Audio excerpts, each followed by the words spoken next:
Do I do something similar for work? Do I do something similar for work? What do you mean by that? What do you mean by that?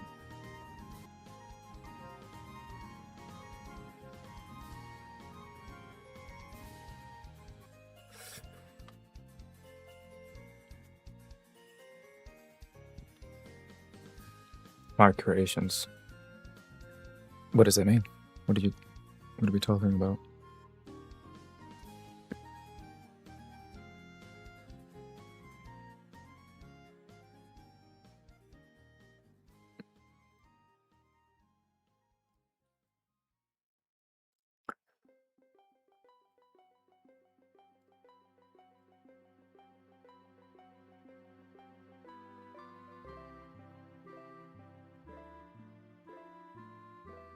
What are YouTube videos of high quality? What did you do for work?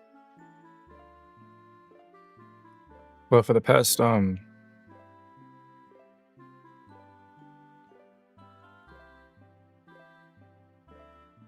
years, I've been doing YouTube primarily. Hello, Vocal Diamond.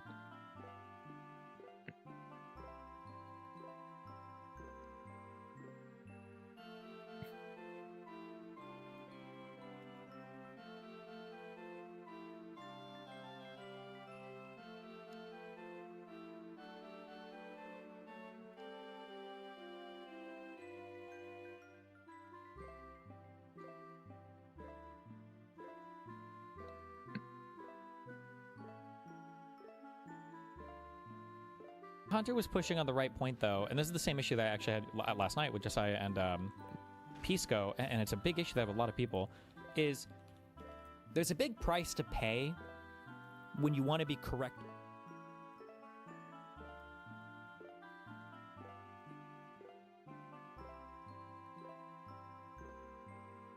They just about. You realize that if you are America first, you have no place in this Republican Party. Because he said it. He said our Republican Party, or rather, he said MAGA is Mark Levin, Laura Loomer. Nick completely concedes here. I mean, maybe. Hunter was pushing on the right point. I'm gonna catch up to you soon. What does that mean?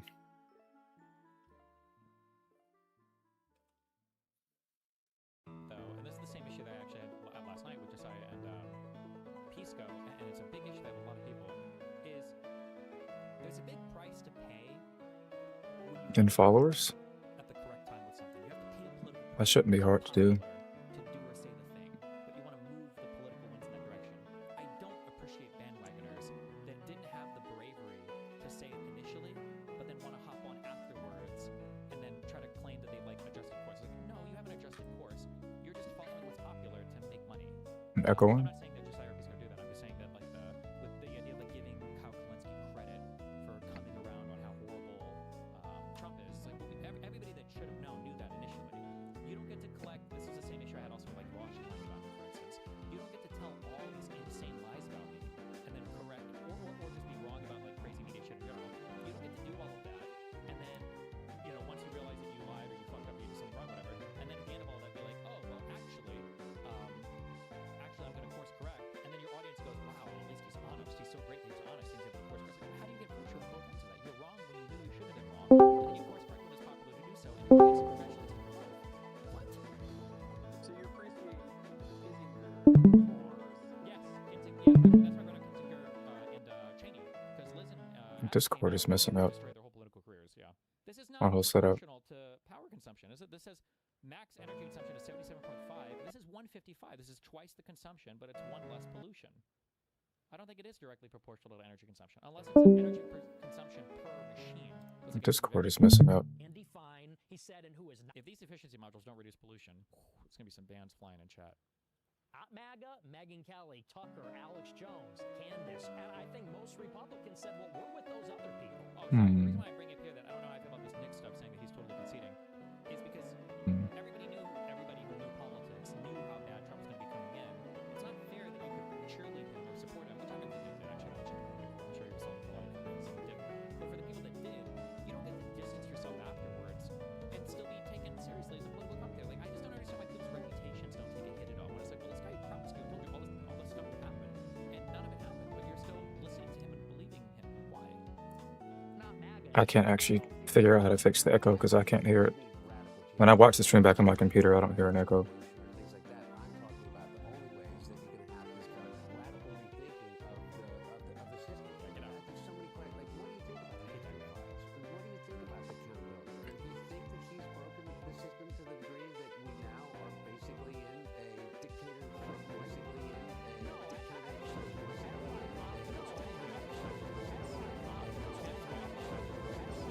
That was, I can see it echoing on YouTube's end though, for sure. Telling my people vote Democrat. We want the Democrats in the House because what they're going to do is they're going to use the oversight powers to bring all the corruption to light. Because I know Republicans will watch this, and when you say, you know, we watch the crime, you say, you know, Republicans will watch the crime, you say, you know, Republicans will watch the crime, you say, you know, Republicans will watch the crime, you say, you know.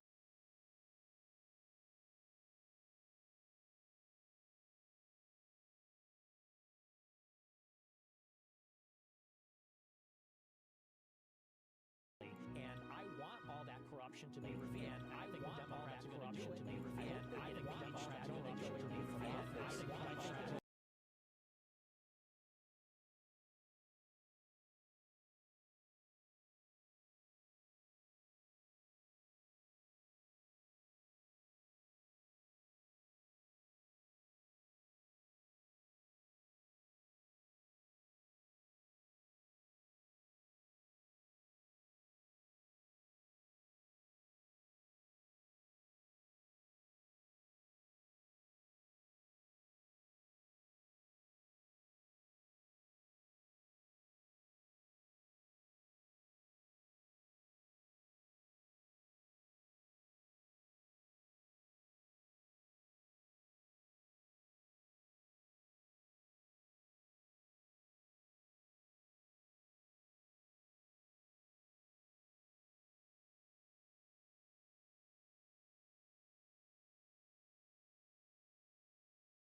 His performance, everything. I think Waltz did a great job. Yeah. I don't know if Shapiro would have been bad or worse or whatever, but I think Waltz is fine. For whatever reason why you might say Kamala lost, I don't think it was due to her vice president pick. Sides, right and left. Hey guys, quick thing before we get back to Hunter. Yeah, what's up? So these two guys, individually, have been hammering all sides by the American media for years. Yeah. And if you want to understand why the coverage looks the way it does historically, you've got to ask an important question that nobody asks. Ground. Ask an important question the outlets doing Ground. the hammering. Who's doing the hammering? Ground. Who funds them? Who's on the board of directors? Once you trace the money, the whole two-party culture war thing starts looking a lot less like a real fight and a lot more like a business model, and a very effective one. And ground news is how I see right through it. So ground news is... Are you planning to overbuild power and then laser turret? If so, still go to wall/pipe off the bases in ghost mode. Just so you're using less power to generate, but why would that use less power? What? the dopest news aggregate out there, app and website as well. Beyond the ownership piece, every outlet gets a bias rating and a Less factuality. spawns. On the experimental branch, I don't think that the spawns are affected at all anymore by building. I just think there's no effect anymore. Score. And there's a blind spot feature that catches stories that one side is hammering while the other side is completely ignoring, which happens more than you believe. Here's a perfect example. So Yeah. my man, Big Hunter Biden, Big HB, just won a $1.7 million defamation suit against ex-Overstock CEO Patrick Byrne, who lied and claimed that Hunter took an $800 million bribe from the Iranians. Pull it up in ground news. So the WLT report on the far right, the sister site of WeLoveTrump.com, spent 4 years shitting on my I am boy on Hunter. experimental, yes. But today, the headline reads, Hunter scores stunning $1.7 million court victory. Wow, stunning. Now on the left, Raw Story says, Hunter gets last laugh after judge orders MAGA millionaire to fork over nearly $2 million. So on this story, as you can see, left, right, everyone converges. That's the ownership beat right there. WLT Report is a Trump-loyal outlet, and even they had to run the wind straight. That's the ownership beat right there. Wow. And when you can actually see the ownership inside of ground news, you can really trust exactly what you're reading. Look, I don't do much news commentary. I do documentaries, but before I sit down with two guys who've been extensively attacked by the press for years, I gotta know where the coverage of them is actually coming from before I ask my questions. And ground news is exactly how I do it. If you want to be just like me and join the GNC5 family, go to ground.news/channel5 or scan the QR code on screen. You'll get 40% off the Vantage plan, the illest plan on the dopest app in human history. Damn. Break out of the Ill outlet. and dope. Ground news. All right, back to Hunter and Nick. Whenever you talk about Trump, sometimes you explain this like nightmare scenario that revolves around the Vance presidency. Yes. What about J.D. Vance being in power scares you so much? If Trump doesn't have an ideological core, then Vance really doesn't. Because Vance is a chameleon. That's not his real name for openers. Never had a real job. What is his real name? Because Vance is a chameleon. That's not his real name. This facts are pointed out in documentation provided by those entities upon request or otherwise publicly available and were confirmed. Oh, he spent more than 2 decades as James David Hamlin. Oh, is that not true? What he just said? Openers. Never had a real job. These are all sinecures given to him by Peter Thiel. 6 years ago, he's a never Trumper. I'm a never Trump guy. I never liked him. I think that he's leading people in a very dark direction, and that's ultimately what worries me the most. Terrible candidate. Idiot if you voted for him. Might be America's Hitler. I was wrong about Donald Trump. I didn't think he was going to be a good president, Brett. He was a great president. Now he's a national conservative, national populist, and so we don't even really know who he is. I mean, to me, this is basically a Manchurian candidate. This is a shell. And who is the power behind him? It's the oligarchs. It's the little tech oligarchs in bed with the CIA. You know, especially at this fever pitch with AI, I think that's really dangerous. So, to me, him being president is just a worse scenario in my mind. For the uninformed viewer, what is the Palantir J.D. Vance connection? Well, Palantir was founded by Peter Thiel, and Peter Thiel is very close with David Sachs. J.D. Vance was given his first job in Silicon Valley by Thiel. Thiel hooked him up with it. You know, the CEO of that company said it was a personal favor to Thiel that I hired him. And then Thiel got him all his jobs at these various venture capital firms, including his own, and then funding J.D. Vance's venture capital firm. Peter Thiel gave $15 million to Vance when he ran for Senate in Ohio in 22. Peter Thiel secured President Trump's endorsement for him in 22, which basically got him the nomination and the seat. So, I mean, as far as anybody's concerned, Vance owes his entire political career to Peter Thiel, who derives his fortune from Palantir. You know he's a Catholic like you and me. Well, he's a convert, so, you know. Beware the convert. Yeah. So do you think that Trump's unfulfillment of his campaign promises was a result of him being like compromised by somebody connected to that structure, or do you think he always just never cared? I don't know that he never cared. I just think that, you know, me, I'm an idealist. So I think about the ideas and the concepts. Trump is a businessman. And so I think with him, everything's transactional. And I said this in 2024. Trump knew the voters would swallow anything. The voters would not walk away from the table because they were enamored with him. I could stand in the middle of Fifth Avenue and shoot somebody and I wouldn't lose any. I've heard you explain the what is the joke idea in reference to Holocaust denial a couple times. What is your response if they do get to the level of saying the narrative cannot be challenged? I mean, like, in some ways the narrative can't be challenged, and in other ways the narrative can be challenged. One reason why it appears to be that the narrative can't be challenged is because people aren't legitimately challenging it, right? It's like saying, like, you can't challenge the narrative that the Earth is round. Well, yeah, because we have a ton of information and everything that points to the Earth not being, that the Earth is round. That points to the Earth not being flat, I guess, right? For the Holocaust stuff, we have a ton of information that points to the number of people dead, all the tactics used to kill people, et cetera, right? If you wanted to publish something, or if you had like groundbreaking research or news or some kind of thing that let you, critically question the Holocaust, I'm sure you could do it. But the problem is nobody does that. They just say like, oh, well, here are the same lazy attacks against the Holocaust that I'm going to wheel out that have been wheeled out for years. And, oh, wow, you're calling me anti-Semitic, or you're saying I can't even challenge the narrative on this? Well, you're not legitimately challenging the narrative. You're just repeating the same tired bullshit talking points that people have said about the Holocaust for years. You're not challenging anything. Voters, okay? It's like incredible. So he knew he could break every promise with them in order to fulfill promises for the donor class, which is Little Tech, the Israel lobby, and Wall Street. The bankers, Tim Mellon, the big asset managers. So I think with him, everything's business, everything's a transaction. And that's why you can't trust him. You have to do business. And in 24, I said we should all collectively say we're not going to vote unless he makes certain commitments. And not enough people did that. But, I mean, that's fundamentally his flaw. Your critique of this, like, elite power structure sounds, like, vaguely anti-capitalist. It's not anti-capitalist. Capitalism says large amounts of capital will be held in private hands, which I believe in. I am a capitalist. But I think what is happening is that it's the way that money is used in government. There needs to be a distinct and separate national power that subordinates the money power to it. The problem is the billionaires buy all the elections, buy all the media, control public perception, and so really we're all subsidiary then to the market. So I support capitalism, but it It just has to be underneath the nation, underneath the state. It seems like you have a pretty optimistic perspective on the year 2028. Well, he's going to get a third term. So Trump 28, Trump is going to be president in 28. And I keep coming back to this like clean election year. Do you think that's going to be like a renaissance year for outsider candidates and outside media channels like this one? It can be. I think it certainly can be, because I think there's frustration on the right and on the left. You know, you see even in the primaries on the Democrat side, it's all DSA, progressive types that are winning.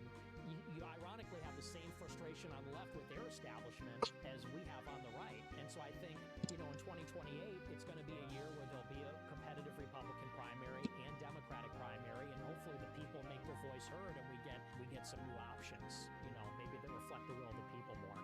Yeah. So, what do you think about somebody like Mamdani? Personally, I don't like him. I don't like some of the things that he said, like, for example, on 4th of July, when he takes the opportunity to sit there with, let's be honest, not a single white person in the room. And says, white you know, people. the founding fathers would look down on us, the working people with their dirt streaked hands against the billionaires. I think it's a little too divisive. I like his energy. I like that he's young. It's ironic. Yeah, fair enough. What do you think they did? The capital has to be underneath the state to keep it in check? I mean, didn't the Soviet Union try that? That's really funny. But no, look, But it seems pointed at me. I know, but yeah, but but the thing. He was dissing you in that video? Yeah, a Like little bit. staring down the camera, like, you make, you son of a bitch. People like me. But what I see is somebody is using government for exactly the purpose that you just said, is to break the oligopoly, to target the anger towards a tiny percentage of the population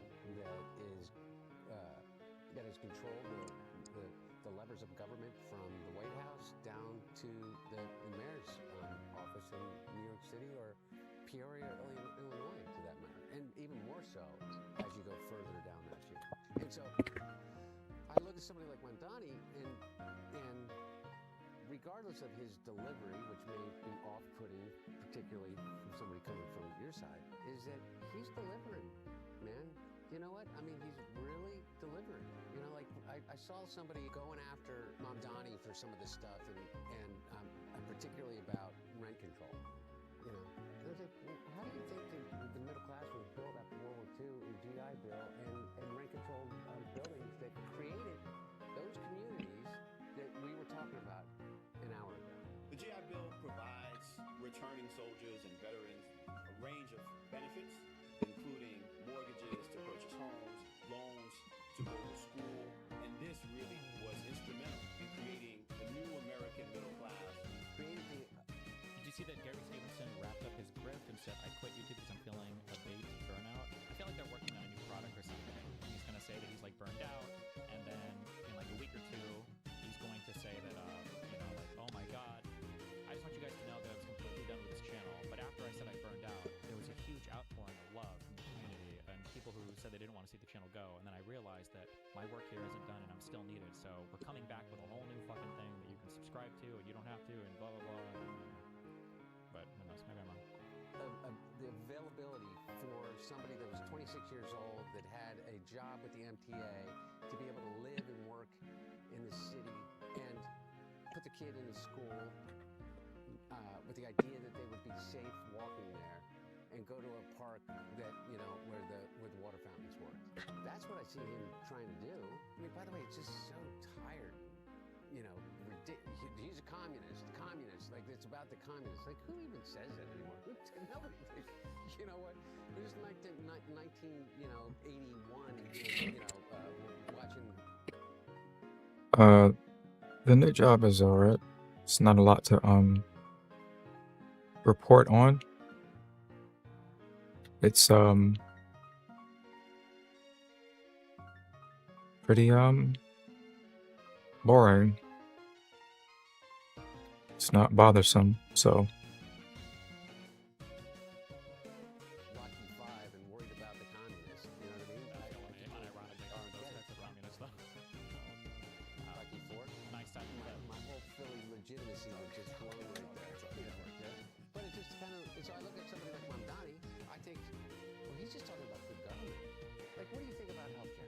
Don't you think that there should be a single-payer system? Don't you think that there Yeah, but should we're be not some homogenous enough. Hit up the guarantee homogeny line, Nick. right? Because I don't know how you make. What I'm currently doing isn't difficult. Suppose it is easy by some sort of objective measure, but that's sure to change. Make it in this country and aspire to a middle class life and be able to afford a catastrophic event as it relates to your health. I mean, it's over. You're done. Yeah. I would support single payer, but I do believe that everybody should be entitled to some minimum level of coverage, catastrophic insurance. So, in principle, I agree. Which is Medicare for all to a certain degree. Right. I mean, because that's all that Medicare does right now. But why is that radical? See, I don't think that's necessarily radical, but To them, it's radical because we've been convinced that it's to them, Yeah. those others. Yeah, no, them. I mean the insurance companies. Sure. Yeah. And their lobbyists who control 55% of Congress, regardless of who's in power. Right. Yeah. Well, and I don't think that's necessarily the most radical. I think, though, he is with the DSA, the Democratic Socialists of America. He backs all these DSA candidates. And let's be honest, a lot of them are radical. Like, I saw one of these candidates that just won in New York a couple weeks ago, this Chevalier candidate. There's a picture. She hates my dad. Yeah, I know. She said about my She dad. had awful things about him. And she says, I didn't have a napkin to wipe my hands, so I used the American flag. Yeah. Yeah, by the way, I think it's crazy, but like the same way that, I thought a lot of the stuff that some people that got elected in 2016, 2020, even during the Tea Party, kind of moment was, egregious, again, egregious. If it's a legitimate rape, the female body has ways to try to shut that whole thing down. Crazy What statement. do we do, Nick? About a pregnancy, I think. For real. What do we do? Can you at least come a little bit to this? If you can come All right, see you later. Here's where I can come, is this. Let's find one racial group we can all hate. Oh, And they're called about that. Indians. No, I mean, really. I do. And listen, here's what I'll say. Now that I'm older, I do think that's Counterproductive. I was gonna say not not the best productive. approach. So I agree with you on that. And I see it as I get older, because let's be honest, saying those things when I'm a younger guy, when I'm 18, 20. Oh, he does use it's the like, young you guy gotta thing. think that's just the age. Jews are running society. Women need to shut the f up. Blacks need to be imprisoned for the most part. And a lot of young people think that's funny and everything like that. I think that it also goes with the medium as well. Live streaming, social media, that's just what it rewards. So yeah, I think that people should try to move past some of that. I'll try. But if you try, Yeah, okay, absolutely. real. And as it relates to But the issue is that it's not the jokes. It's the issue is the underlying belief. I don't know if Hunter's aware of that. when you talk about Israel, the Netanyahu, with food government, what's happening now, what's happened for the past 20 years in terms of what the funding is, what you think it is. It's really important that you make a distinction between that and Jews. Because here's the thing, okay? Zoran Mamdani has a higher favorability rating in the United States among Jews than Bibi Netanyahu does. I think 65% of American Jews disagree with the approach that the Israeli government has right now. They don't disagree with you, but they completely turn off when they hear the conflation of Jews, Zionism, Israel, and think automatically anti-Semitism, whether it's fair or not, okay? But you have to understand it. And you have to understand it from a cultural perspective in which the recent Nick doesn't care because Jews are never going to be part of his political movement either. Like, he just doesn't want. 2,000 years It's not a thing. It feels like he has to get close to another one. of which is what, 1%, 0.5% of the entire world population? Because I don't know what it adds to your argument, or whether it adds to your argument about Miriam Adelson being able to give $300 million to Donald Trump and commit to giving another $300 million to get their way, and we end up in a war with Iran. Yeah, well, and I think that's a valid point. I do think, though, that the issue's broader than just Netanyahu. Oh, by the way, obviously Netanyahu has base within Israel, within the Jewish community here in the United States, with Jared Kushner. You know what I mean? Jared Kushner, who's unelected, not a member of our government, is having as more control over the direction of everyday lives of American people right now than anybody that I know of. And meanwhile, all he's doing is building a $6 billion private equity fund with the people he is negotiating for. And I always say, look who's paying him, and wondering whose interest that he is he's getting paid by the guitarist, he's getting paid. Go down the list. And for some reason, he is in control, along with Steve Witkoff, who is also not elected by anybody, of deciding whether or not the straight through moves are going to open up and whether or not our podcast license can go down. It may not matter to the three of us necessarily, an extra dollar, 60 cents or 85 cents, but you know what? To 85% of the people that live in America, it means it's the difference between whether or not they're going to be able to pay rent, whether or not you're going to be able to actually put the gas in your car in Montana to drive to your job on the ranch.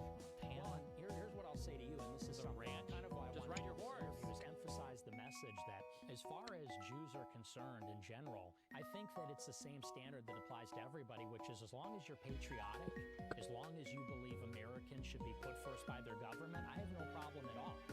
And I think that everybody in the country should be treated with dignity and respect and have their civil rights. It's just this acute problem of these people, like you mentioned, like Larry Ellison and Miriam Adelson and Jared Kushner, they're putting some other country before the interest of our own. And that, in principle, is what I have a problem with. There is going to be some people who watch this and feel like, all right, no take backsies. And they might feel like you're just kind of trying to moderate, and that now that you've achieved your goal and got a lot of support, you're kind of moderating because your main aim has already been achieved, which is to sort of have a generational run and pop off. So now you're trying to kind of make your way more into the mainstream discourse, but you'll just go back again into the same sort of reactionary rhetoric once you're back in that number one spot. Well, I don't even think I'm moderating. I don't know. I've even told our mutual I don't know friend, why it's not you think an I'm so handsome and apology. wise. It's not even an apology, it's clarifying. Because, all along I've been saying this message, it's just that the way that I'm saying it changes and evolves. I also think how people respond to it changes as well. Because let's be honest, 10 years ago, there was a very different kind of conversation about Israel. You could not mention it in a negative or critical way without being utterly annihilated in politics. We all know that ever since October 7th, that's not the case anymore. So I think that there's sort of something reciprocal happening, which is that people are receiving me differently. And as someone that's growing older and more mature, I'm even representing myself differently. So I wouldn't even call moderating, just clarifying. People are more receptive, and I'm maybe better able to articulate it. And you think that's because you've kind of gotten older and been able to have like a longer career in media to reflect on your different changes in your perhaps brain chemistry and lifestyle? That's a huge thing. I mean, I know it's 27. I have a very different mentality than I did when I was 20. What's the main difference? Just more even keeled. I think you know too, it's like when you're 20, you're just like a maniac. And then you hit 25 and you're like, all right, I was a maniac when I was 49. My brain chemistry has definitely changed in the last 7 years too. And I do believe that people can grow, they can change. And I'm not asking you to, and I'm not asking you to say things, but there are certain things that I just hope that you can hear without feeling attacked. That some of the things that you said, whether it's edgelording or otherwise, are really hurtful, and then people completely turn off Hello, Trey. being able to listen to you about anything, and then you get dug in more, and you're like, go fuck yourself, like, you can't take a joke kind of thing. And that's not what it is. It's not just wokeism. It's not. It's people being really, really hurt by it. And I accept your apology for all the mean things you said about me. yes. Yeah, I'm on my apology tour. Is that the one thing you did say? You said I was a degenerate crackhead. Me? I have the problem with that. Not you. Me? Yeah. And I also said you were cool, though. yeah, no, by the way, you said a degenerate crackhead, and you know what? I'm not even mad about that, because I was a degenerate crackhead. I spent more time on my hands and knees smoking anything that even remotely resembled crack cocaine. It's true. But now you're sober. Yeah, I find it interesting. You also said that you've never drank before. Right. Yeah, I've never had a drink, never done drugs. That's because you grew up, with me. You're like, don't be that guy. I grew up with you too, and I was doing. Yeah. All is all right. You're not as smart as he is. My brother never drank. My dad too. And I was gonna ask you, Nick, what kind of prompted your choice to just like be sober for life and never drink? Well, Boring. A big It's part of always it is I had boring. a lot of addiction in my family. My grandfather was an it's 'cause they're alcoholic. boring people every time. Suicide. Don't let them convince you Died from otherwise. Overdose from crack cocaine. My mom, two of her uncles, heroin addicts for their entire lives, and it just devastated my family, devastated both of my parents, and so I know I have that addictive personality and probably have the genetics for it. And not only that, but I like being rational. I like having They a always say. mind. I think I don't want to ever be out of my mind thing, in drugs or whatever they to always have say. unimpaired reason. So the thought of losing control and even being tempted to get into, worse things, I just thought it's just not worth the risk. So it's just never for me. Well, how much, by the way, sorry, do we have time? Is it, how much do you think COVID warped not just your generation, but everybody? Because I have this theory that there was this thing that broke for us with COVID, and that nobody's really come to terms with how traumatic that was for everyone. And especially for the younger generations. I think severely less for the older generations, but for the younger people, missing the graduations, missing critical years in school, that's when the socialization happens. That's when you learn to get along. And so you think about how this generation's going to grow up having 2 to 3 lost years. Work in the morning, but if it was cool to hop in one of your streams, a lot of keep going in your sleep base. Let's take care. Hope you get some good sleep and work goes all right. I can't even imagine. So it's going to be devastating, I think. But that's a lockdown. So maybe if you're watching this video after this, put your phone or computer away, go outside, make a friend, just do anything but scroll to the next video. Back in the day during Nickelodeon, they had Go Outside Day. Oh yeah. I feel like we need like one day a week where it's mandated in a tech oligarch sense that no one can go on their phone or use the computer. Man, I would love that. I mean, that's one thing. Is if we could, the one thing we could all agree on. The way I say it now is you're all carrying around a bag of heroin in your pocket. Everybody is, and it's probably even more dangerous in some ways. Thank you for the tip, Mr. Trey. Take care. No. I think that politics, the way that my dad engaged in it, and that I'm obviously incredibly biased, is an incredibly noble thing. But that's not where my head is in terms of what I want to do. I want to reach. My whole thing is that forget all of this. I want to reach 1 million people in addiction. I think one of the biggest things about addiction, and one of the reasons why it it continues to be this, epidemic, is that we don't talk about it. Is that you don't even talk about it around the dinner table. And what you realize, if you're Haven't been here in a while. particular unique What's up? situation, is that everybody comes Just together editing as usual. and sharing that is like, breaks that cycle of shame. And so I want to reach 1 million people in addiction. How about you, Nick? Would you ever run for office? I don't think so. No. Just because I don't think you can fully be authentic when you're running for office because you. Although neither can Nick because he's in the role of being like the head of a political movement, so it's harder for him. Window idea. Ideas that are inside the Overton window are ideas that are politically safe. The public is ready to accept them. They say that if you want to change people's opinions and what they consider acceptable, you kind of have to be the first to the punch and maybe considered a bad person or evil or whatever in order to promote your view. And so that just doesn't lend itself to that kind of politics. So I think to protect my own integrity and authenticity of the message, I have to not run for office. See what we just did? We just made probably the entire audience happy. One half is glad I'm not running. The other half is really glad I'm not running. You guys, is there any candidate or prospective candidate that you feel like Inauthentic view Nick has? I guess, but I really don't know. I'm just saying that, like, would you expect him to, if he changed his views over time of something, let's say fucking Jews or, I don't know, race realism or something, would you really expect him to be able to say that, given that he leads a political movement that identifies closely around these topics? It would be really, really exceptional for him to be able to do that, because now he's going to be, he's threatening his whole political movement by doing that, like could run in 2028 that would, have a fair shot that y'all support? Nobody in particular for me. Honestly, I haven't really been too impressed with who's come out of the Republican Party. So I'm hoping they'll just be somebody we haven't heard of, somebody maybe that hasn't been in office before. He's voting together. That's right, yeah. Well, if it's Newsom advance, I'd certainly think about it. Yeah. How about you? Anybody that, I it's a twinkle in your eye? No, I think that there are a lot of people. I mean, I know that you think you're going to laugh at me, but I personally like Gavin Newsom a lot. I think that he's authentic in those beliefs, whether you agree with them or not. Thomas Massey's principal stand as it relates to the Epstein files was incredibly courageous. Do not let the Senate muck this bill up. I am sorry if one of your billionaire donors is going to get embarrassed because he went to Rape Island. That's why Rape Island is going to get embarrassed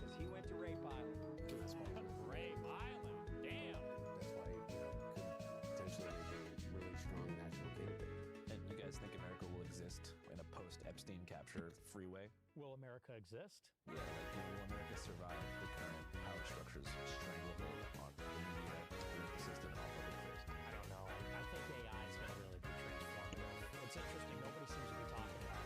Transformative in what sense? Like for bad?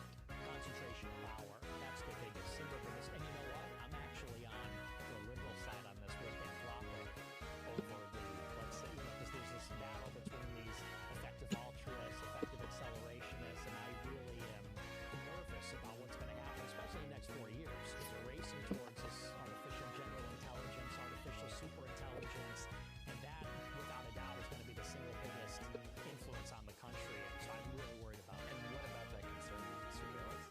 It's the concentration of power in the hands of whoever controls it.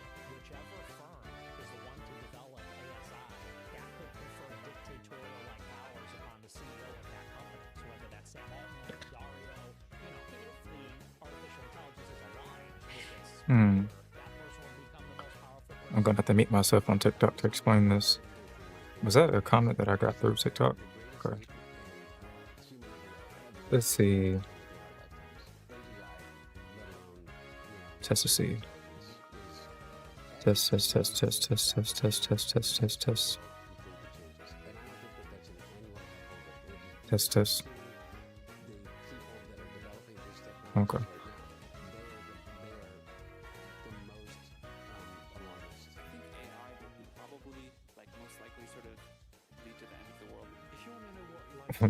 I don't see why people like Rudy is. He's still a total pedo.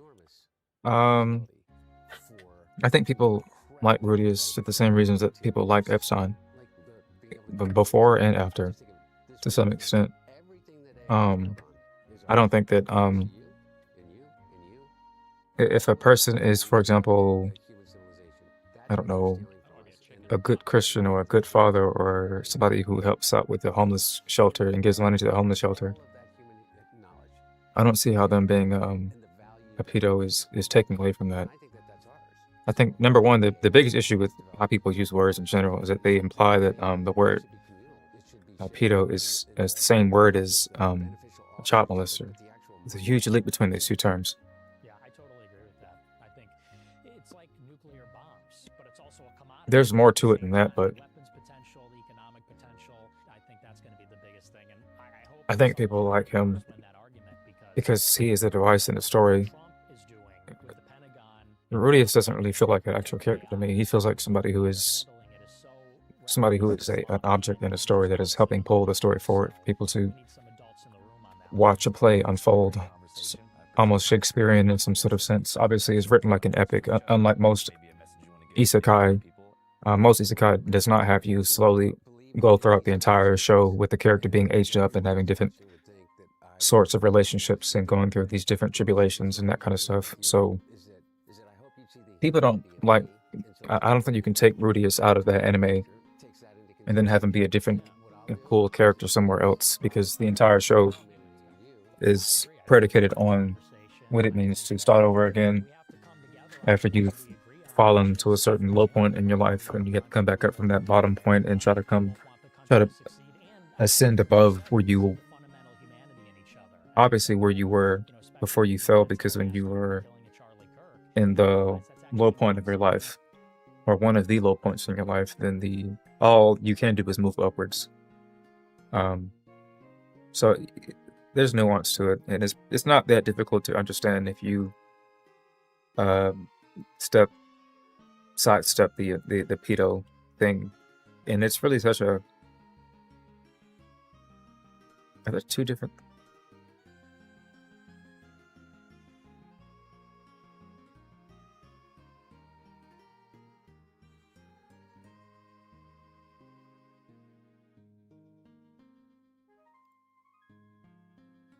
Okay, whatever. I don't know. It's not that complicated to me. I think that people typically, the way that psychology works is that the way that human psychology works is that it tries to take a bad thing and then make it extremely bad, depending on how many people can come together to tell you how bad it is repeatedly. And we know this because if you look at the scale between what's worse, Hitler or a child molester, and people usually almost always unanimously agree that a child molester is worse somehow. When the scale of harm that Hitler did is astronomically superior to a child molester having, attacked one child, or let's say two or one or two.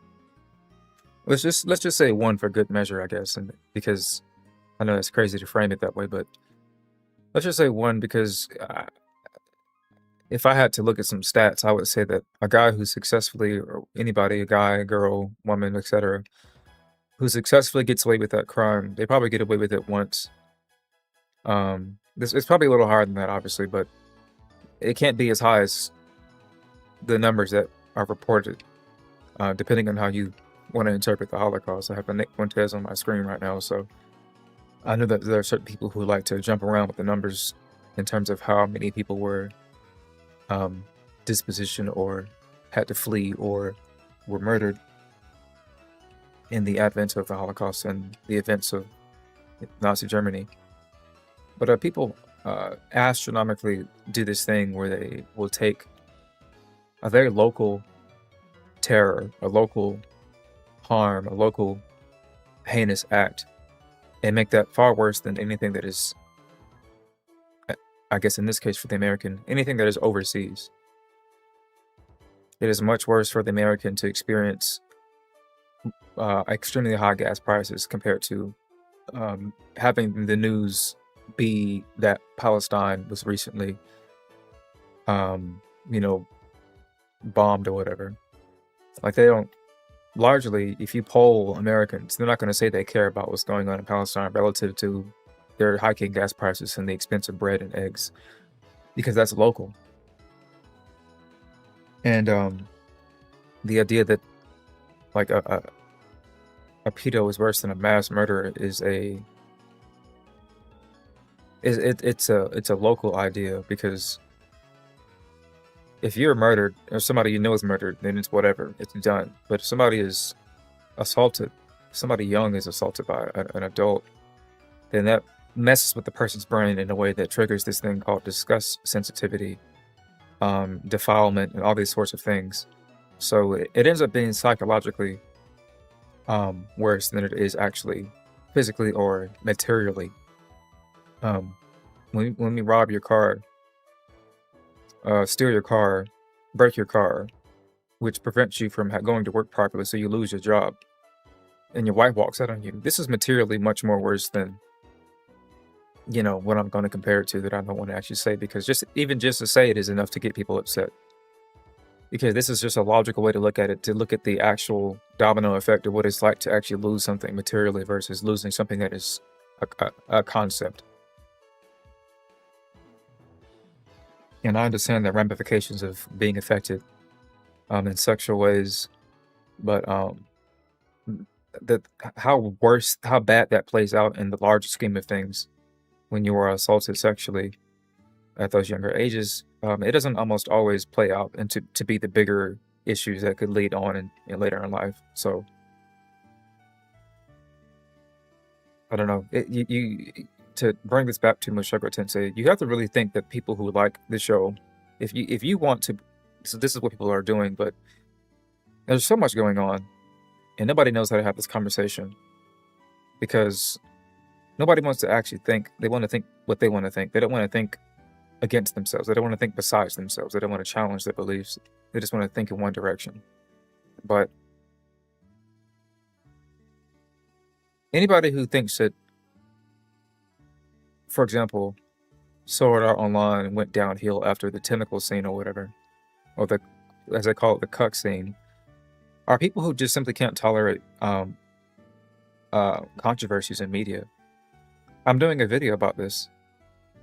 It's not this current one that I'm working on, but I'm going to be doing a video about this. So people basically are hypersensitive to what's going on in their fiction, hypersensitive to all these sorts of things. Division, since we're so sensitive, we have to somehow, since we're so sensitive, at the same time of being very sensitive, we use words that are extremely pointed to invoke a sense of shock in people. You would think that since people are so sensitive that you don't need to do much to shock somebody, but we will jump to the most extreme comparisons, calling people Epstein as if Epstein wasn't like pedo Hitler, basically. If all the stuff is true that he actually had an island where he brought people to an island and he basically ate people, ate children. If you believe all of the conspiracies and some of the factual claims, then that is basically pedo Hitler. And I mean, the scale doesn't really map out because I'm pretty sure he did abduct, a million children, or even half of that amount, or even a quarter of that amount, or a quarter of a quarter. But to compare anybody in your life at all in any capacity to even Hitler, for example, or Epstein, obviously, or even P. Diddy, is it's funny when it's in like a closed group of people because you get the extreme of the comparison, and I guess it's funny.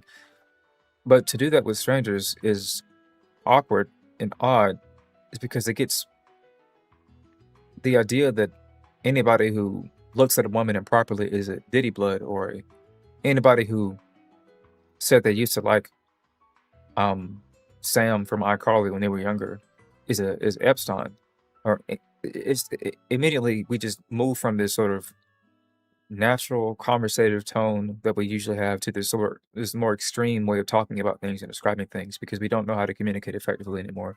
Everything has to be extremely extreme, and everything, when you react to it, you need to basically play up your reaction beyond the normal way that you would react to things. And it's just so much going on in terms of how people pretend to react to things. It's almost as if people are borrowing emotions from the collective consciousness. And I don't want people to hear that term and think that I'm like some sort of Indian mystic who's talking about like how we all share the same emotions or some shit like that. It's really a basic idea that most of your reactions to things, most of your concepts that you believe in, the things you believe in, most of your fact claims, matters of fact, all that stuff was given to you, was taught to you. And to think that somehow you are like this sort of outside observer, unaffected by propaganda, that you have your own ideas and you're your own person, is mostly not true. The evidence to suggest that you're somehow solely different from everybody else in any particularly special way, the evidence for that is basically zero.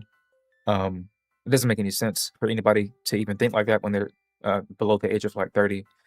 Your theory of mind is barely within your grasp. Your theory of mind is barely within any sort of construct that you can define properly in articulate terms without you actually accidentally defining how you see yourself in terms that actually don't point towards you in any actual literal way. But when you're talking about what it means to be you, you're never ever actually referencing anything that means that means it is an indication of what you are and what you stand for and all these sorts of things. It's going to be something that was given to you by your parents, your religious affiliations, your national affiliations, your racial heritage, etc. It's going to be a bunch of nothing that is you. And for you to think that somehow you can form your own opinions, divorce from the world around you, is just it does not logically parse itself out to be true. Yeah.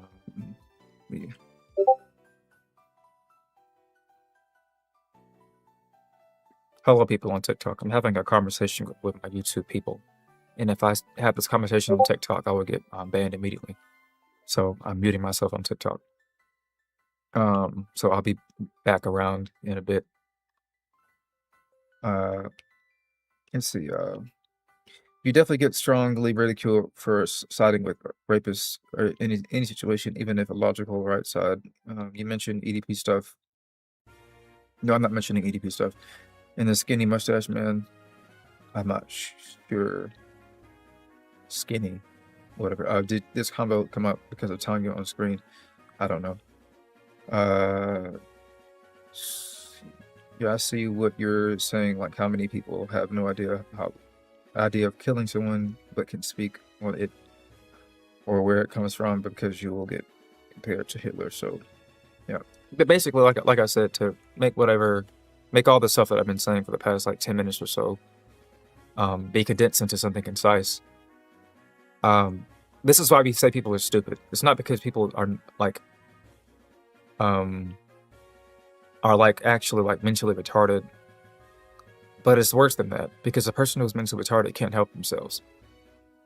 You're truly stupid when you have the capacity to be extremely well versed in many things, and you behave in a way that indicates descriptively that you are actually sabotaging yourself at every single turn, intentionally, with a level of skill that will make you be like some sort of pro athlete in being stupid. I don't mean to say this in any sort of insulting way, but quite literally what it seems to be the case is that people get really good at one particular thing, and they take that one skill and they try to extrapolate it into different fields.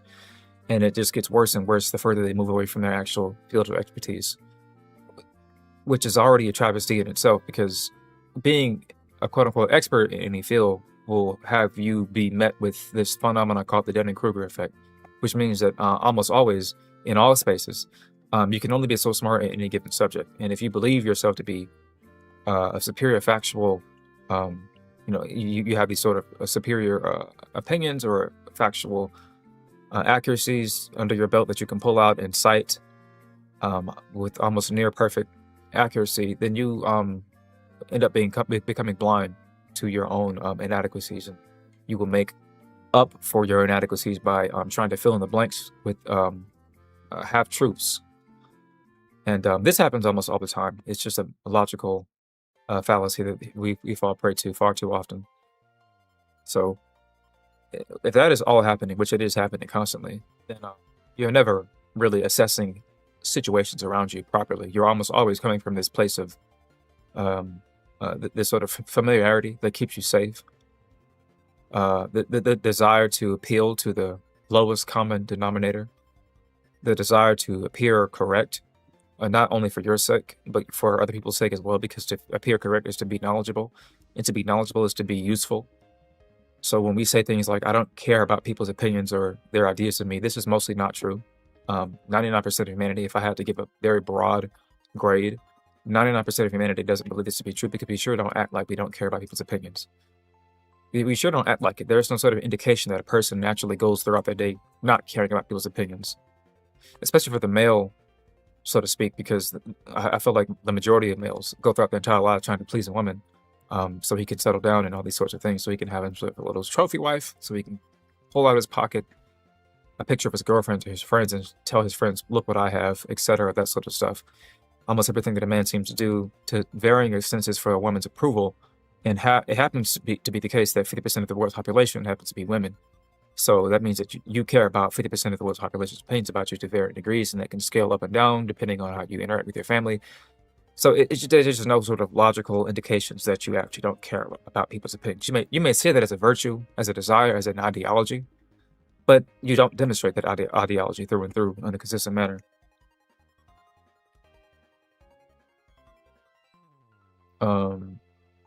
What is the audio control system that I use? This is this thing called Elgato. What is it called?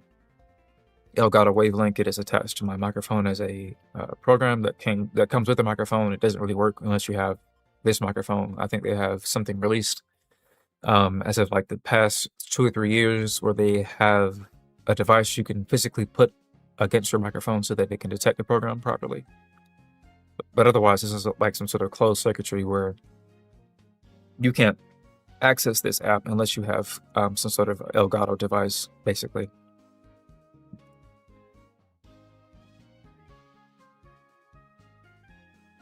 All right. I'm back on TikTok. Not that it matters all that much. I think I have concurrently one viewer in the chat. But anyways, I'm gonna check my Discord messages really quickly to see what's going on with my editing assistants.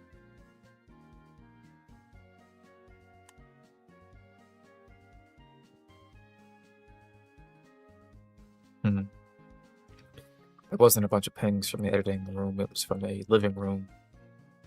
Thank you. I want him to stay gone.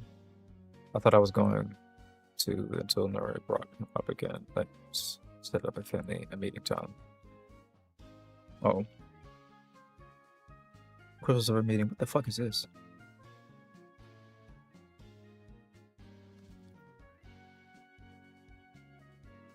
Do I need to sign in? What is this?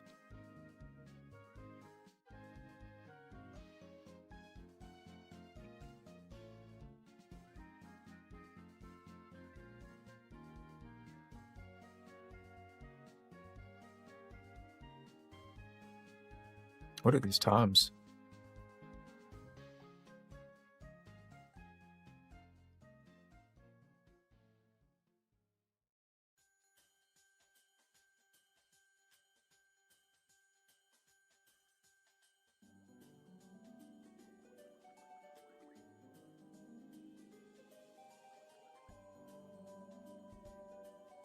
Wait, Sunday, Monday, Tuesday, Wednesday, Thursday, Friday, Saturday.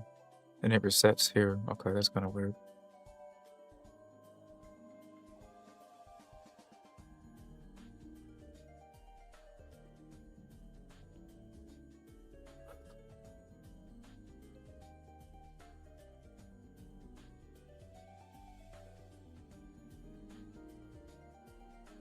Hopefully that works.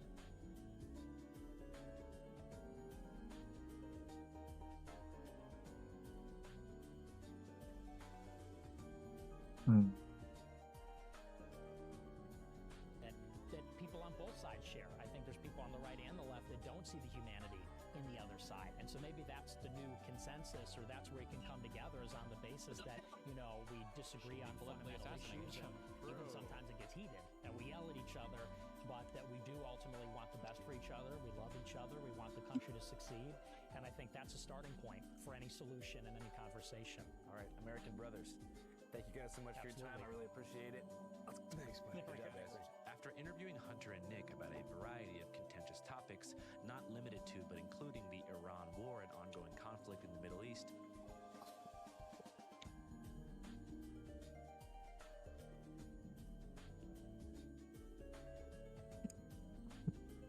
all forms of technological innovation in the past have been used to diminish the power of labor. So whatever else happens with artificial intelligence, you're absolutely certain to see a further diminution of the power of labor, to the point where labor has become almost inconsequential. Welcome to Doomscroll. I'm your host, Joshua Citarella. My guest is David Harvey, a scholar, geographer, and social theorist. He is a distinguished professor of anthropology and geography at the Graduate Center of the City University of New York. He has served on the faculty of Johns Hopkins University and held the Halford Mackinder Chair in Geography at the University of Oxford. David Harvey is the author of 29 books. His most recent work, The Story of Capital, explores the labor, technology, and geopolitics of today. He has received the Waterloo International Prize in Geography, the Anders Retzius Gold Medal of the Swedish Society for Anthropology and Geography, the Patrons Medal of the Royal Geographical Society, and many other awards. David Harvey is most well known for his university course on Marx's Capital. For over 50 years, he has taught and studied these foundational texts. He is considered by many to be the most influential Marxist scholar alive today. This program is part of the 82nd Whitney Biennial, curated by Marcelo Guerrero and Drew Sawyer at the Whitney Museum in New York City. What was the end of history, and how was Marxism understood in the 90s? Well, I teach Marx's Capital every year at Johns Hopkins from about 1971 onwards. And I would have sometimes, 15 students in the class, 20 students in the class. But during the 1990s, of course, the Cold War was over. Everybody told me that Marx was dead. I was just a dinosaur sort of teaching something that was totally irrelevant, because any ideas coming out of Marx were over. So I ended up with about 5 students in my class, most of whom were not interested at all in Marx. They simply had to have a course from humanities or something like that, and they would come along and listen and be very surprised. But in the 1990s, it was very difficult teaching this stuff. But this was odd, because during the 1990s there was all this stuff going on about the terrible employment conditions in the textile industries in East Asia and Let's see. So do you think people need to become more open-minded to uncomfortable ideas of topics, and how would one go about refraining from the immediate shutdown of ideas just because of social propulsion? I don't know if I would say I think people need to. It would be nice, but the reason why they don't is because of how society works when it comes to how they want to utilize shame and guilt as weaponry. I forget what it's called. If it's either, I'm pretty sure it's guilt, or not guilt, but shame. But we live, and I think there's two modes to most contemporary first world societies, but not even first world, but like in general, most societies are ruled by the factor of shame. Kind of wanted to extrapolate in the direction of the caste system that's in like the Middle East or whatever, but I'm gonna leave that alone and just stay on this idea that it's hard to talk about any subject that is considered to be radical or extreme or sensitive, because the people having these conversations, people who have conversations in general, are never really equipped to have conversations that are complicated, to be honest. We don't even let people who are educated on these topics have these conversations. So how in the hell do we expect somebody who just got off of work at 11 p.m. at night, who is somebody who drinks beer as soon as he gets home from work, and then he gets passed out drunk, and then he basically doesn't wake up until the next day, and that's his entire routine, is to go to work for about 12 hours a day, get drunk, black out, wakes up with a headache, and then tells his doctor that he's okay when his doctor asks if you can book another appointment to get his heart checked out because he's slowly dying, but the guy doesn't want to admit to it because he doesn't care if he's dying or not, because he's too concerned about keeping his expenses under control. So if that is that man's daily life, then he has no time to actually sit down and do any sort of research to have a better worldview about the landscape of morality and things of that nature. So, I mean, I can't, it's hard to say that we need to do anything when society makes our necessities tilt in a different direction entirely. This is why, like, there's a division when it comes to, like, conservatives and liberals, or Republicans and Democrats, is because fundamentally they're at odds in terms of what is important. And it seems like the most caricaturized way to say that there is a difference between these two persons is that the liberal is concerned about interesting ideas around the social factors, and conservatives are concerned about things that are functional things in society that make the society move forward. One is fairly almost like laissez-faire, arbitrary, more emotional based, and the other one is more practical, straightforward, and traditional. And one of these things, if you're pragmatic, sounds extremely productive, obviously, and the other one, if you're not pragmatic and more emotionally oriented, then that sounds like something that is more up your alley. And it doesn't really matter in most cases whether you are conservative or liberal. Having a conversation about what happened on that island is not particularly easy, because you still need to have what both parties, what both people, what both temperaments. Like, liberal and conservative is not just a political ideology or a political faction. They're also personality types, technically. And temperamentally, meaning your temperament, how you basically are in the world, how you react to things. Temperamentally being conservative or temperamentally being a liberal does not give you a sort of head start on having deep and philosophical conversations. Not really. It can be argued that the way that you would approach philosophy or conversations about morality would be contorted in different ways if you lean left or right. But I don't think that a liberal is somehow more philosophically charged, or a liberal is somehow more artistically charged, because I'm pretty sure that Tolkien was a conservative type, and he is known as one of the best artists that ever lived in our contemporary society in these more recent years. He's a conservative, so that flies in the face of the idea that only liberals are mostly artistic.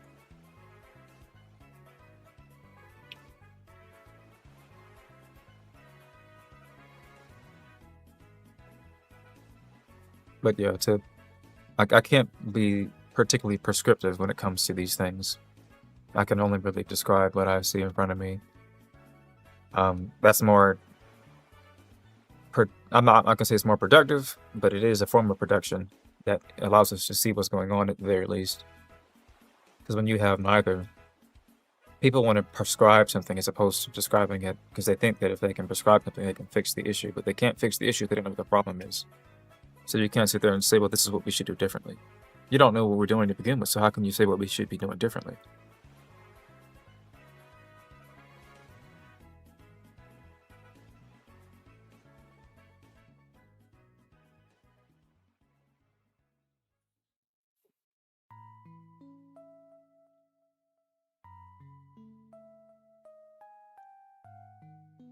What up? Hello. Europe and Turkey and all the rest of it. And there were all these articles about, terrible labor conditions.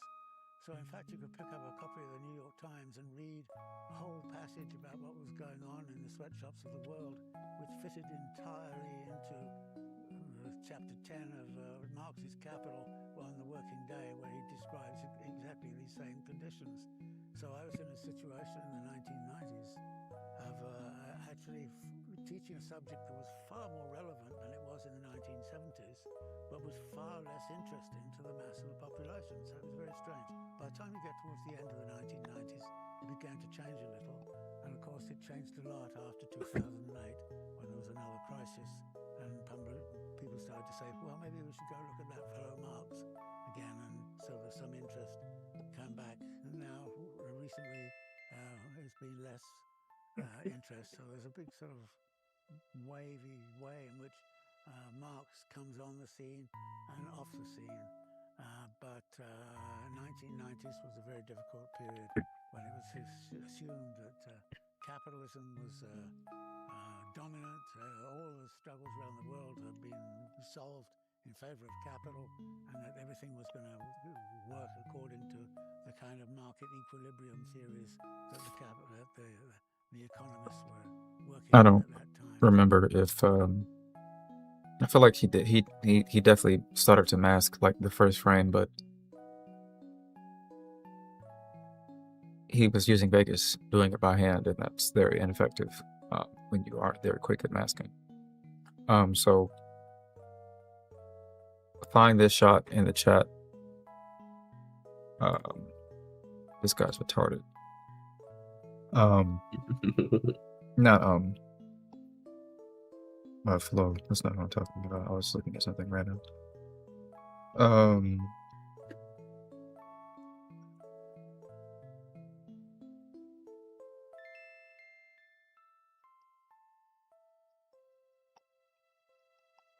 Let me find it.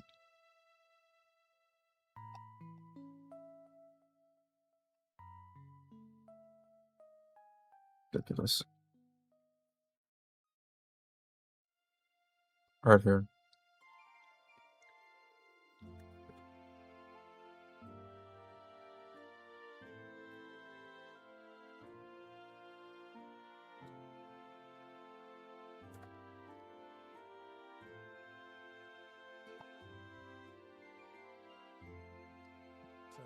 So it was a very difficult period and very annoying one. And I set my students the following task at the end of the semester, which was to say, write an imaginary letter to your parents at home saying you're taking this course on Marx's Capital. And to your surprise, it has a lot of relevance to understanding the present situation. When you would have thought, given the end of the Cold War, that it was exactly the opposite. So I suggested that they write that. They wrote very nice papers, and then I said to them, "Did you send it back to your parents?" They said, "No, we wouldn't do that." It's because there was still this anathema for anything Marxist with the end of the Cold War. You mentioned 2008 before. In an article, a recent article for Jacobin, you write, both Roosevelt and Keynes explicitly recognized that their aim was to save capital from the capitalists. And I'm wondering what Marx Marx can tell us about the crisis of, one, the 1930s, but also the 2008 subprime mortgage crisis. What can Marx tell us that mainstream economics can't see? So, for Marx, the system is working on contradictions. And one of the big contradictions is that capitalists very much like the idea of technological change and increasing the productivity of labor. This is to their advantage, and individual capitalists working on towards their individual advantage push technological advances to a considerable degree. In so doing, of course, they raise the productivity of labor, but therefore diminish the demand for labor. So labor becomes less and less useful to them because its productivity has become so high. And so one of the things that then happens is that labor is pushed to one side, so that labor, for instance, was far more important to the people of the world. Doesn't see Discord is trying to pull too many resources away. Because of the technological change. What happens then is that individual capitalists working to maximize their profit rate produce a technological mix which actually diminishes the role of labor. And if labor is the source of value, then it also diminishes the value which is circulating in society. And the result is that individual capitalists are destroying the basis of capitalism. That's essentially what's happening. And therefore there comes into question, okay, if that's the case, then somebody has to save capitalism from the capitalists. And how do you do that? And so that's where we get, policy making, state interventions, all those sorts of things, which become absolutely essential. So when you get a crisis, then somebody realizes this is the problem. And so I cited both Roosevelt and Keynes, kind of at some point or other, both of them said they needed to solve the problem of capitalism by actually attacking the capitalists and trying to reshape what the capitalist class would do in relationship to accumulation of capital, as opposed to using the coercive laws of competition and imagining everything would work well. The coercive laws of competition are an example of a contradiction. That a contradiction in which individual capitalists working to maximize their benefit actually produce a result which is antagonistic to the future of capital accumulation.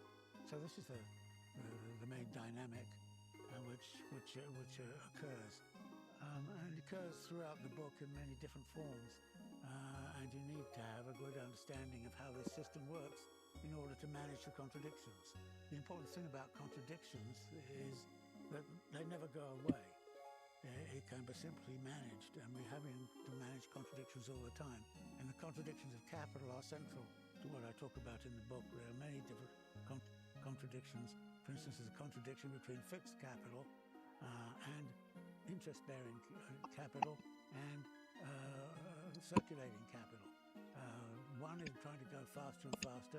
Fixed capital is going slower and slower. There's a contradiction between investment in fixed capital, and we see that going on all the time. And those contradictions are there. They have to be confronted, and they have to be managed properly. But most of the time, bourgeois science doesn't really understand contradictions and doesn't like to talk about contradictions. So as Marx said about Ricardo, you mention contradiction to Ricardian. Ricardian just brushes it off as if it's unimportant, when in fact it's absolutely foundational for how we should understand how capital works. To watch part 2 of this episode, you can support the show on Patreon. We had Francis Fukuyama on the show, I think sometime last year, maybe around this time last year, and he argued that neoliberalism ended in 2008. I know better than to ask you if neoliberalism is over, but you are the author of a very influential book, A Brief History of Neoliberalism, that I know is formative to my education and many of the people in this audience. I want to ask you instead, how is capitalism reorganizing itself in this era? The coercive laws of competition were not working very well in the 1960s because we had monopolies. And when monopoly power is strong, the coercive laws of competition don't work so well. And so we had things like the three big auto companies and the big steel.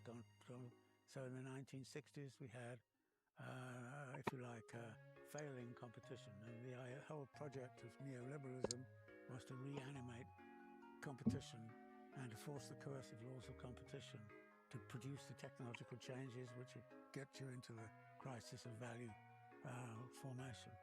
Now, the end result of fierce competition is monopoly. And right now what's interesting is that we're back into a world of monopoly capital. We're not talking about it formally, but that's in fact what's happening. I mean, look at that organization that exists amongst the high-tech companies. Was it 5 or 6 companies? Magnificent Seven. Magnificent Seven, okay. Well, it used to be, you know, the 5 big oil companies and so on. But now we're back into monopoly power. And that monopoly capitalism is really strong right now and has got to a point of centralizing immense powers of capital.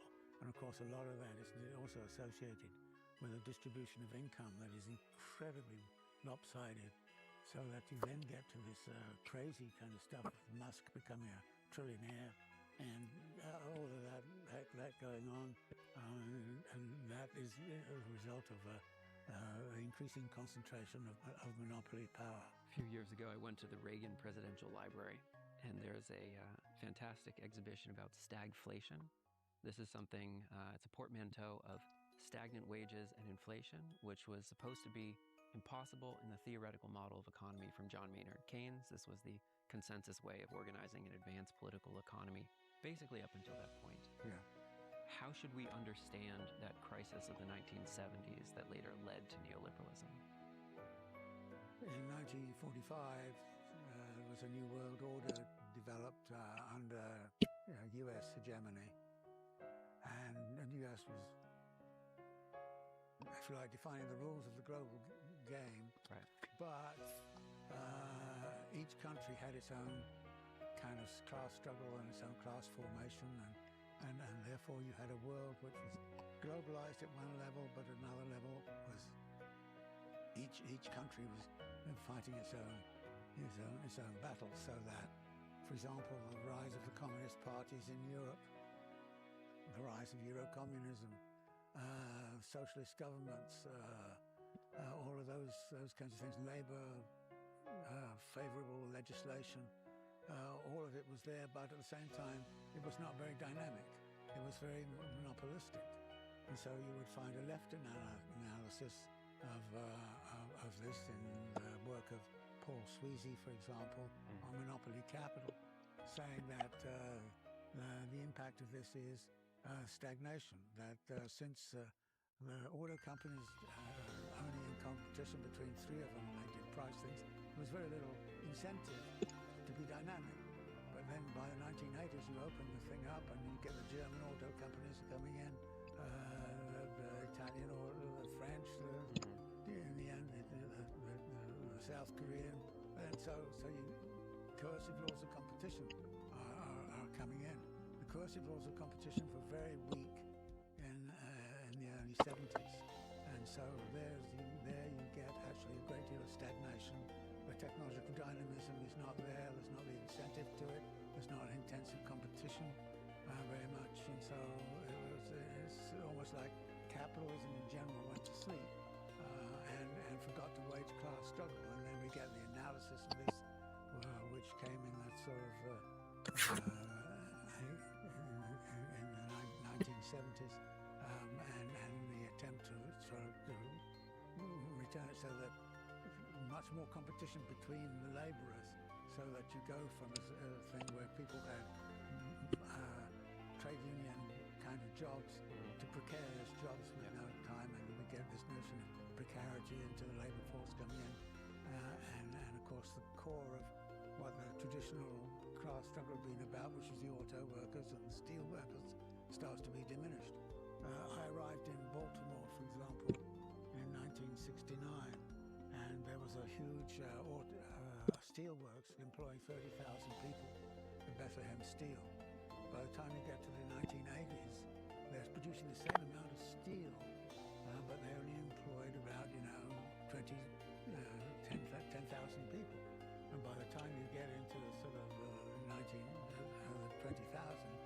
So it's gone in favor of the automobiles coming in from elsewhere. So this is why this balance between monopoly and competition is important, and why I think it's important to start to look very much at the reassertion of monopoly power and what that's likely to mean over the next few years. How central governments are going to deal with it, but at the same time, what's going to happen in terms of its deployment. All forms of technological innovation in the past have been used to diminish the power of labor.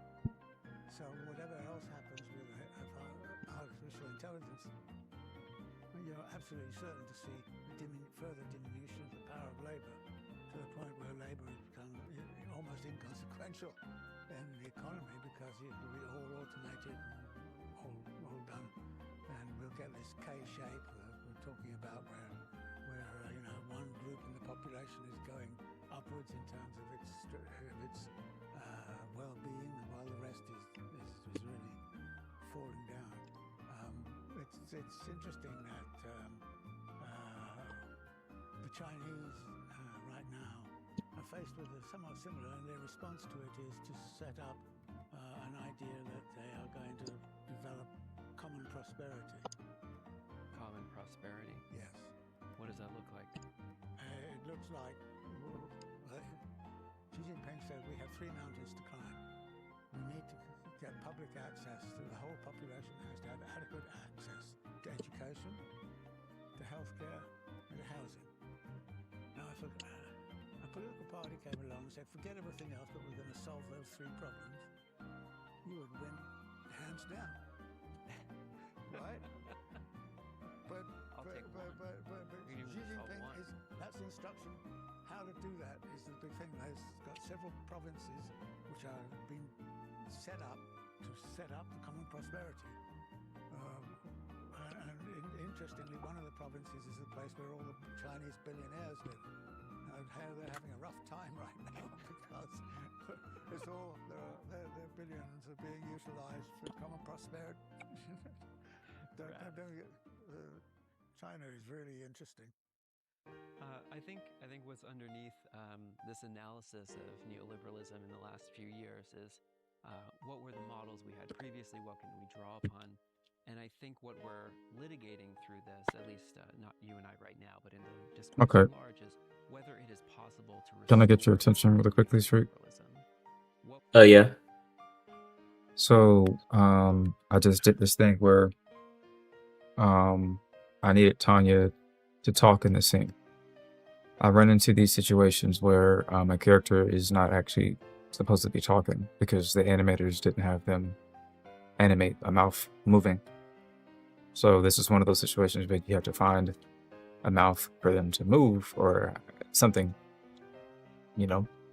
So I'm a sandbox editor, which means that I typically approach a lot of editing not from the point of view of effects, but from the point of view of using one tool in many different ways. And that one tool is masking. That's why it's the only thing you ever see me do when you tune into one of my live streams. Maybe I haven't said it around you, but this will be maybe the first time you hear it. But I can accomplish all things through masking. Maybe a glow effect. In addition, give me masking, give me a way to glow things, and then I'll pretty much have 70 to 90% of the editing world accounted for. I suppose I also need color correction. That'll be huge too. But anyways,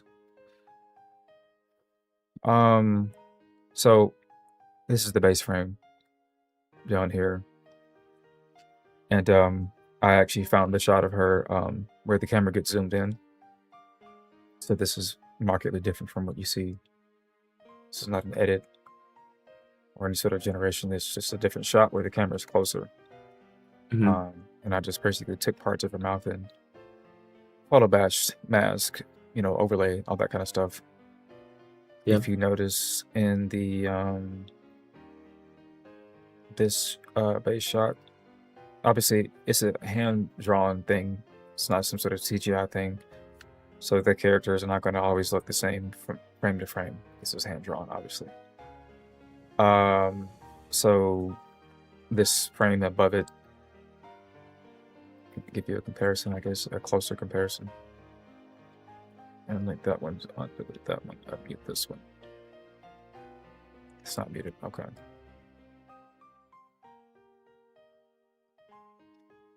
So you can see, obviously, that not only is it higher resolution, which it should be, because you can't decrease or increase resolution based off of like an effect in the traditional way that you would increase resolution. It's kind of weird to say this. There are many things I could say, but the base thing to say is that like when people talk about like I can't believe anime had animation this good in the 90s or the 80s. When people say that shit like that, they just show how stupid they are for the most part. Because drawing is not graphics cards. It's not a CPU. We're not upgrading a computer when we go into the future to draw better or whatever. Animation, Japanese animation is not, the computer is not really doing much unless the computer literally is animating things. But I edit frame by frame because anime is drawn frame by frame.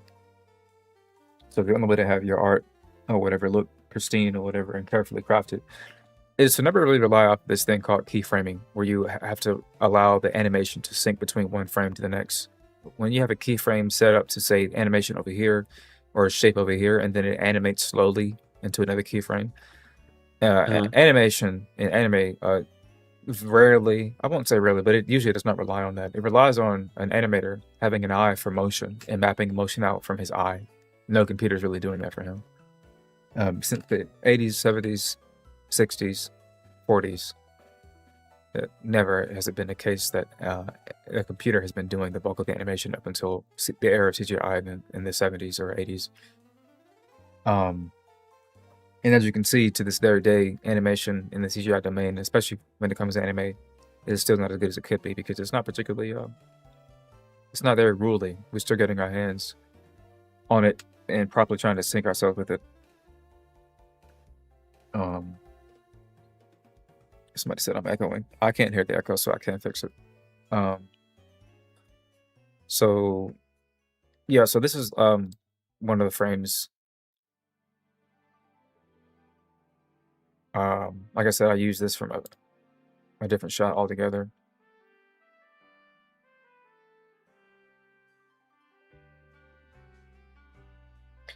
And because her mouth is drawn a little bit differently, I had to basically get out of the way to make sure that since this is the base frame that I want to operate off of, I can't capture that right there where her mouth is like the upper part of her lip is tilted downwards. I'd rather keep it where it was forward. It's less to mask, therefore. Anime characters, when their mouth moves to open up, they have this weird effect, weird drawing tendency, where when a character's mouth opens, you can't see through the other side. This is how a person's mouth normally is supposed to be moving. Okay. But in anime characters, their mouths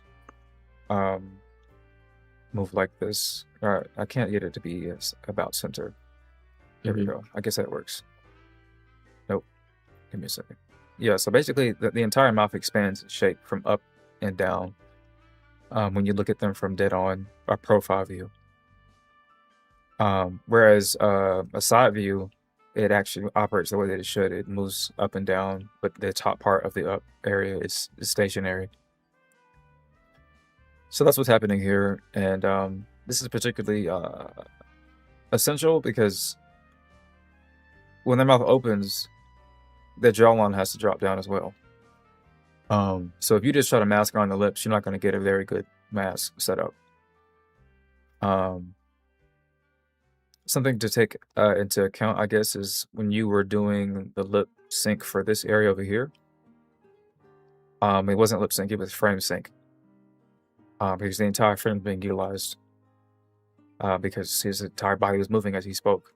So you aren't gonna do this thing where you decided to, if you thought if this was the base frame and he just made this expression, it was frozen the entire time. Uh-huh. But he needed to speak. But you can't find any shots of him speaking in any useful way.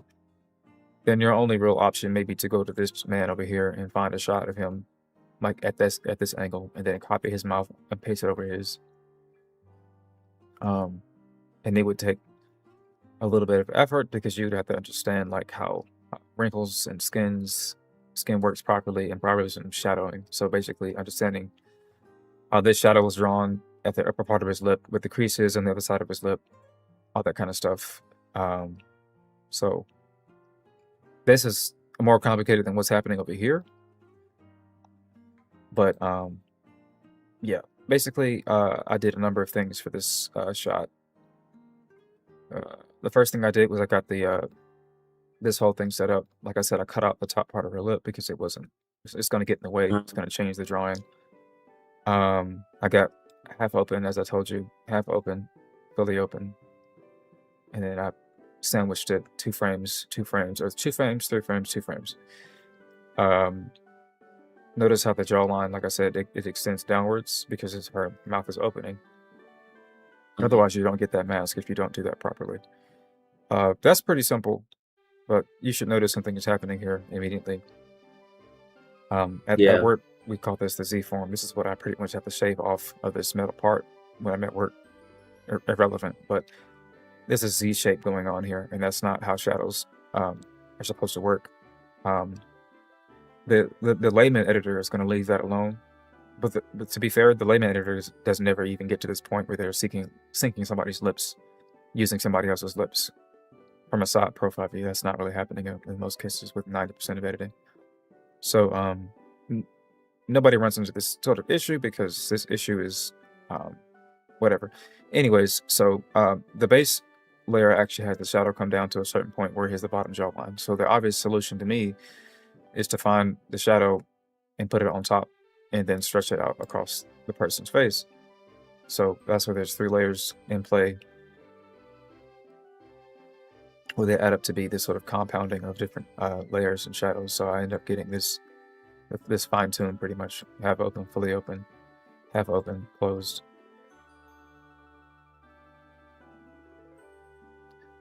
Only thing that I might change, if I care to, is the line thickness. The line thickness is thicker on the original drawing, but my mask ends up making it fairly skinnier because of the way that the mask is predicated off of what I got it from. So this shot over here, this is a very thin line. That's where I got it from. The reason why it's thin is because this is a far away shot. I'm sorry, this is a full shot.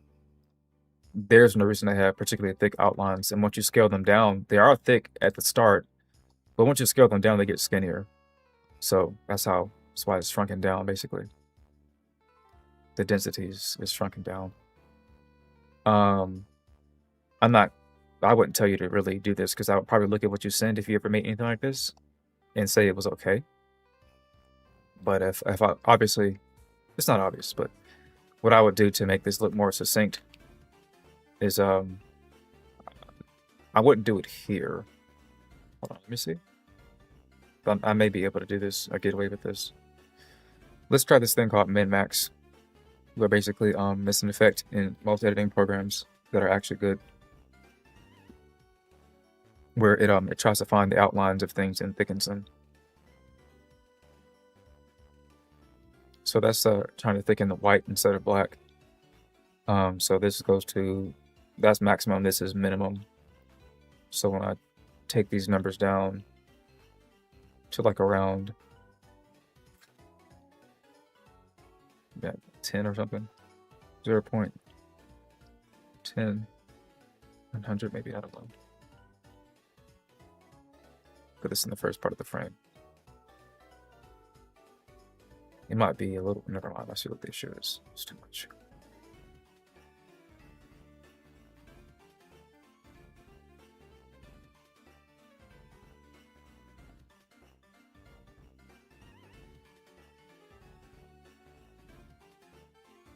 Let's see.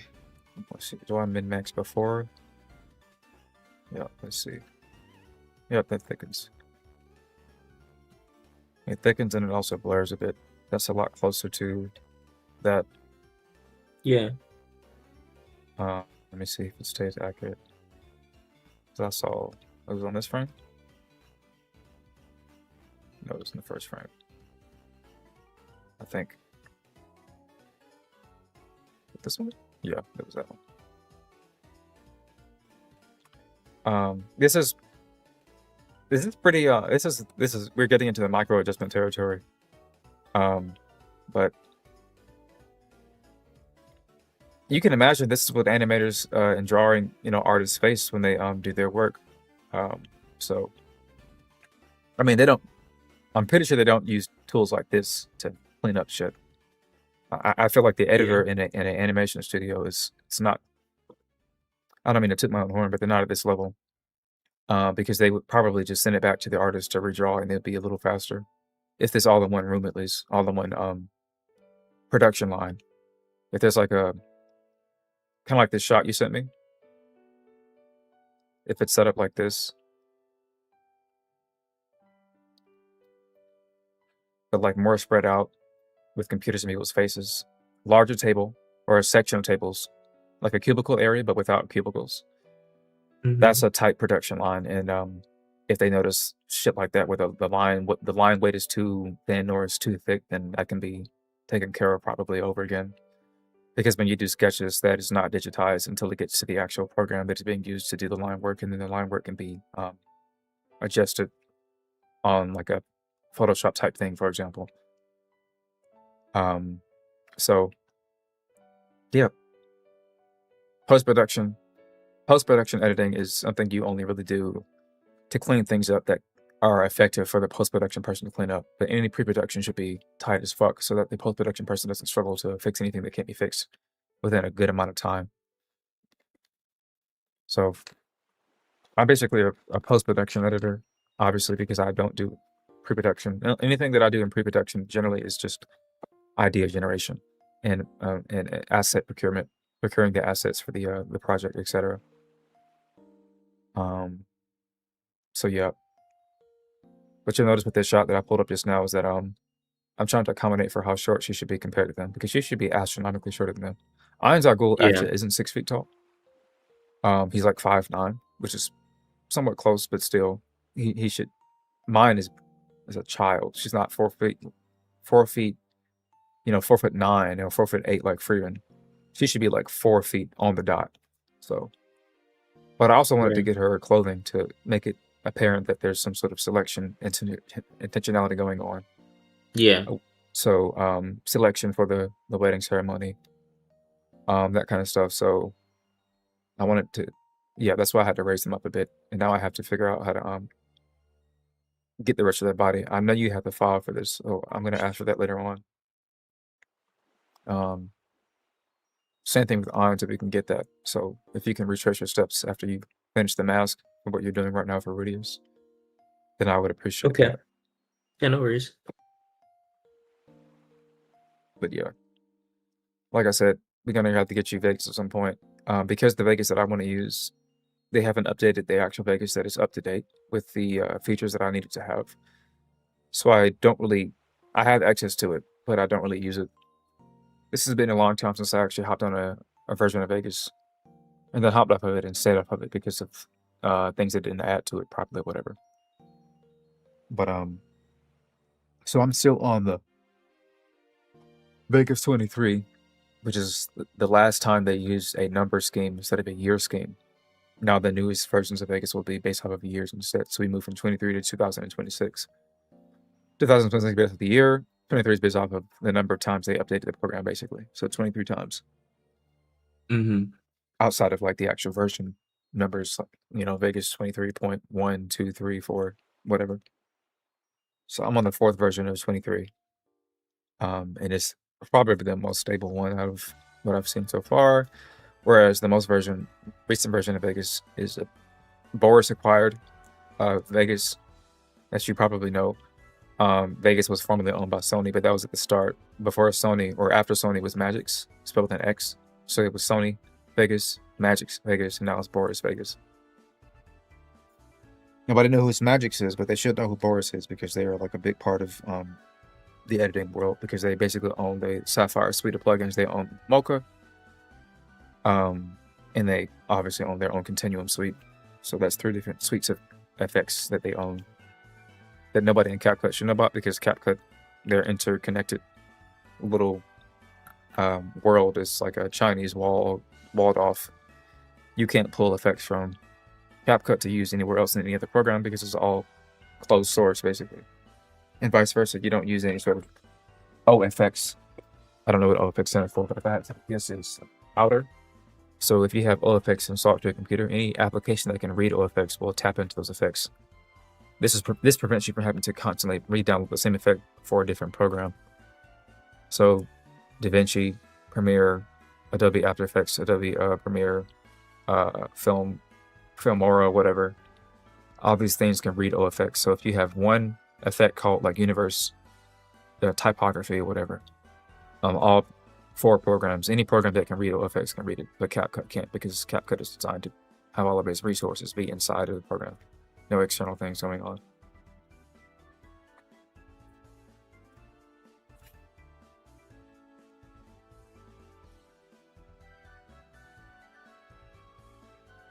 What were the necessary preconditions that allowed that to happen?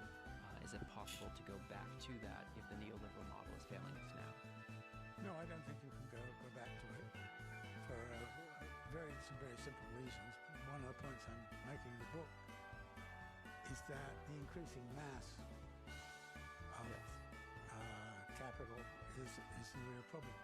I mean, the total value of goods and services in 1950 was, on the world, as calculated by the World Bank, to be something like maybe $9 trillion, something like that. By the time you get to just before COVID came along, it was $90 trillion. And now it's up to well over $100 trillion. And you've got to find investment opportunities for this huge amount of capital returns. Musk has all that money. What is he going to do with it?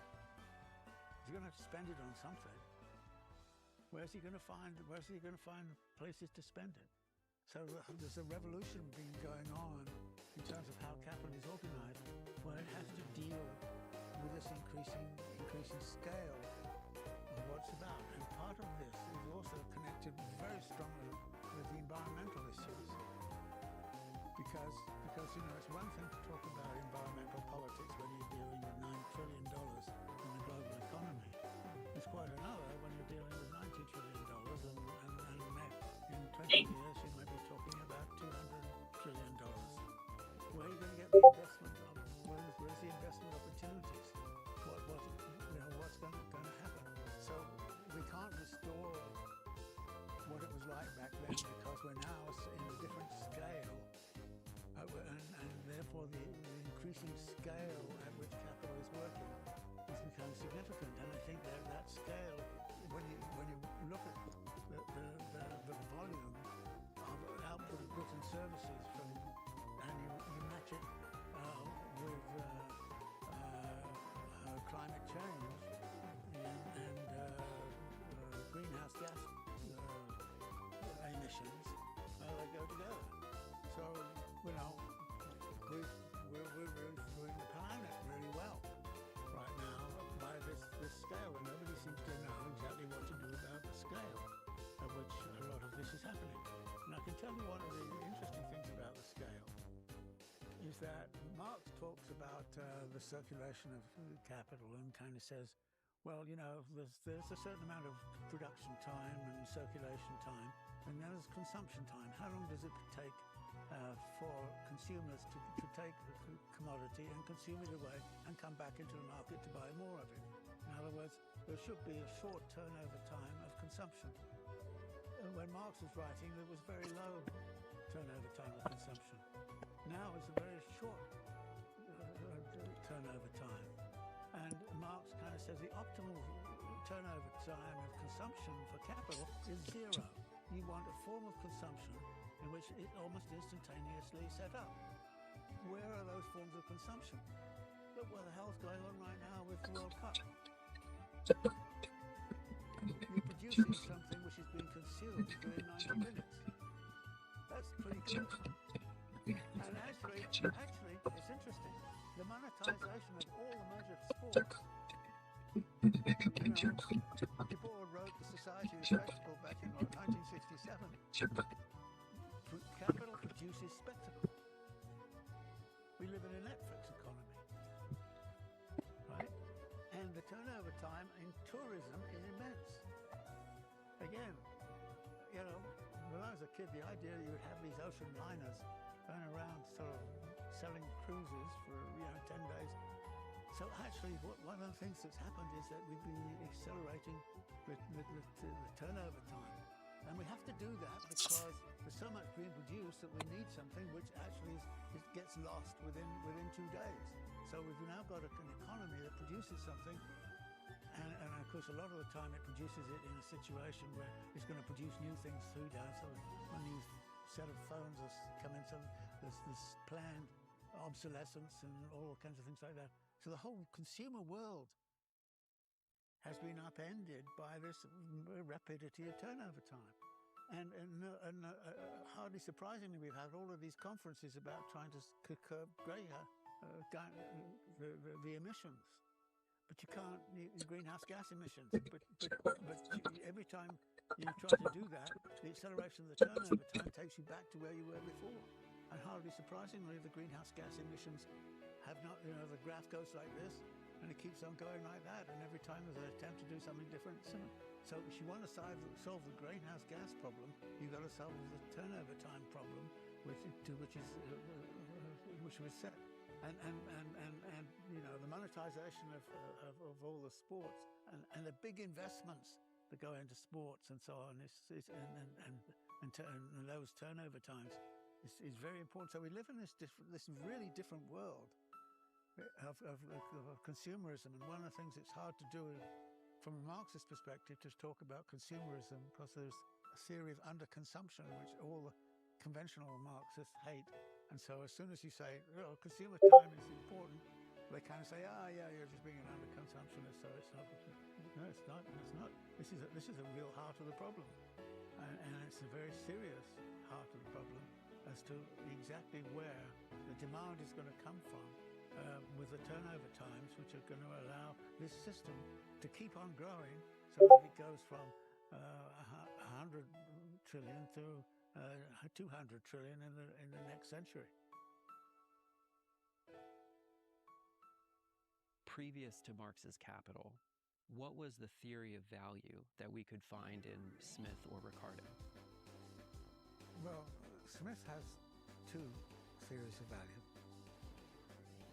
The first theory of value is that value arises out of labor, pure and simple. Right.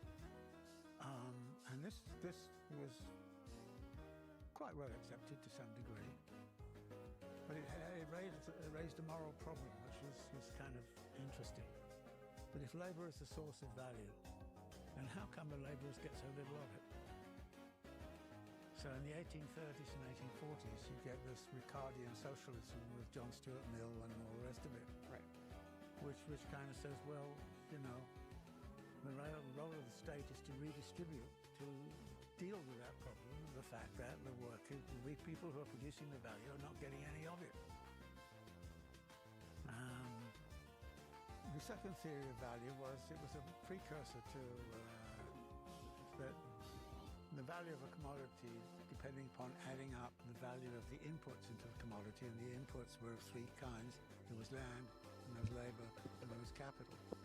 So Adam Smith kind of said the value of the commodity depends upon how much land, labor, and capital is introduced into it.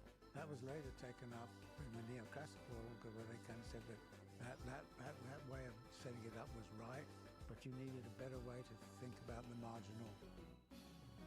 So the marginal economics was using that kind of framework. So Adam Smith had both of these, and it was a bit short. Ricardo was more into the labor as the source of all value, and that the value theory is therefore dependent very much upon productive labor, and he was paid a lot of attention to unproductive labor. So So, for example, the gamekeepers who sort of took care of the estates of the nobility, they were not productive workers, therefore you had to come up with saying value is produced by productive labor. And actually, if you look at it and look at the data and say how many people were employed in Downton Abbey in the 19th century, and it has a lot to do with yes, a lot of employment was there, but it was not productive labor. So that the question of productive versus unproductive labor became part of the thing. Interestingly, Malthus liked that idea of unproductive labor because he said basically the only way in which you can match supply and demand in the market is to have unproductive classes who don't produce anything but which consume and take care of the consumption. And Marx has a little bit about that, and kind of tongue-in-cheek says, imagine an economy in which that's the way the world is made. But it's kind of... I can imagine that pretty easily right now. What is it precisely that Marx disagrees with in his critiques of Smith and Ricardo? Marx is thinking dialectically. Yeah, I said that word.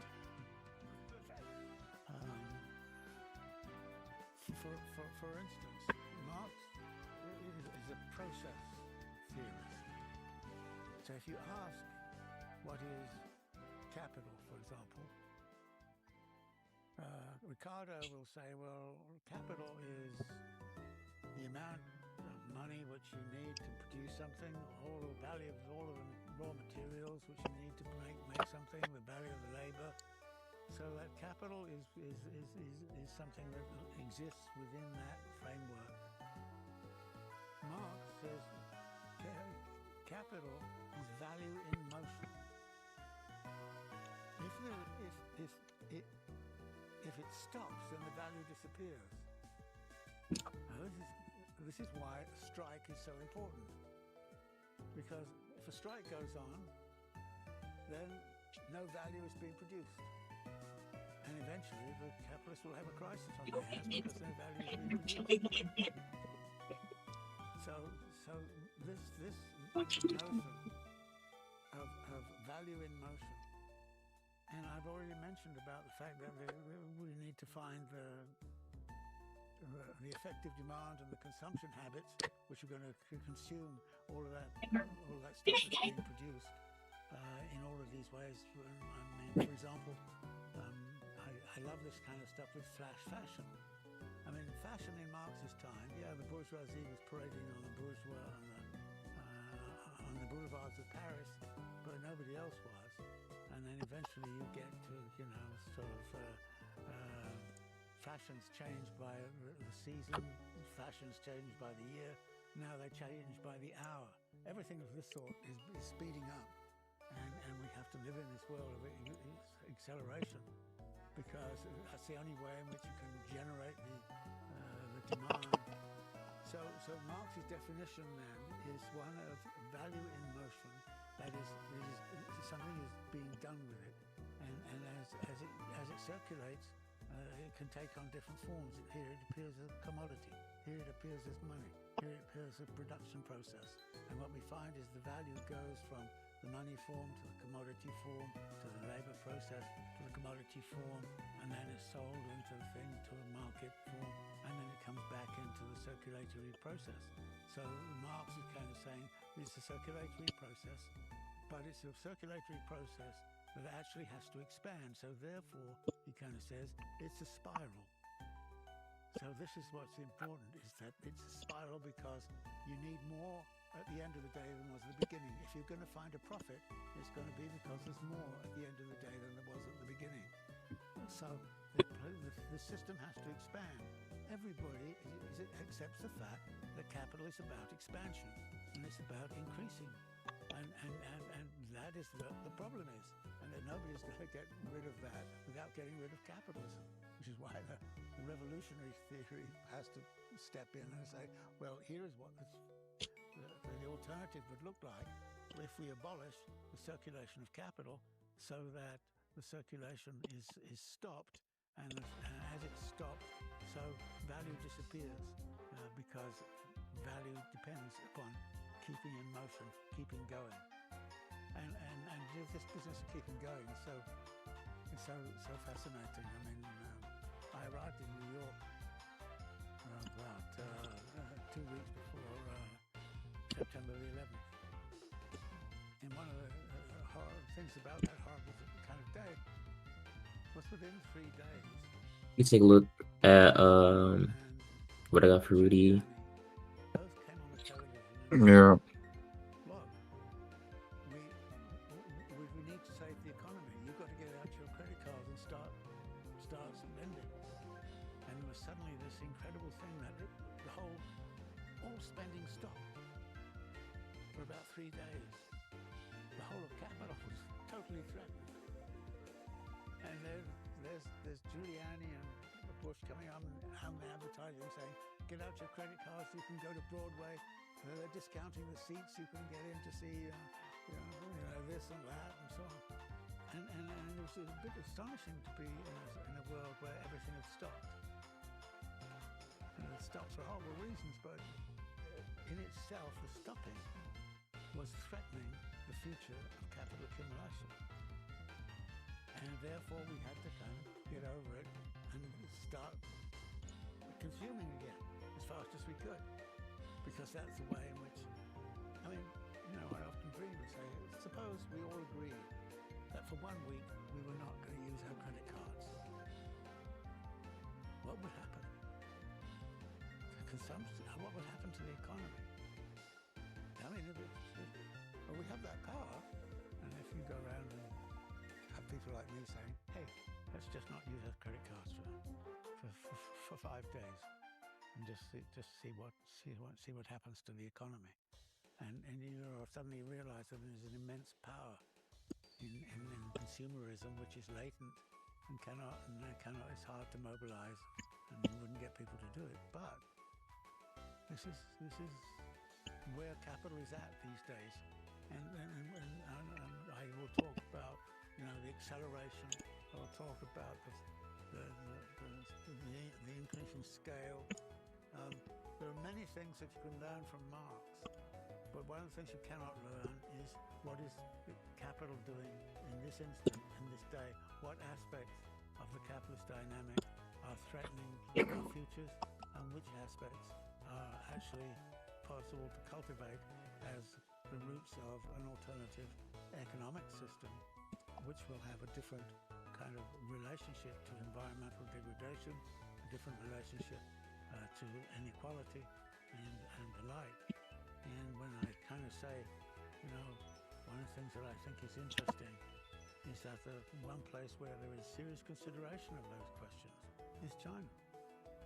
And of course, everybody here is kind of impressed with the idea that China is a mortal enemy of everything. I know the Chinese are not very nice. I can concur with a lot of the criticisms that might be made of them. Make sure when you Very alert.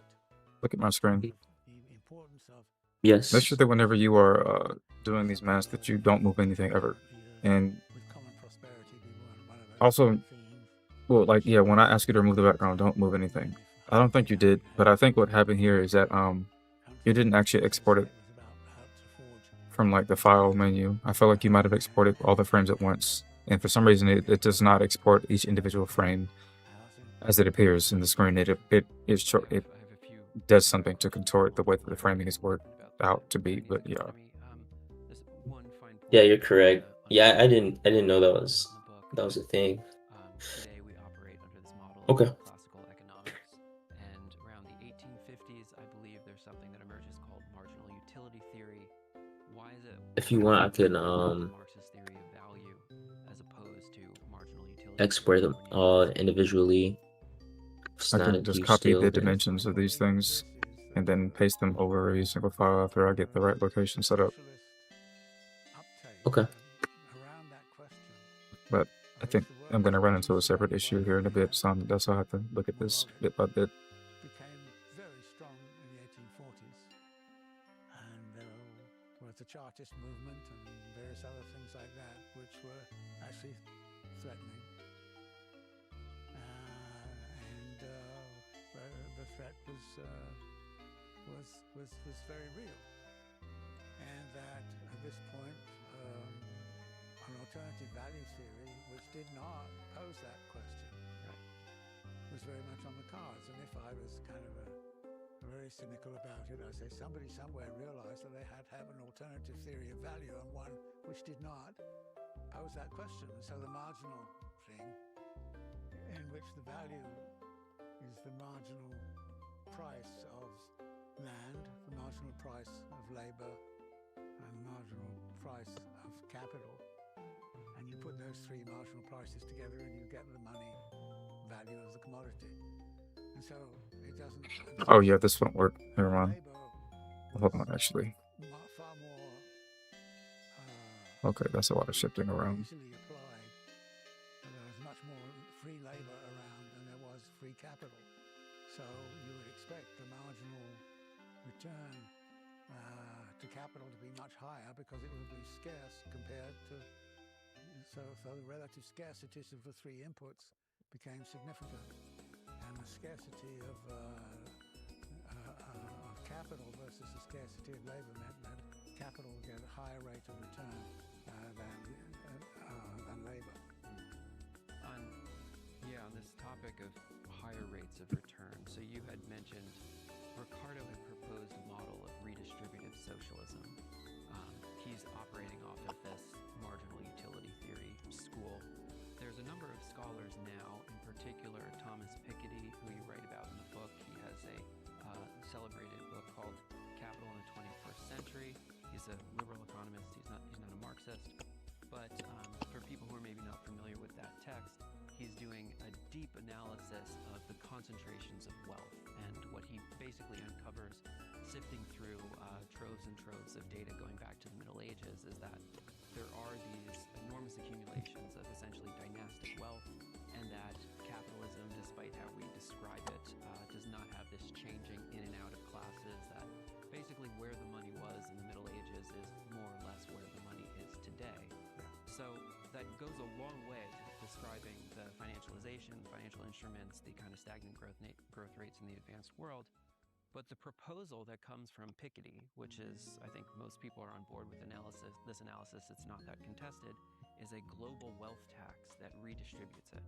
And the argument that you're making in this book is that this kind of re-envisioning of Ricardo's redistributive socialism will be insufficient to solve the crises today. So perhaps we could outline what that initial model of redistributive socialism was, a la Ricardo, and then make the argument about why this global wealth tax will be insufficient to solve the crisis of the liberal economy we're experiencing now.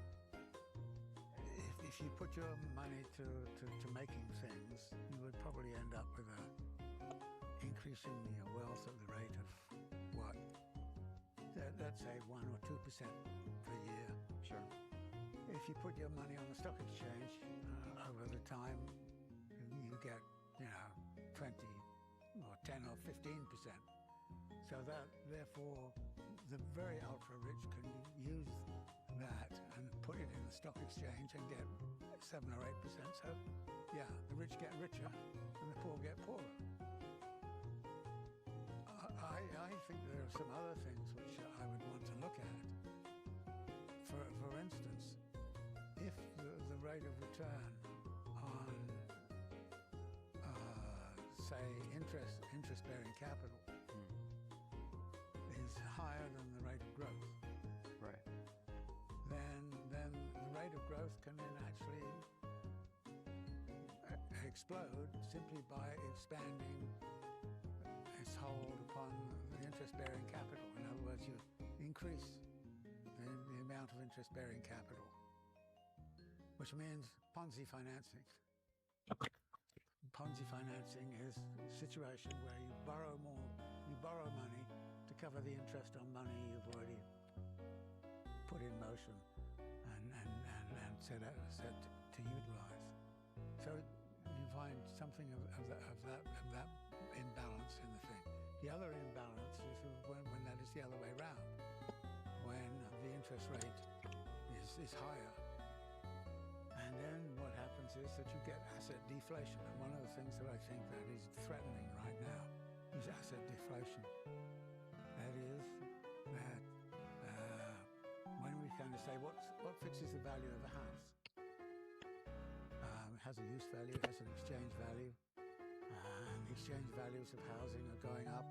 And as the interest rate, declines, so housing becomes more and more of an asset. Which would you rather hold, money or houses? And there have been times when houses have appreciated at a faster rate, and they have been doing that in the United States and most other advanced capitalist countries for a long time now. But then you're going to get asset deflation, that is deflation of the housing market. It's going to get back down to roughly what it takes to build a house. And then the question is, what kind of house are you going to build? Are you going to build an expensive house, or are you going to build a cheap house? And if it's a cheap house, then how are you going to... I mean, the cheap housing in the United States is a trailer.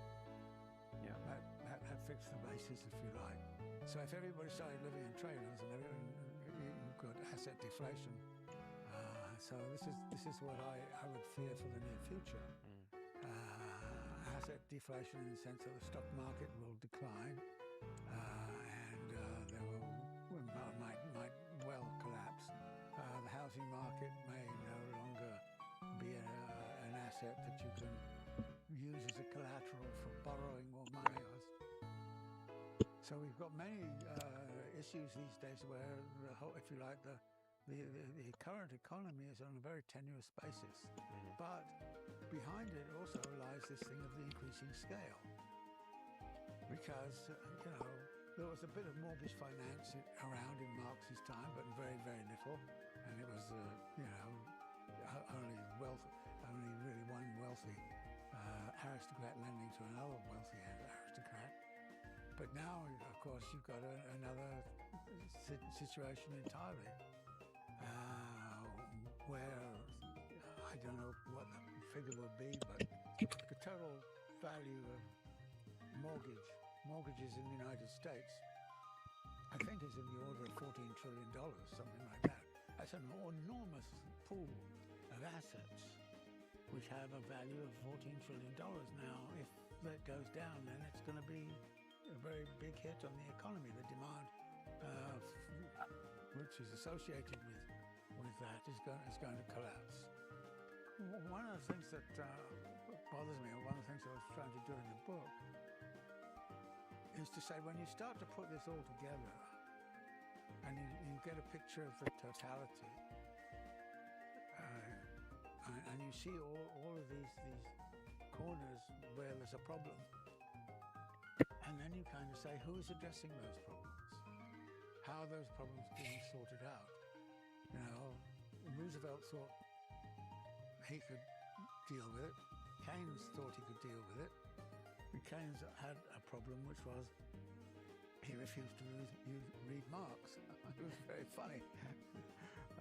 He had a co-economist, John Robinson, who read Marx and was very good at it. But he refused. Because in a sense he was part of the Bloomsbury Circle and he was bourgeois to the core and wouldn't be caught dead sort of with a copy of Capital in his hand. But there are all of these areas of weakness right now, and where Keynes, I think, was significant, really significant, was in his emphasis upon expectations. And what is the climate of expectations right now? And that's one of the things which I think, again, is an arena of weakness. But one of the things that it needs to do is that you can sometimes solve problems in one corner of the economy by adjustments in another corner of the economy. And therefore, to do this, however, you need to have a picture of the economy as a whole. This is one of the things I'm trying to do in this text, so that you understand how it is that you might be able to manage contradiction in such a way that you solve the contradiction, or not solve it, but you manage the contradiction adequately in one part of the economy by not emphasizing the destruction of another part of the economy. In other words, you try to get the different corners of the economy working together in one global kind of understanding of how an economy works. I'm very determined to try to find a Marxian political economy in the midst of all of this, which deals with capital in motion, which deals with contradictions, which at the same time is trying to find a way in which to satisfy the wants, needs and desires of the mass of the population to live in a decent house, in a decent living environment, at a decent standard of living, which seems to me to be, if you like, the minimalist aim to which socialist economics would seek to address. Will China become the world hegemon in the 21st century?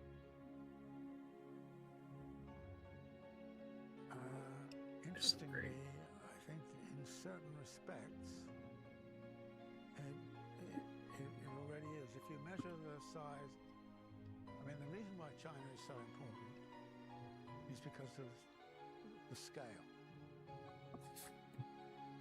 The reason the United States is so important is because of the scale. Right now, you compare the two scales and you say, well, if we use the market rate of exchange, the scale of China is far less than the scale of the United States. The United States is still the largest economy, and as the largest economy can mobilize much more in the way of hegemonic power. But the trouble is there's another way of measuring relations, which is purchasing power parity, PPP, which asks the question, how many goods and services can you get for a dollar, for example, for whatever the money form is. And by purchasing power parity, China has a larger economy than the United States. So in certain areas, it is already hegemonic. I've mentioned the interesting kind of problem of accelerating the demand to keep up with the increasing supply. One of the big problems in the United States of China is that they don't consume enough. They're not consumerist enough. So it's very hard for them to develop an economy which is going to be challenged out of the United States, because it's not the same consumer power in China as there is. But in certain areas, like it's already the case, electric vehicles and things like that, the Chinese are well ahead. The story of China is nearly always one in which at a particular point in time people start to say, yes, it's doing very well in this, but it cannot overtake the United States. But it has overtaken the United States, particularly in purchasing power parity, but in many other areas like electronic vehicles and things of that sort. And every time the United States tries to discipline China, tries to actually,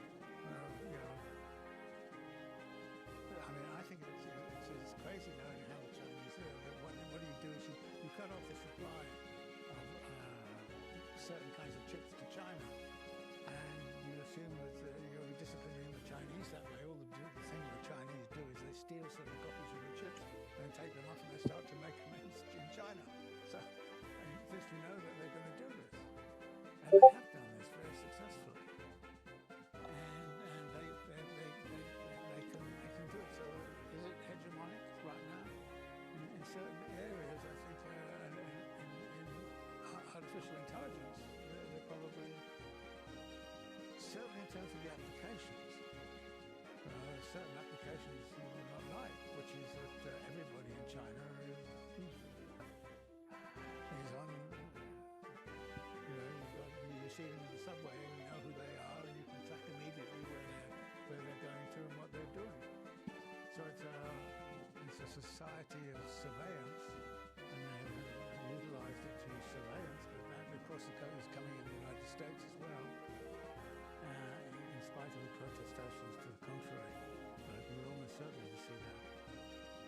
But I think one of the things my personal kind of view, and I have no way of saying it's right or not, is the Chinese are living on a different time horizon. They're not concerned. Investment, infrastructural investments, or investment infrastructures, but they're unlikely to attack Taiwan, for example.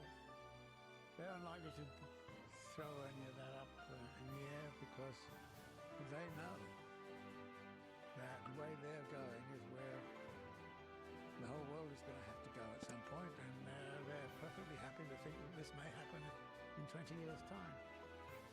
So hegemonic, yes. Yes, I think they are. I think they think that way.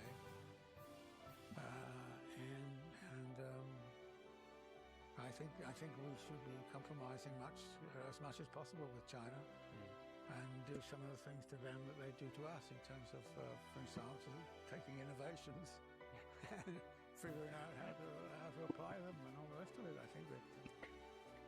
I'm going to try and roll a few questions together here, but superpower competition, multipolarity, conflict over chips and rare earth minerals. There's an enormous, I think we should just call it an arms race for AI, because the potential of this technology is catastrophic if your competitor or opponent has it and you don't have access to it. However, there's all of these knock-on effects with developing that technology, which maybe gives you the lead in the superpower competition because you have a military advantage over your opponent. However, it's going to wrought destruction on your economy at home. And one of the things that you talk about in the book, maybe we can dig a little bit further into the theory of value that underpins this. How is it that if all value originates with productive labor, that a fully automated firm, which employs little or no labor, can still command a profit? Yeah, this is actually the familiar question. Hello, Alexander, and Control Alt Tab. Volume 1, Chapter 1 of Capital is, well, what happens if there's no labor employed? The answer is that, of course, the profit is different from the value, and capitalists will organize themselves, even without labor, to get the average rate of profit. They're not bound by having to employ labor. And so Marx talks about, and in the third chapter there, I talk about the way in which there's an equalization of the rate of profit. Because the rate of profit depends upon capital intensity. That if you have a lot of capital, machinery, for example, then you don't, and it's all machinery, then you're still spending a certain amount of capital and you expect to get the average rate of profit on it, even though you're not producing any value. So there's a redistribution of value that goes on in terms of Hello, Missouri. Again, this competition between individual firms, and each one of them should get the same rate of profit, no matter what their capital intensity, which means, in fact, there's a redistribution of value from labor-intensive activities to capital-intensive activities, which means that if you wanted to think about this in terms of imperialism, it would mean that the market, through the equalization of the rate of profit, would redistribute the value produced from labor-intensive, which was what was going on with China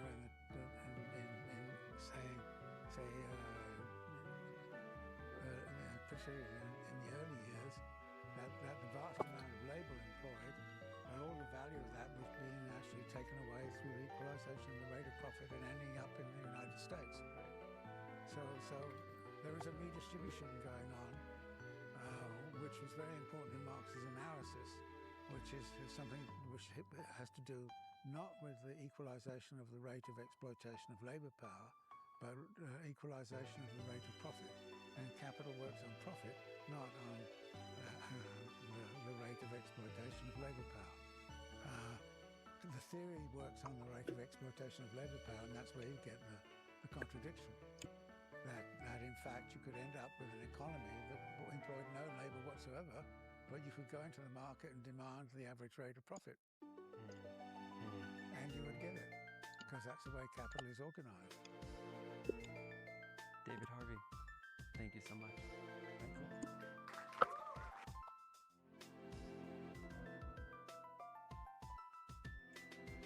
To the drawing board and make really basic arguments about intersectionalism that these guys, I feel like they used to understand more, or used to talk about more, but they're just completely brain dead now. This sounds like every high school kid who's the only thing that actually matters is class. Nothing, no identity politics. All of that is actually fake bullshit. It's all about class, guys. Let's fucking go. The crash course that America's on is going to continue no matter what. Black people have been making this argument for decades. It's kind of like an Afro-pessimist sentiment, and for the most part, they've been right. No matter who wins, local, state, That might be the least true statement that I have ever heard in all of American political analysis. Black people are absolutely, I know you didn't necessarily black people are absolutely not both sides in our elections in the United States. Black people are fiercely loyal Democratic Party voters. Fiercely loyal.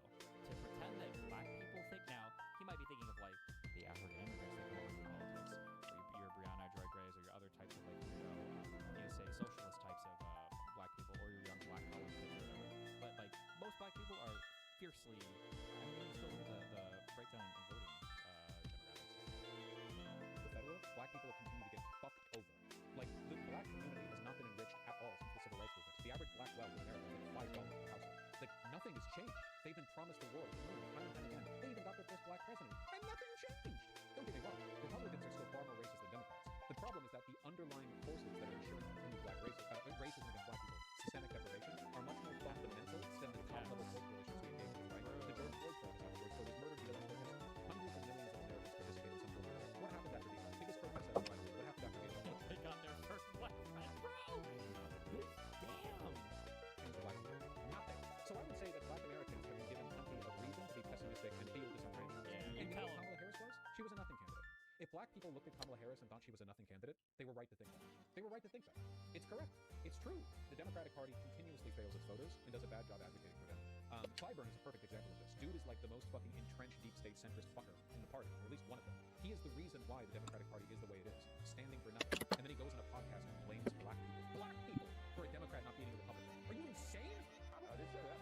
The media had nothing to do with that 59%. If that 59% had been 69%, she would have won. I guess, so is the argument that black people let Kamala Harris down? Oh, in many instances, absolutely. The idea that they did a bad job of winning people never even occurs to me. It never even occurs to me because they hate stupid. It's the number one thing a person should think about when running a campaign. How do I make people vote for me? But to them, it's not even a consideration. Not even, never even crosses their mind. You know it. It's incredible. It's genuinely inhuman. It's inhuman. I cannot imagine feeling this entitled to people's votes. I cannot imagine being as powerful and influential as fucking Clyburn and being so contented with my power that I will go on podcasts and blame black people.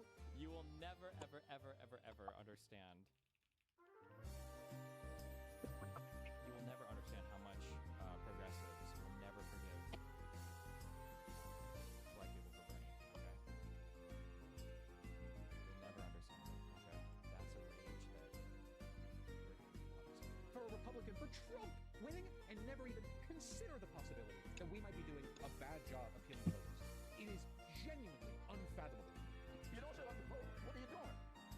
Is there no valid reason why black voters could not have felt heard by the last Democratic election? Is there no valid reason that they even though... There might be. I'd like to know what it is. Fucking incredible. Totally incurious. It's your job to know. It's your job to know. Oh, I'd like to know. I've never heard any arguments for why Kamala Harris might have been a weak candidate. Would you like to share some with me? Oh, yeah, I'm like a DC insider and have been for nearly a fucking century. Could you share some? I've never heard any. He's so out of touch. Yeah, want to know how out of touch he is? Clyburn is so out of touch. It's the non-binary, pansexual, furry, market socialists on Vosh's stream that supported the jobless woman for the Seattle mayor, whatever, that woman. These are the people that are in touch with the lack of empathy. Yes. But AI, there's so much that it's changing in terms of the future of work and our economy. Do you use AI? Have you ever used an LLM? No.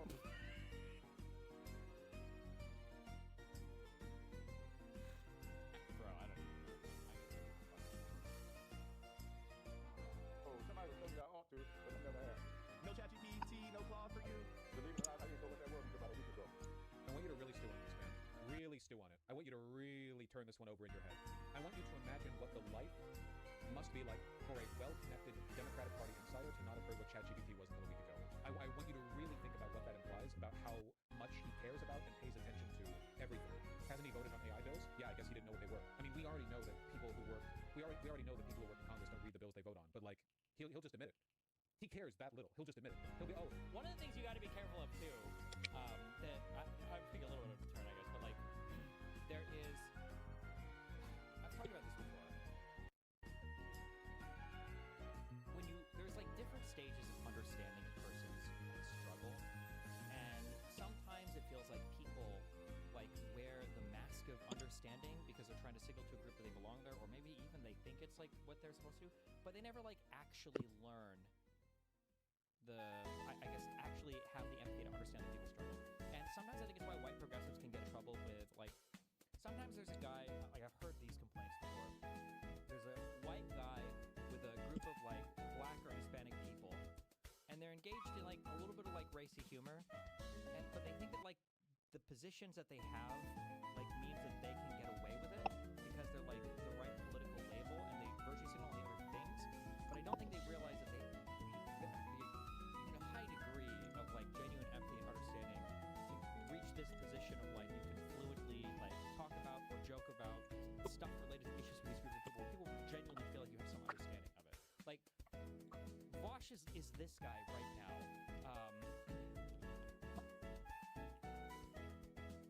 What it's Gordon and Emily, this is Chris. Chris, this is Gordon and Emily Green. Chris, nice to meet you, Chris. Nice to meet you indeed. It's quite a grip. Thank you, you too. You ever play golf? Once. Years ago, it wasn't very good. Gordon was a professional. Like it's like you're nice to black people because you're saying the right things, and it's like you're like signaling the right way, but it's like it feels like a thing that because the big problem with this type of signaling too, and I think people get a feel for this. The problem with this type of signaling too is that it can flip on a dime, where if the wrong thing happens, like you are losing that person completely. Where now they hate the black people because they didn't vote for Bernie. Low information voters, right? So it's just what are you gonna do? The reason Trump won? Black people. Kamala Harris ran a weak campaign. I haven't heard that before. AI? Yeah, I heard about that last week from my fucking great-grandnephew. It's unbelievable. It really is. It's shocking. That means they watch zero news and probably don't look at any intel info. I've told you this before, but like people like this, a significant number of like very old senior Democratic insiders, mostly senators, they don't watch the news. They get all of their info from the consultants and special interest groups they've developed decades-long friendships with. They literally don't watch them. They don't watch the news. They don't know anything that's going on. Their bewilderment at the real world is in part sincere. They don't pay attention at all. They are not people like us. They are not normal people. Which one? Who are you talking there? Who are you talking about, man? Careful! Jesus Christ! Just slow your roll a little bit, man. You're going too far. You're not gonna be able to come back. They don't watch the news. They don't know anything that's going on. Their bewilderment at the real world is in part sincere. They don't pay attention at all. They are not people like us. They are not normal people. Which one? ChatGPT or whatever it is. You didn't know till a week ago. Wow, I'm jealous. You got yourself in a bubble. That may sound strange to you. I didn't know what that was. Okay, have you been to a data center or anything like that? No? Okay. I guess I'm wondering, like, with the speed of technological changes right now, with how much people are anxious about the ways AI and work might change because of it, how do you effectively legislate as a member who is distant from some of those technological shifts that are affecting folks' lives right now? I have a great staff. I wish I could know everything. I don't know everything. And I don't spend my time trying to learn everything. I don't know. I don't know. I don't know what you're supposed to do with this, really. I don't. What I spend my time doing is trying to surround myself with people who do know stuff. It's kind of funny. I'm gonna be honest. I don't know much about his like legislative record or whatever. I just know I think he's considered like the most important black legislator in American politics and has been for like the past 15 years. But the answer that he just gave is technically the correct one. Nobody has time to learn everything. It's the same answer when we had Kinzinger on here a month or whatever ago. You can't possibly keep up with everything. You have your values and your beliefs, and your job is to pick who you believe are good staffers that can, chew their way through legislation and then give you answers that represent your beliefs to, help you make a good decision on what to vote for. Like that's basically how it's how it should work ideally. But I don't think Washington's gonna like that one. What I spend my time doing is trying to surround myself with people who do this stuff. Yeah, there you go. Consultants. There you go. Like this is no his staff. He says staff, not his consultants. His staff. He's so removed from reality that he doesn't even realize what he's admitting. It doesn't even occur to him that the average person might find it repellent, that he doesn't know what he's voting on and just surrounds himself with insiders who tell him what to believe. His staff, Fosh. Yeah, he has no idea how bad this looks. Fosh. He has no idea. He has no clue whatsoever. It's not even his totally different world. Like this is the bourgeois capital democratic equivalent of an aristocrat walking through a village and talking to proles or peasants and just asking them about how they enjoyed their last feast or whatever. It's the summer solstice. Did you not enjoy the festivities? Oh, surely you laid out a golden pheasant for everyone at your house to do. Talking to people who are wearing like linen potato sacks for clothing or whatever. Like that's the equivalent of this. And you mock and you laugh, and then all the peasants stew in their hatred, but no, there's nothing they can do about it. But like this is that. The difference is that old-timey aristocrat really didn't have much of a choice but to interact with other people in a social class. Whereas Clyburn can just open a computer and learn about the whole world, and he chooses not to. It is worse than the aristocrats. I know how to legislate. I know how to build relationships. And I hire people to bring knowledge into the game that I can put to practice. Sorry, I wanted to talk about ethno-narcissism. There's a big overlap here. I feel like over the past, especially year, my big ideological war has been one internally within the Democratic Party against anti-democratic sentiment in the party. Like my pitch essentially is the reason Democrats are so weak on fighting Trump is because they have no interest in doing so. None whatsoever. People like Clyburn have no interest in fighting Trump meaningfully because not only because they're ideologically not really opposed to Trump, but because they're so weak and stupid they wouldn't even know how if they wanted to. In my mind, what I'm fighting for is a return to liberal democracy as opposed to just like managed corporate democracy. A system where people get in on patronage, seniority, and cynical appeals to ethnic politics. I feel like I'm basically like championing liberal values here to an extent, to a democratic system that does what it says in the tin. And I think this overlaps heavily with the ethno-narcissist bit a little bit. The idea that like the centrists in the Democratic Party are perfectly comfortable elevating ethno-narcissism, especially from like the Congressional Black Caucus, because they're aware of the fact that it's often used to weaponize cults of personality surrounding senior members rather than like an actual Democratic outcome. To that note, like Jim Clyburn endorsed Haley Stevens just a couple of days ago and campaigned with her. Voters overwhelmingly oppose corporate and special interest funding, but the Black Caucus has long been corporate aligned. You yourself has been one of the biggest receivers of farmer money, but 85% of Americans support. Like, if you think that these people actually represent Black Americans, I think you're delusional. Or at least I'd ask you to check your priors on this. Do you think that? Like, Thanks for the share. This guy represents Black America. Archikari? The guy who cares about workers' rights, Abdul El Sayed, the Arab guy who has property in Dubai, coming from a multi-millionaire family, who got his medical degree just so that he could pick up his master's in epidemiology and then pretends to be a doctor. That's the man of the people, okay? He's the one that really knows what's going on with the people, right? The average Black American is politically pro-corporate. Don't you think it's odd that the Congressional Black Caucus is overwhelmingly represented by conservative pro-corporate like AIPAC stooges? Like, do you think that represents the will or the best interest of the Black Democratic electorate? Or do you think there might be something a little more cynical or NLK going on here? Candace Owens called attention to this phenomenon, but she's a fucking Nazi grifter. What the fuck? Holy shit! Leaving the Democratic plantation. That's what he's talking about. That's what Candace Owens is talking about. The plantation. She used to help blacks escape the plantation of the Democratic Party. Oh my god! Or do you think there might be something a little more cynical going on here? Candace Owens called attention to this phenomenon, but she's a fucking Nazi grifter, so who cares about her analysis? She still pointed it out correctly. The idea that the Democrats take black votes. You gotta hand it to Candace Owens. The black Democratic voter plantation. That was hot fire. She was spitting with that one.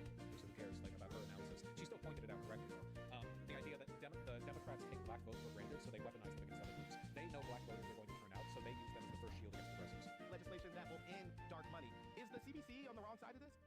No. You know, and as well as I do, that no white person in this country came out of slavery. I'm not that far removed from it.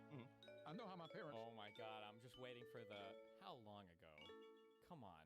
How long ago? I'm waiting for it. Oh my god. We have wage slavery today, and you dare talk about slavery of the past? Grew up. They didn't grow up with wealth. They can pass that wealth on to their children because they never had it. I serve with people here who are... Your parents were slaves? I didn't know you were that old. Oh, we are slaves together with the corporations. This is the final boss of ITPOL. Multi-millionaire. Why do you take so much PAC money? Because we were slaves or something type shit. What does this have to do with anything? You know, with racial grievance politics, anything can be your argument. But today, nobody's growing up with wealth. And if they decide I'm not going to take any kind of corporate PAC money because my mom and daddy can write the check, so we're supposed to stay out of politics because we don't have the family wealth to support it? Or do we sit down and find common ground? And let me tell you, you mentioned farming. I would challenge you to find me one...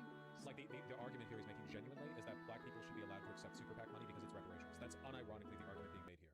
We are materially deprived due to the history of slavery, which is true. That's why we shouldn't accept money from conservative PACs and corporations that perpetuate the economic conditions that keep black people in the dirt. It's again, it's not a rational argument. What it is racial grievance politics. Because what he's implying here is that if you have a problem with him accepting a fuck ton of pharma money, it's because you're anti-black. Oh, you have a problem with Jim Clyburn, a dinosaur, accepting millions of dollars in corporate PACs and APAC money? Oh, what? Do you not respect the fact that black people have been historically materially deprived in America? Why are you so anti-black? Just say you hate black people. Will vote I have ever cast that farmer supported and my constituents... Just as a heads up, black people weren't just like materially deprived, okay? They were also fucking slaves and weren't allowed to fucking vote, okay? I understand that our material analysis, okay, you know, can only go so far. I appreciate that, but like, it wasn't just material deprivations, okay, that impacted this group of people historically, all right? You ain't gonna find it. So you must ask, why do I get so much support from farmers? Because I am the biggest proponent of medical research that you're gonna find here. Damn, I'm sure. It ain't about voting the big pharma, it's about voting for the future health. Damn. Of people with heart disease, diabetes, cystic fibrosis, all of these things that kill people that I'm trying to find a cure for. And Platitudes. The idea that pharma companies give money to candidates who are most anti-heart disease is pretty funny, though. True, actually. It's just college kids with a good heart that find cures for diseases in years of Washington, I guess.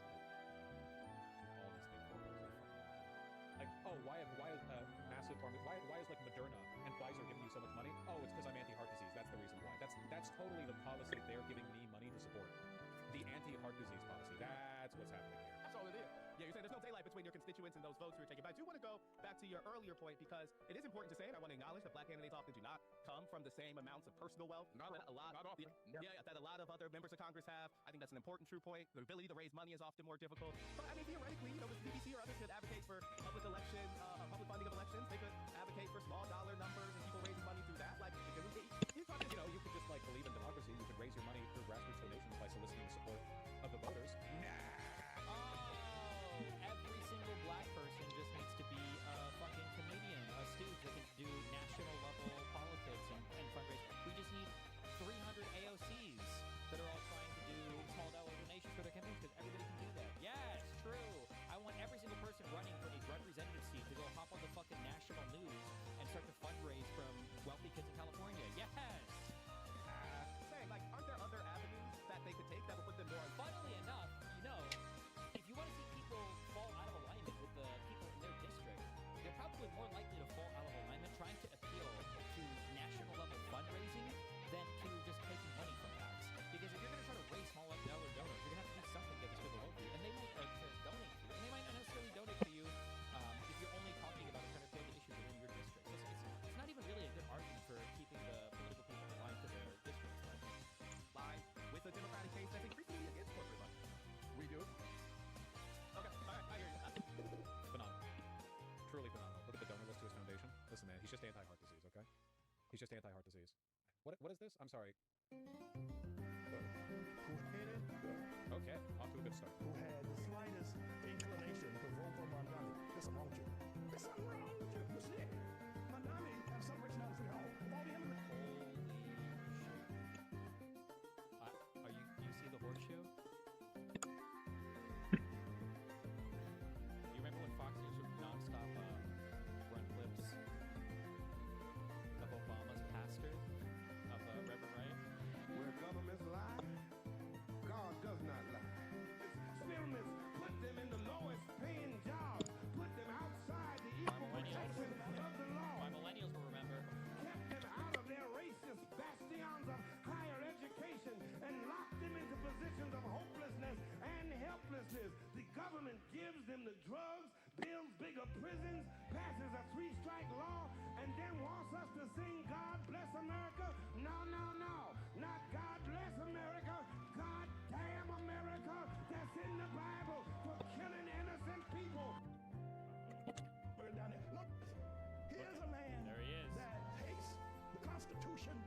he's so much funnier than any white person with this politics would be.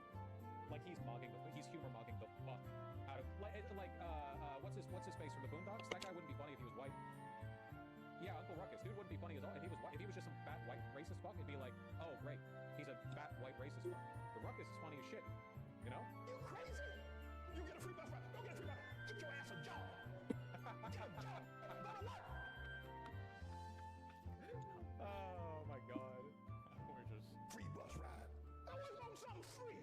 He's our boy. All you gotta say to get it is say we got free food. That's how we got free grocery stores. You holy shit, I haven't seen it. I haven't.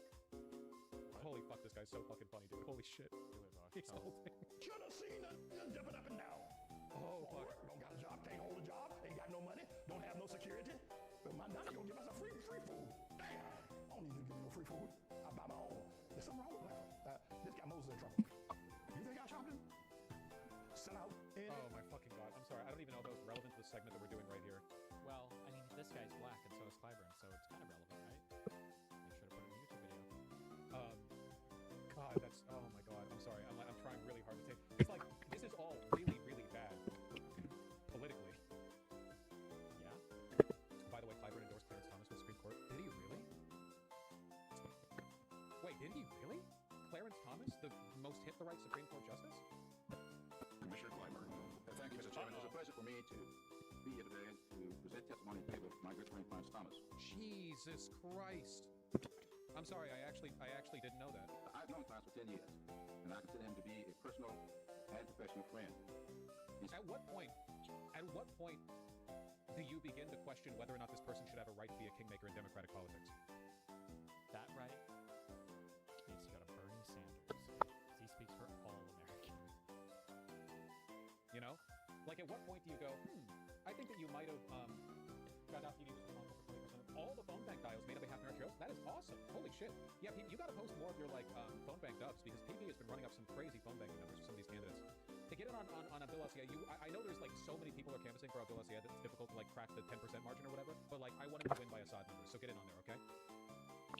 We had a historical number of, don't read that aloud like you call anything else. Mr. Wynn, you can't say that. We assume, if you are black and you are in chat, I know you want to say really funny shit, but you have to remember that everyone is assumed white in the live streaming political. If I was like a black YouTuber doing watch-alongs to Naruto episodes, you could say N-word Sate in chat because everyone would assume you're black. But this is a very white boy political live streaming news coverage channel. You are all assumed white. I know it's not fair. I know it's not fair. I know it's not fair. You can't say it. You can't say it. Oh my god, man. I'm sorry, I didn't realize he fucking called Clarence Thomas his good friend. Well, okay, let's round this off. Hold on. Let's round this off with a clip that got so many people. Clarence Thomas also weaponized the clip. Yep. His campaign called the sexual harassment allegations against him high-tech lynching, so I was right from here. Listen, my position on this has been consistent for as long as I've been alive, okay? If a person is using their demographic identity as a way of skirting past legitimate arguments, that is a massive red flag. The average person, the average regular human being, does not have consistent political views. People have biases, people have emotions, people have irrational beliefs that they construct political arguments around. People don't discover normative ethics and then build up their positions from first principles. It's very rare that people do this. Almost everyone just has a set of vague, generalized notions that they then build arguments around like a cocoon, okay? Most people are like this, politician or otherwise. I've never seen this comic before, but can't Congress people compare accepting PAC money with the same way streamers believe they ethically select their sponsors? The reality is like, you should have positions as a politician, and then if there are people that want to support you because of your positions as a politician, then let them support you. Who the fuck cares? The reason why progressives try to purity test so hard around this, around like campaign contributions and shit, is because they don't really run any local political shit. They run all of it as like these national level popularity contests. And when you're running like national level popularity contests, you can afford to have like a no corporate PAC money, no PAC position, because all of your money, you're able to raise an ungodly amount of money through these small dollar donuts and shit. Like,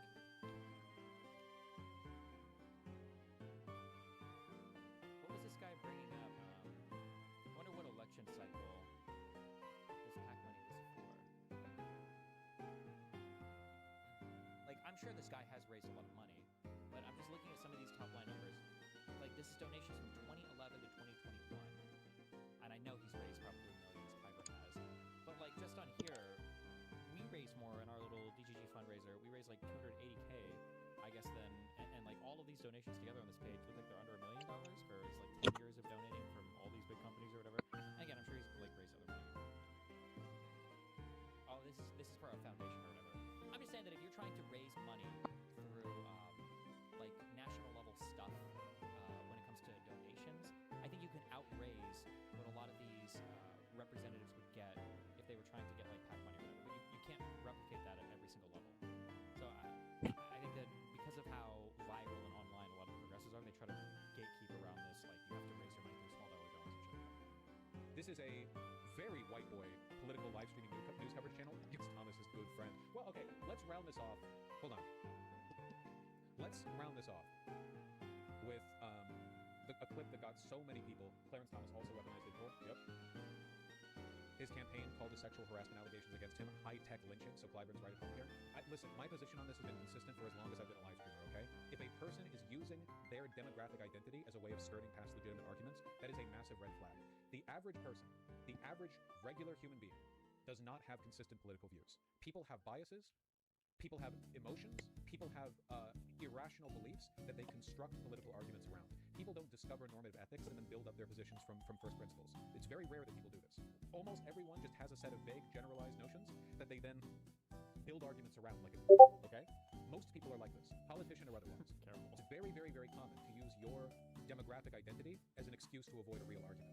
Men do this all the time. Women do this all the time. Whites, blacks, Hispanics do this all the time. The main difference is in how politically effective these arguments are and to what end they are used. You understand? So white racial grievance politics is by far the most dangerous racial grievance political bloc in America. Why? But that doesn't mean it's the only one. These arguments are by default bad. They are dangerous by their nature. It's why I've always called out racism from black people and sexism from women. Because I think the arguments themselves are bad. Not because I think it's only being done by, it's only bad when being done by the dominant power group. It's most dangerous when being done by the dominant power group. But it's always bad. Let me round this around here at this very popular clip. At a Haley Stevens event just a couple of days ago, a Farmington school board member showed up and attracted a lot of drama. Big supporter of Haley Stevens here. And Haley Stevens is, at least according to her, a big friend of the Michigander black community. Oh, this one? Yeah, you've probably seen the clip before. But I feel like this is a good way to cap off where racial grievance politics end. I want you to ask yourself if this sounds like a Democrat to you. Oh yeah, so we're here with Angie Smith, and you're from Farmington. Hi, I'm Angie Smith. I'm from Farmington Public Schools, top go-getter from Farmington Public School Board, and on the board 11 years. I am supporting Haley Stevens because she's that candidate. We need someone that can represent all of us, not just one race, but all races. Haley has done great work in Farmington and in Farmington Hills. She knows what she's doing. And anytime you can go to a Democratic convention and be booed and walk from behind the podium and stand there while you're being booed and things thrown at you, that's our person. So let's vote August 4th for Haley Stevens. Thank you. Thank you. When you say, not just for one, what do you mean by that? Well, you feel a candidate is... The other candidate seems to be for, he doesn't work a room. You have to know how to work the room. Don't come out speaking only Arabic. Don't come out with your Arabic music on. Represent everyone. Well, my DNA is my DNI. Well, my DI, I'm like... Oh shit, I got fake news. Hold on. I heard that part of this clip before. I didn't hear the part before. It's definitely not like the most politically correct statement or whatever, but in context it actually makes a bit more sense what she's saying here. It sounded before like she was just kind of racist against Arabs, which depending on where you're at in the U.S., I mean, believe it or not, black people and Hispanic people have their racisms. But this sounds more like I'm trying to think. It sounds mean, but it's like a land acknowledgement thing. Like if you come out and you're kind of play up some, like if you were trying to appeal to people in a certain city or in a certain district or whatever, and you come out with a kafaya and you're playing fucking Palestinian music or some shit. I don't know if he actually did that. Maybe I'll say he didn't do it, and she's like.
Okay. So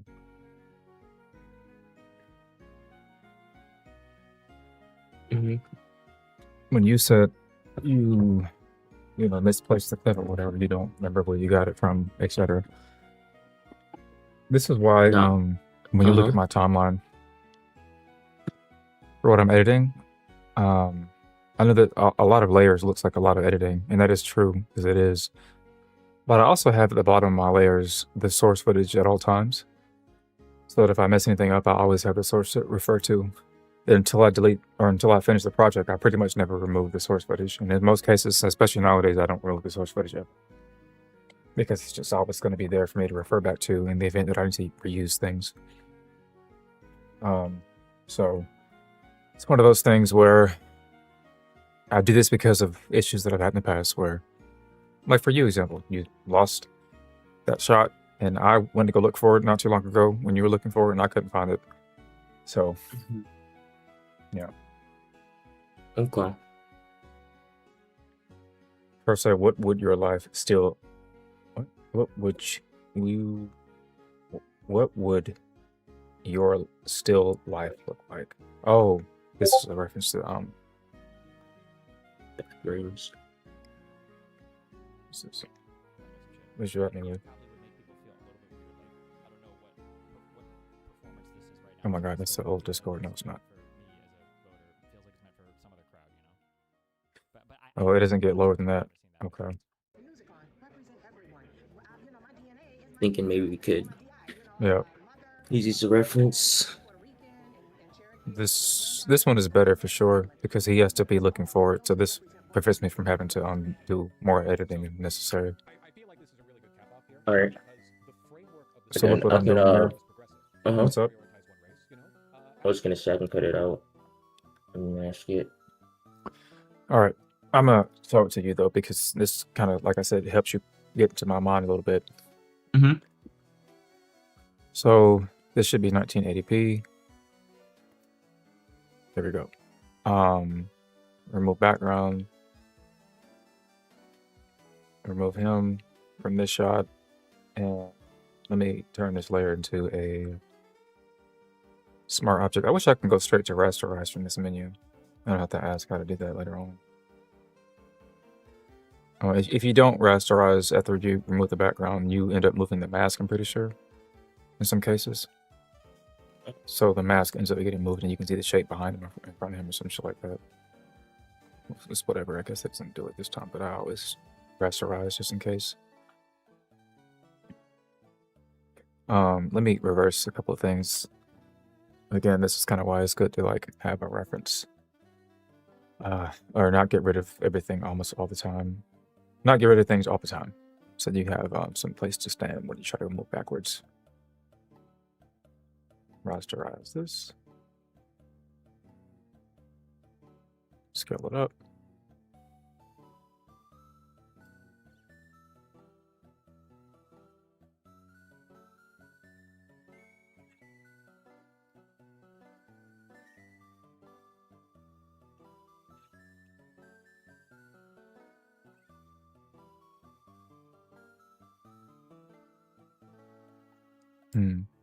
Okay.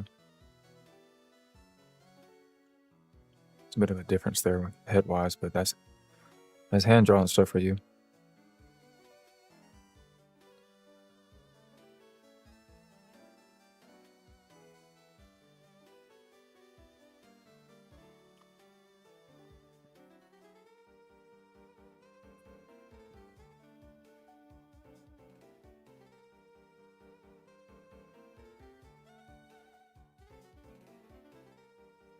All right. What would be good for you to attempt to do is for you to attempt to get his head to face forward, because we need to get to mine at some point and get her to also face forward. But we're going to start with the eyes first when we go to her, but there's a good chance that you can probably do some other things before you get to that point where you need to actually do any extreme editing. But work on him first. Get him to face in the same direction. Generally speaking, that eyes is facing. Okay.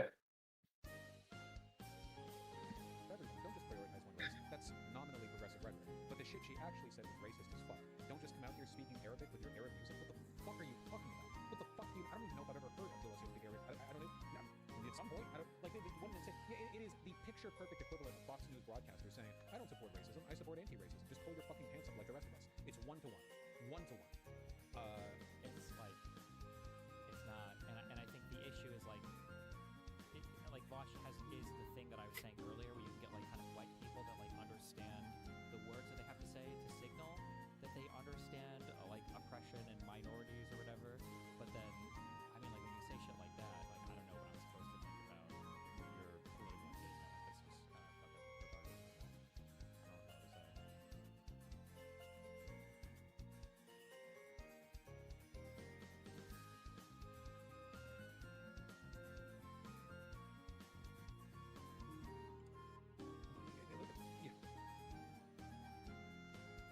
Last one, this guy's insanely racist. It's a photo, so obviously we can't keep looking at too raw, too real. The dude is literally a Mossad psyop, okay? I think there was a big video where people were playing Arabic music and booing Haley. Is that true? Blink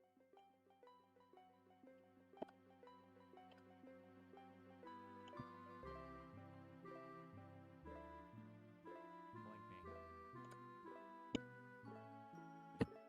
People get mad at me for it. I'm not. But it is objectively true that Mao Zedong and his contributions to global affairs, to history, is plenty. He is a great man of history. Oh my god, dude. This fucking toxic fuck will be Our greatest foreign adversary now is the People's Republic of China. Okay? There would be no People's Republic of China without Mao Zedong.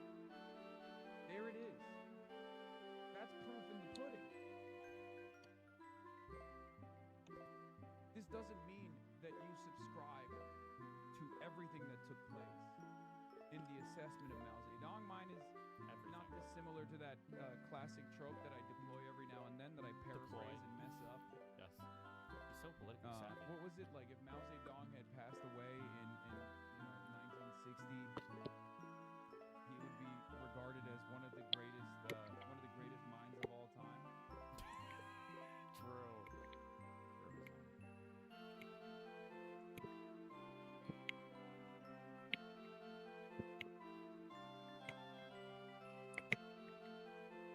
I don't know about you guys, but Mao Zedong, he's in my 10.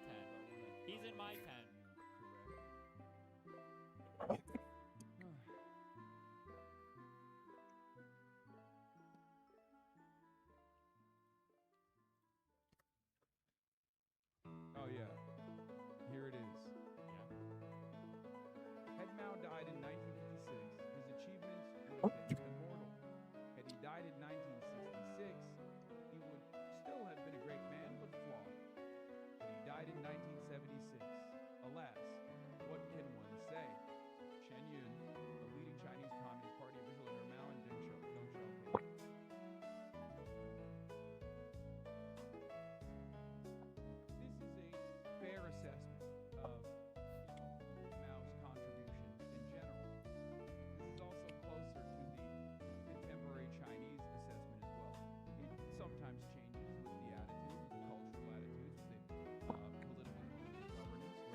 some corporate is saying it's not. Okay, and then Ludwig says, you know what? It actually kind of probably is because of course all the internet is on one side and he wants to be on that side as always. Cool. And he says that, right? Then of course, whatever happens, then he's still on that side, right? Then I have a talk with him. He shows me something that is absolutely what we all were thinking that it was, right? I didn't have the screenshot. I didn't screenshot it because I don't want to be a weirdo, right? Absolutely is exactly what I was still talking about. What we showed, everything that was correct. Then I made him in real life, blah blah, and then he comes back from TwitchCon and he flips 100%. He flips a 180 for no reason, and then it's like, I don't get why. And somehow, I guess that's not enough for a song. It has to be more. It has to be. Well, I mean, I'm just saying. I don't know why he would say that. I love it. I mean, he 180 to say them. Is that not enough? No, it's not enough. Let me show. Tell us what he showed you. Okay. What? I will be clear about it. He's gonna say it? It was in private, and you guys know how I feel about DMs or whatever. I hate leaking DMs. Okay. I'm not even leaking the DM. I was just talking with him off stream. Okay. And he asked me not to show what he's gonna show. I'm not gonna show it. Because I didn't take a screenshot because I'm not a fuckhead. Okay? But he showed me what was absolutely 100% what Hassan actually had before he changed it, right? Which was the device up close, pictured in real life, with the tape over it, with the outer layer that you can absolutely see of the round port on it. Which was Where's known Dan? and is still known as the only model that have that circle port. I kind of I stepped away for a little bit before you Chatter asked what my still life would be like or whatever.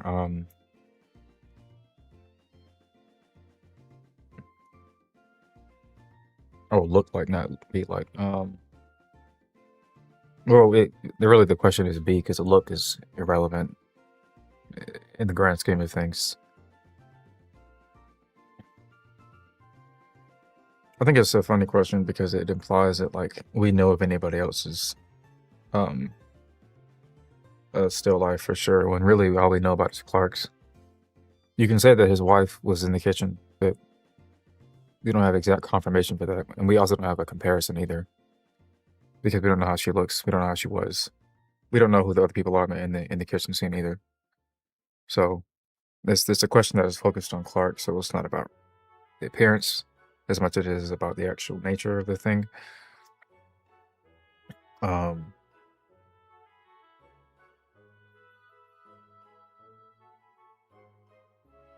So the question is infinitely more complex than just saying my still life would be a black guy in a Batman suit instead of a pirate suit or something.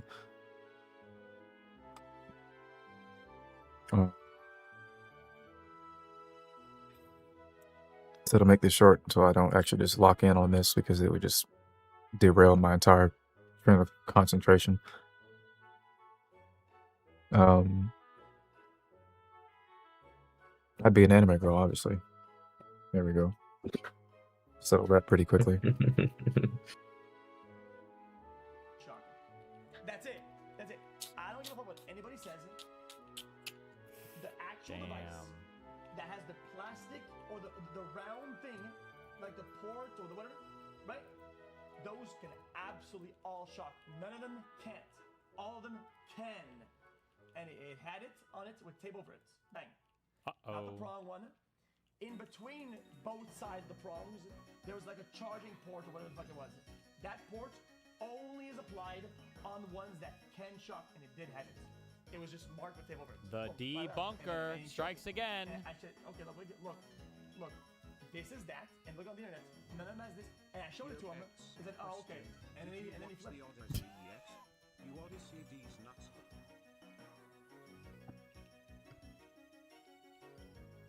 The debunker strikes again, guys.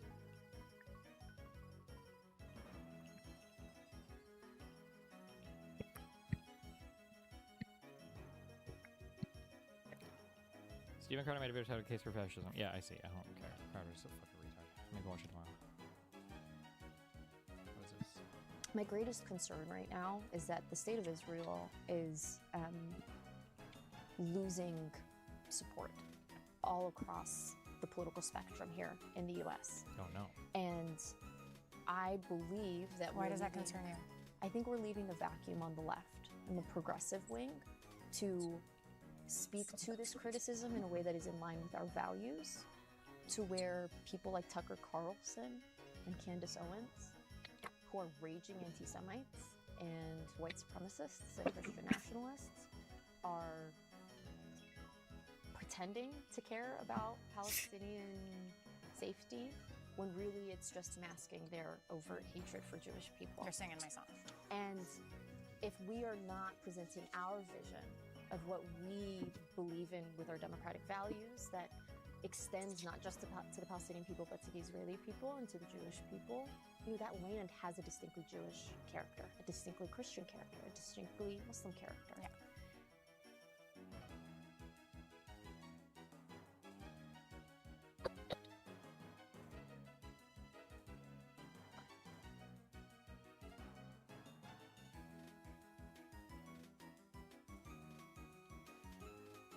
What? No.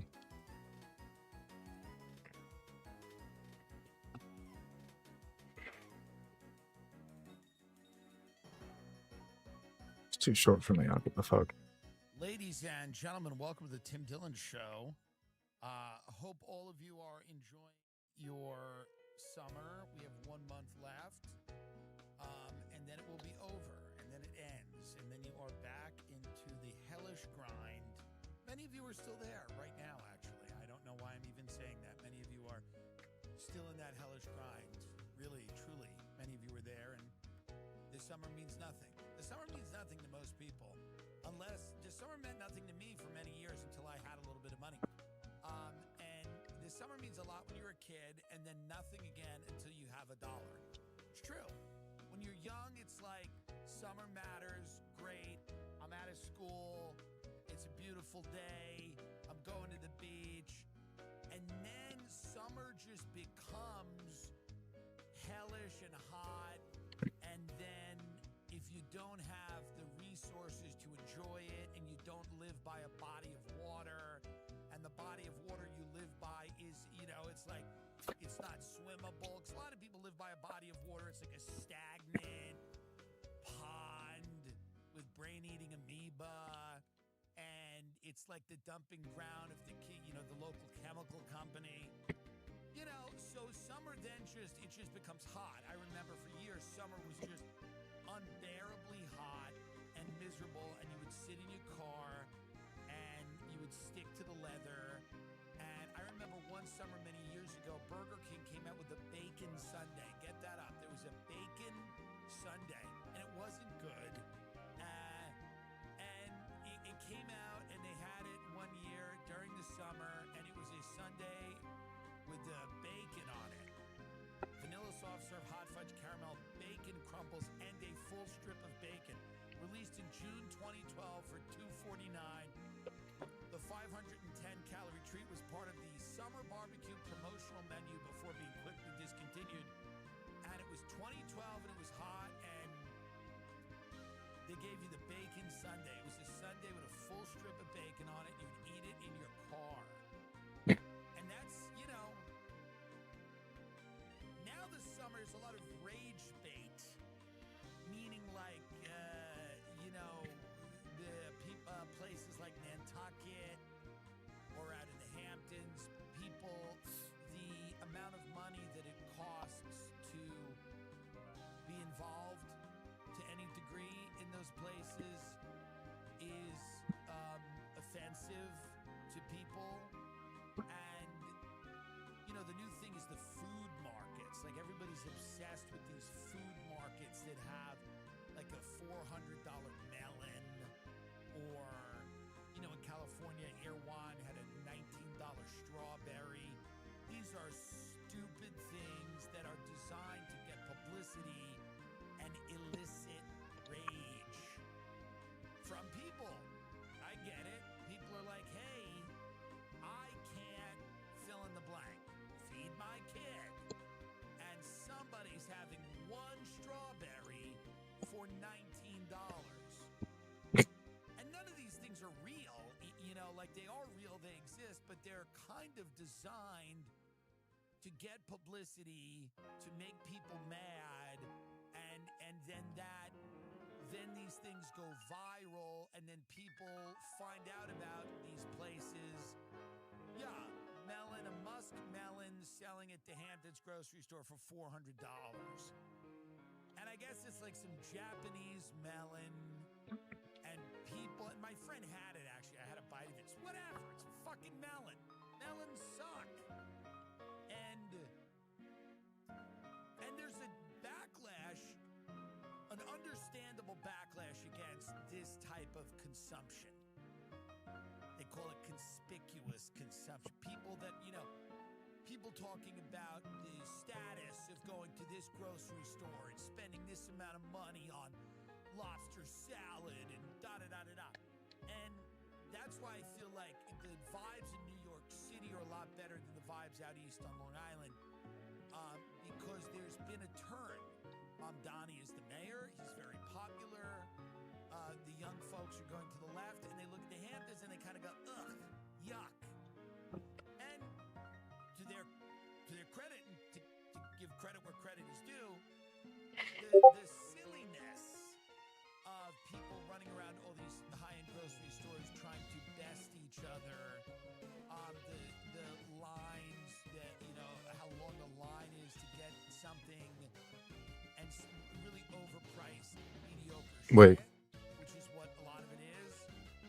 And the status Oh, my computer would freeze something randomly. culture of showing people you did it. It is a direct contradiction. Straight, can you repeat back to me the directions that I gave you?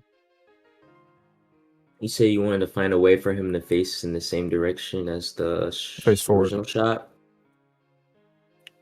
No, I said face forward. He has to be looking forward, which means since the camera is below him, his head has to be tilting up. Because if the camera is below him, he has to face forward. Therefore, if he's facing forward, then you see underneath his chin.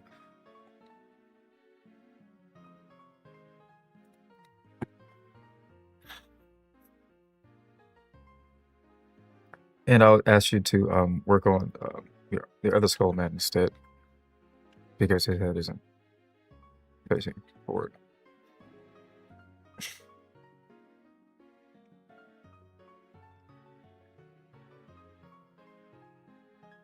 So look back at my screen. Okay.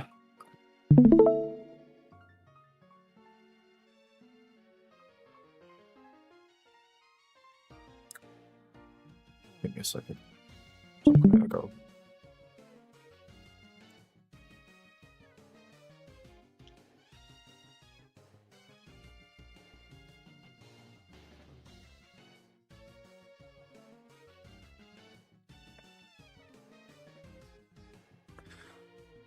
So you can see the ceiling.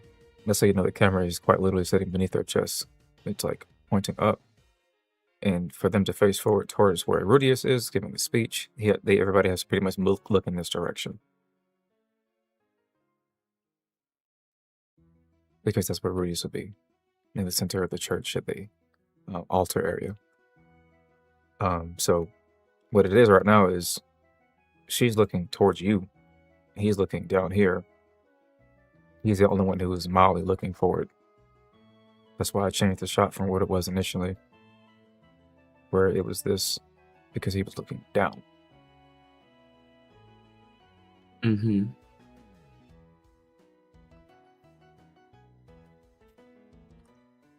So, yeah, you basically, when I recall, I think you removed his head or something. Just pretty much tilt it up, and maybe move around the bone structure a little bit of the holes in his face. Maybe it might help out to give out the simulation. Otherwise, you may want to use something else. Okay. The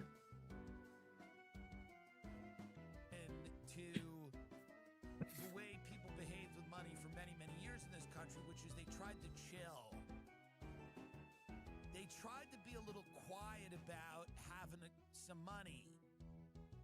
Now these people are they're basically going, cut off my head. They're tempting you. They're going, cut off my head. I want my head cut off. I'm taking caviar and I'm putting it on a potato chip and then I'm eating it through my ass. Not even my mouth. I have ass. There's food for my ass. And they're tempting you. They're going, come and lob my head off and watch it roll down the street like a bowling ball. Chill it out. Calm it down. People are angry out there. They're hot under the collar. Understandably so. Stop advertising how much you spend on bullshit. And the influencer culture, which infects everything, it's like a disease with no treatment, really. The only way to treat it is to line them up and kill them. And I'm not for that. But, Nantucket just banned all these influencers because you go into the restaurant, they start TikToking, they start doing all this. And the people go, hey, man, you're ruining the experience of people. We don't want you in here. We don't want you behaving like this. And what are you going to do? So you could ban them, or you could line them up and kill them to make a point. But a lot of these businesses are depending on these people that run in there with the phone and go, now I'll post every now and then a few photos from a restaurant. I go, this is a good restaurant. I think that's a nice thing to do. I don't have a million followers, whatever, but it's like, that's not my job. My friend has a restaurant in St. Harbor. It's very good. I put it on Instagram. I go here. It's good. But this is not my job day in and day out, going and reviewing places and sticking a phone in the face of the people that work there, some poor waiter or waitress who's doing their job, and then you're sticking a phone in their face going, tell me what's going on. People have had enough of this. Yeah, our influencers barred from this Nantucket shop. The store owner said no influencer sign was meant to be tongue-in-cheek, and it spurred a heated debate. Here's what people are getting sick of. They're getting sick of this constant need that the way people behave now. When people have a phone in their hand, it's like they have the license to behave like a monster. They can run in the kitchen. They can start filming people in the restaurant without their consent. They can start doing this weird thing where they start lighting the food at the table and building a whole production studio at the table to light a dish of scallops. Like, this is an absurd behavior. It's obscene. And then this Faustian bargain was like, well, the restaurant gets business from these people that invade the restaurant with their antics. But a lot of people are going, hey, man, this is like not cool. Whatever you're doing, whatever your job is, and I'm not trying to hate on the way people make a living, but if your job involves ruining people's experience and their night, and you're running around with your phone, and you're acting like a monster, people have the right to consider that there's other people in the grocery store where you're deciding to film your video. Can you for 1 second consider there's a man cheating on his wife at the table next to you, and he's having sex with someone, and he enjoys her more than his wife? He's not divorcing his wife because obviously he would get taken to the cleaners. He's in the wrong, and he doesn't want to lose all of his money. He just wants to have a quiet night with his 25-year-old secretary, and you're there reviewing the fucking risotto, and he's about to get fucked. His life's about to fall apart because you cannot keep your camera off people. People's behavior in public right now is out of control. There's no way to justify it. It is a culture where everybody is behaving. Yeah, this was many years, this was a while ago. Or not that long ago, actually. Law partner caught canoodling with younger associate in Central Park and lose millions as lucrative offer reneged. People, so here's what I'm telling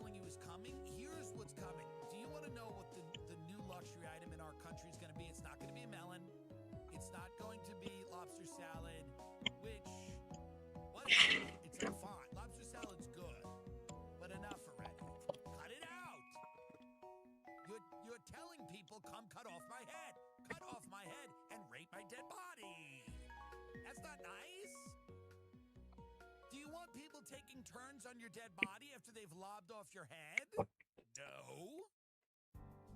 Here's a new luxury item in the country: privacy. Privacy is going to be the new luxury item in America.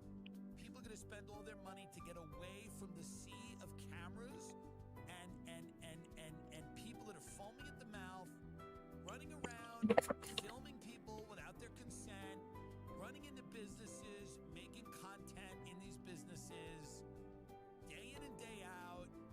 And listen, I've done comedy sketches, I've done Man on the Street, all that stuff. I'm not saying that it shouldn't be able to happen, but this new thing where people, day in and day out, every moment of the day, are filming people and filming in places and destroying everybody else's experience. It is gross. And they're capturing people on camera in private situations. So this is what it's going to be. It's going to be, people are going to just want and pay for privacy. So these no phones clubs that are all over the place now, these private clubs where people go, you can't bring in your phone. And there's going to be no phone restaurants. I'm telling you, it's coming. This is all going to happen. They're going to be like, no filming in the grocery store. Leave us alone. Because the trade-off is like, well, don't you want publicity for your business? You know, yes and no. If we got to get it like this, I don't know if we want it.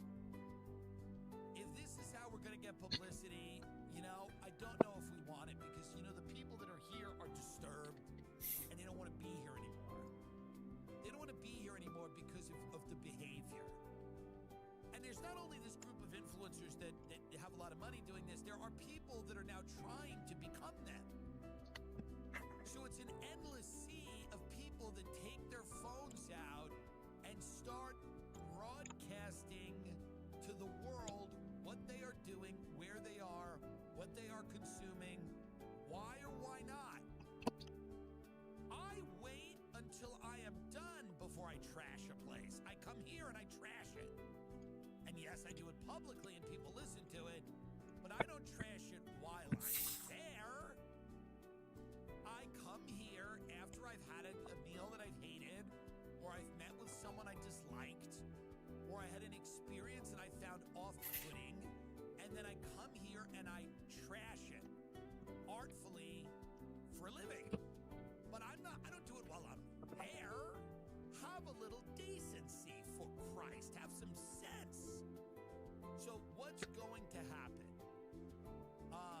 The married law partner caught in a steamy smooch fest with a much younger associate in Central Park could lose tens of millions of dollars after a lucrative job offer was reportedly rescinded. Hotshot attorney Nathaniel Cullerton, 45, likely makes at least $4 million as a partner at the white shoe law firm Watchell, Lipton, Rosen & Katz. He was placed on leave amid an investigation into the viral canoodling clip. Now, by the way, the guy wasn't defrauding anyone. He wasn't acting inappropriately at work. He was making out with someone in Central Park or a park. Was it Central Park? Yeah. So what? It was legal. So what? Oh, it was immoral. He has a wife. Who gives a fuck? What business is it of yours? I don't understand. So this guy's put on leave from his job? Get a room. Some TikToker. So this is the thing now, man. People are going to start getting killed. TikTokers are going to start getting killed. People are going to start killing people that are filming them without their consent. The new luxury item in the country is privacy. Finding people behaving badly, filming people that have had a little bit to drink, filming people that are making out, filming people that are doing all this stuff is going to have a real negative impact on their life. And people are just going to create environments where they can go, where they know they're not being filmed and their activities are not being uploaded to the world. And that's completely reasonable, by the way. It's completely reasonable. And the backlash and the reason, because listen, the Hamptons, I never went as a kid. My parents, we grew up on a very different part of Long Island. You've all heard many of the stories where I grew up. None of it had to do with the Hamptons. But the school taxes in the Hamptons are pretty low. There are no schools. It's a summer community. For me, it's a very pretty area. The food's decent. I know Long Island. I have a lot of friends and family that live in New York. I can get into New York City and do shows and then go out. That's why I lived there. It was never aspirational. I was never like, I need to live there. I barely participated in what goes on out there. I go to a few dinners a year. I went to one last night. Very sweet people, very nice. Very liberal. You know, you're sitting in there, $100 million house. They're very liberal. They're, you know, everyone's right. Don't you think everyone's racist? Everyone's so racist. And you're like, all right, enough. We're in a house that's 40,000 square feet or whatever, 30,000, something crazy. And they're lovely people, and I love them, and it's very sweet to invite me and order food from the local Mexican restaurant and put it out. That was very sweet. Perhaps I imagined some other type of cuisine, a chef or whatever. It doesn't matter because I get it. It's me, and they're like, it'll be fine. There's some guacamole pig, enough. And then they ask you why America's so racist or whatever. I don't know, you know. So they're lovely people, a little out of touch. Nice kids, nice people. One of the kids goes, yo, finance, like, I've realized it's like, he doesn't talk right now, but I'm disguising it. But he's like, it's a lot of nepotism. Finance is like a lot of nepotism. It's like a big club of people that like know each other and invest in each other. I'm like, right, interesting. You found that out now, have you? But they're sweet people and they're very nice. You know what I mean? And I'm very grateful to them. So I do a few of those things a year, very few, because people, you know, it's not, you become a pet for people. The thing about the Hamptons is you're a pet. You become like a pet. You become like a little, a thing they get at the market. It's like you're a comedian and you know some political people. So it's like they buy you. You're like next to the melon. So there's the melon for $400, and then you're much cheaper. You're Mexican food, a takeout that they throw in a thing, and they pick you up, and then you're like a little toy, a labubu, and then you come in for the evening. They just like kind of pepper you with questions, and they go, so do you think it'll be J.D. Vance or Marco Rubio? And it's fun. I do that a few times a year. I do that, and I have some young friends out there that that I will hang out with occasionally. And so, but the reason that people are turning on that area, and the reason people hate it, and the reason that the vibes in New York have been a lot better, especially since the Knicks won, is because people are just tired of the grotesque display of vulgarity, and that's usually, for many years, the Hamptons was like more lo-fi, more chill, more relaxed. People did not behave like that. People drove old, cars, went to the beach. It was a pretty area. And the way that it's become Los Angeles or Miami, and the disgusting culture out there has made people turn on it. And you should not like it. It shouldn't be an aspirational thing in the sense, listen, it's a beautiful place to live. I like where I live, for sure, but it's so expensive, it's so silly.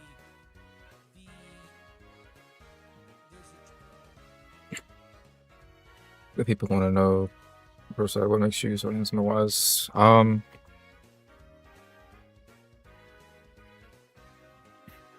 can't really answer that question. Because what do you mean by the people? And what do you mean by wanna? What do you mean by know? And who do you think I am?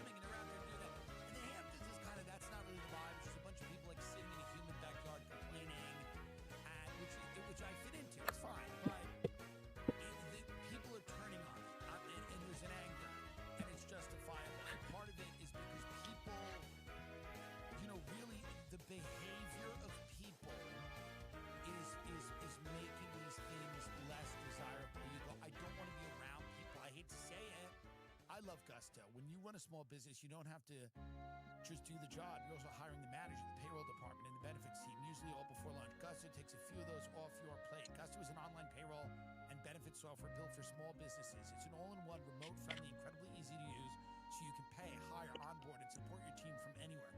Automatic payroll, tax filing, simple direct deposits, health benefits, commuter benefits. Try Gusto today at gusto.com/Dylan and get 3 months free. So important when you're running a business to have that 90-day free period. 3 months of free payroll. Gusto.com/Dylan. Gusto.com/Dylan. I'm telling you right now, if you run a small business, this software is essential. Ultra pouches are becoming my new favorite thing. If you ever woken up and immediately needed a nicotine pouch and/or a cup of coffee to feel like a human, how many pouches, cups of coffee, and/or energy drink do you need per day to stop yourself from crashing or even feeling nicotine withdrawal? First off, these pouches are completely nicotine-free and caffeine-free, and you're probably thinking, if they don't have nicotine and caffeine, what exactly is in them? Great question, okay? They're plant-powered pouches designed to sharpen your mind. Affinity PX, a cleaner, smoother energy boost. L-theanine, an amino acid promoting calm energy. Alpha-GPC, a nootropic for enhanced mental processing. And vitamin B6 and B12 for balanced energy and mood. And if you're fasting or on a diet, Ultra pouches actually help quiet cravings and suppress appetite, keeping you locked into a...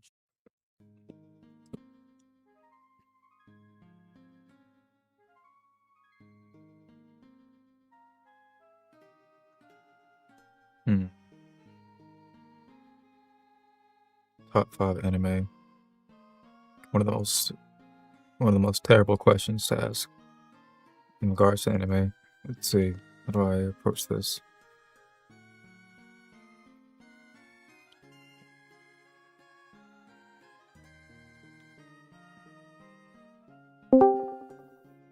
It was supposed to be read out like, the people want to know, Kurosai, what makes you so wise and handsome, not like, the people want to know, Kurosai. It was there should have been a comma there. No, It was I like, understood it. oh, you did? Okay. I was like in my mind when I was typing that, I was like typing it in the voice of like a 90s news reporter or something like that. Mm-hmm. Yeah. What's the news video about? Marriage?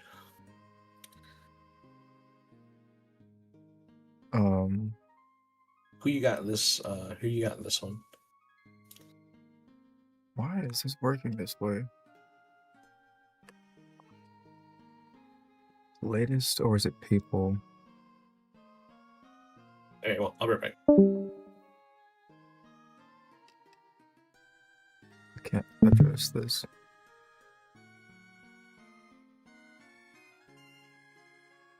Oh, Twitter is broken. Then it's not working the way it used to anymore. It's working like YouTube now, where you type in something and you get searches that are basically somewhat irrelevant.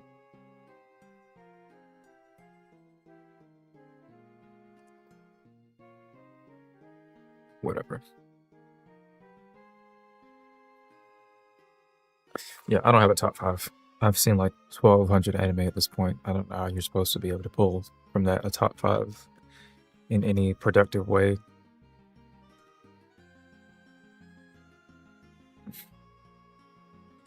I'll ask you where you heard about the Please Support Our Show and tell them our show sent you. The recluse, by the way, is now being proven right. The hermit, the recluse, the person who like walls themselves off from everyone. I hate to say it. We all used to look at those people and go, there's something wrong with them. No, no, no. There might be something wrong with us. Because how many times do you leave your house and you're sitting somewhere, or you're out, you're walking, you're doing whatever, and you go, I don't need to be here. This was a mistake. This was a mistake. You see someone filming a pork chop and you go, I don't need to be here.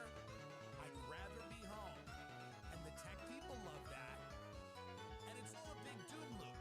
Because the tech people give you the technology to behave like a monster out in public, which forces people to go, I don't want to be in public.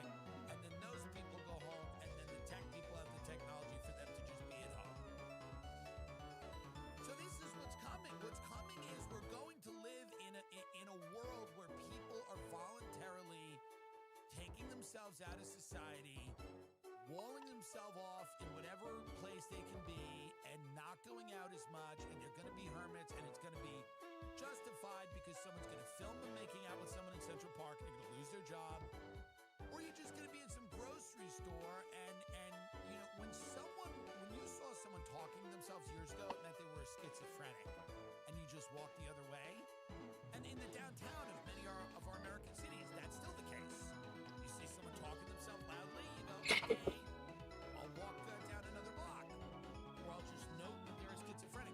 Now it is commonplace for someone to be speaking to their phone in a place, they're talking to themselves, they're in an aisle of a grocery store, and they're holding up something, and they're going, you gotta get these chips, these are the best. And you go, you know, what is this? What is this? What's happening here? And this is people's jobs. That's their job. So, but their job involves ruining the experience of being in public for other people. That's their job. They go, wherever I go, I try to destroy it. I ruin it. That's what I do. And then I put it on the internet, and then the worst people in the world go, I need this thing. I need it. I must go to it. Hey, who am I? I'm the worst person in the world. Let me call a friend of mine. Hi, are you a stupid cunt? You know it. What are you doing? I'm worst person in the world, and you're a stupid cunt. Do you want to go and try to get the thing we just saw? Well, only if there's going to be a lot of worst people in the world there and stupid cunts. Oh, it'll all be the worst people in the world and stupid cunts. Well, it sounds good to me. That's what's happening. You're attracting this element of Top 5 first shows. Top 5 questions in general are just boring. But anyways, first shows. I'm 33 years old. I've seen top 5 first shows. It shows that you were not allowed to even see. What am I supposed to say? Dexter's Laboratory and Powerpuff Girls, and then that's pretty much it because I don't remember anything past that actually is worth talking about. I guess like what, Ed, Edd n Eddy? But like, am I 15 or 13 and saying to myself, these are like my top 5 favorite things? No, it's more like these are the only 5 things that I like watch because they're on TV and nobody else. It's not like you're deciding, anything. You're not saying, oh, I've seen 200 things, and out of those 200 things, these are the top 5 best things. There's no sort of objectivity to it. It's just like, what did you watch on TV? That's what the question really is, because you're not actually asking anybody as if you're not trying to gather anybody's sense of taste. It really is just asking somebody, what did you watch growing up? Nobody's ever, unless you're asking somebody who is serious about media, nobody's ever having an actual legitimate list of things that they like through some sort of objective measure.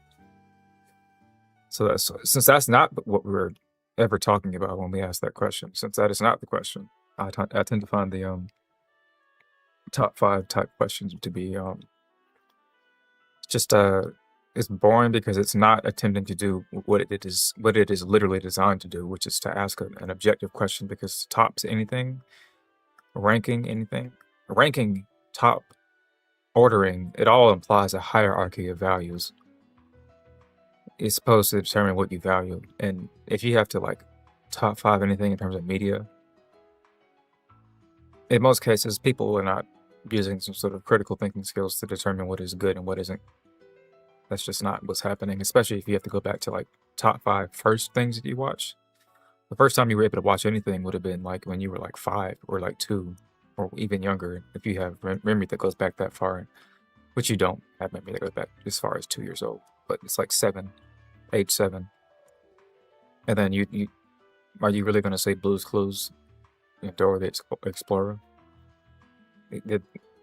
Therefore, in that particular questioning, the word top, the description top, the list value of top, to put that in there that's weird, because you're not 7 years old ever saying to yourself, well, based on objective standards that I'm aware of, this is the 5 things that I like in order from 1 to 2 to 3 to 4 to 5. That's just how do you exist? I don't. What? Why/how do you exist? Why do you exist? How do you exist? I don't know. That's even I don't know. We're just talking, I guess. But yeah. Anyways, so I went to the Walmart today, and I got some ingredients to make my own caramel frappe because I got tired of McDonald's constantly telling me that frappe machine was down. I called them, or should I say, I tried to DoorDash me a frappe while I was at work a couple of days ago, and they said they were out. The guy called me, the DoorDasher called me, and he said they don't have a frappe. They don't have the machine isn't up. So I'm at work, so I'm not trying to take up a lot of time to think about what I should get instead. So I was like, just forget it. Fuck it. I don't care. So he was like, yeah, all right. He hung up, and then like when my order got there, I had 2 bags. I had 2 things of fries and said it because they had to replace it with something, I guess. Um, and the 2 fries, both of them were soggy. I don't think I've ever had fries that soggy before in my life. And I thought I was gonna have to clock out or leave work early to go to the McDonald's and start some trouble because that was a bit. It is kind of a. I don't know. I've never had soggy fries like that before ever. Like there's fries that you get, or not that you get. I guess fries that you get that they're old or whatever. They dry up. That's not soggy. That's dried up fries. Those fries are wet. They weren't in the grease for too long. That's what it seemed like or whatever. But no, that made me a little aggressive in the moment. Um, aside from that,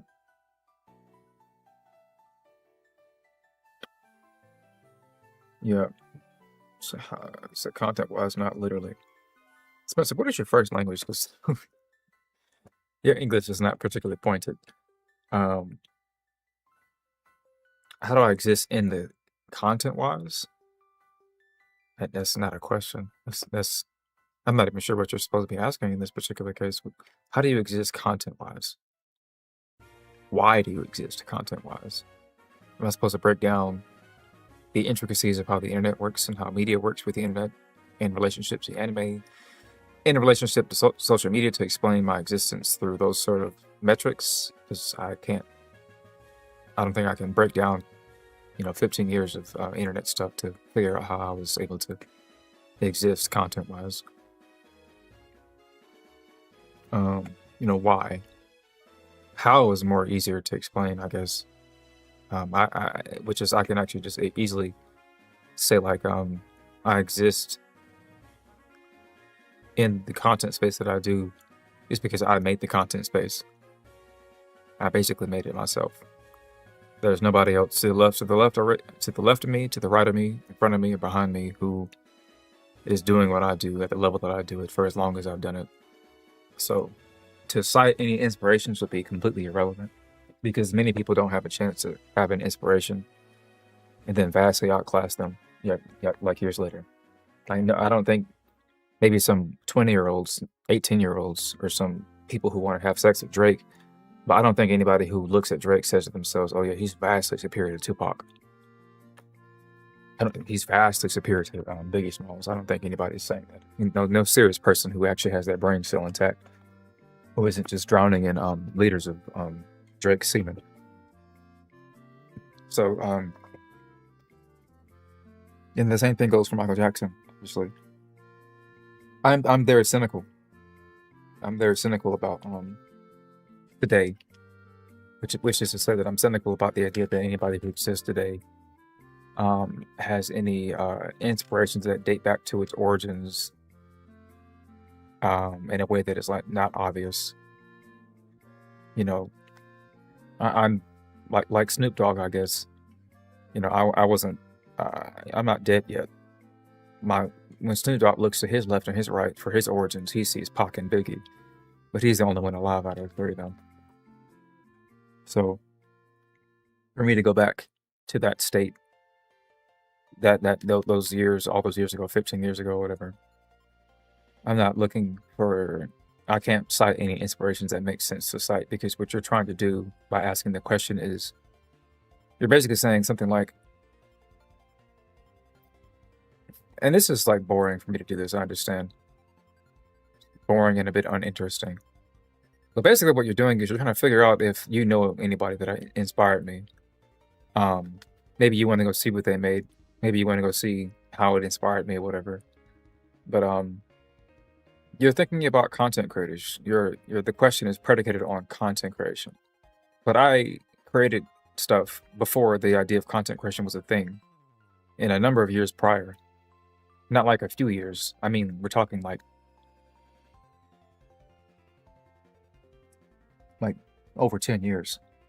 Like, the idea of content creation wasn't really a thing until like maybe 2017, maybe.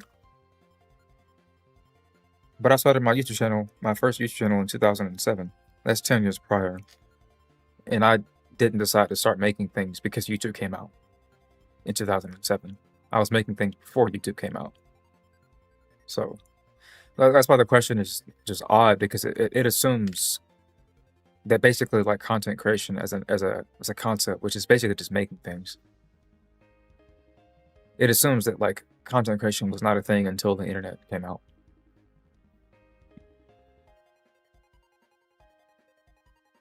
So it also assumes that the inspirations would only be relegated to the internet as well. I kind of wish that I was sitting here as a movie director or a mangaka, because then the question would make more sense. People would ask me, what are your inspirations in terms of manga? That's easy as fuck. Who are your favorite directors? Who inspires you to make movies? That's easy. But who inspired you to do the thing that only you do? Were you the best, basically? That's not. Drake can't say he's the only pop star. Drake can't say he's the only rapper. So when he cites inspirations, he can give you a whole list. I can't do that.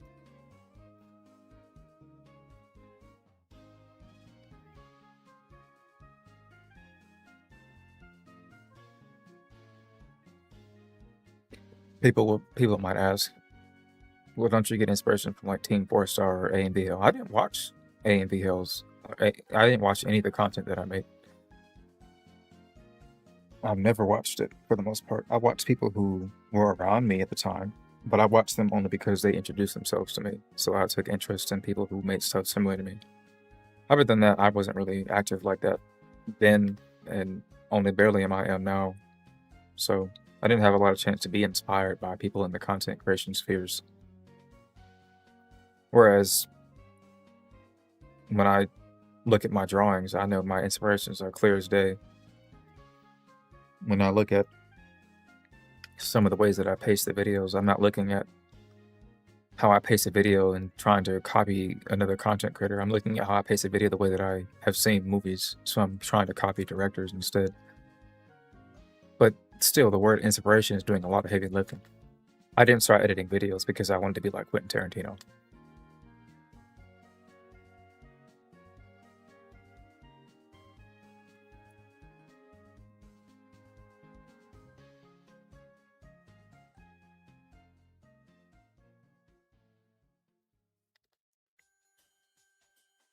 People that like is like. Yeah. See, this is, like I said, this is like, I remember being on Vine, and a lot of people would make edits. This is 2015, 2016, 2017, 2014, around these years. Like, I wasn't on Instagram. I skipped Instagram. I thought it was just, coming from MySpace and then going to Facebook and then going to Twitter and then hearing about Instagram, I was like, all right, chill out. This is a lot. We got YouTube, we got Facebook, we got MySpace, we got Twitter. What is this Instagram thing about? At that point, I'm like, I'm starting to check out a little bit. This is a little bit too much. If you hear about 4chan, that's really different from what we currently have or what we had during that time. So I was like, whatever, I'll go there every once in a while. That's different. I'm pretty sure Tumblr came out before Instagram. I could be wrong, but there's no reason to move from Tumblr to Instagram after you already have Twitter and Facebook. So it's like, we're getting a little out of control. Vine was different. So that's not, like, if you want to be anywhere between Instagram and Vine, and from what I understood, Instagram was for like people who were like vain, very vain people who want to show you their face constantly. Unlike Facebook, where Facebook is local. I guess Instagram is local too, but whatever. The point is that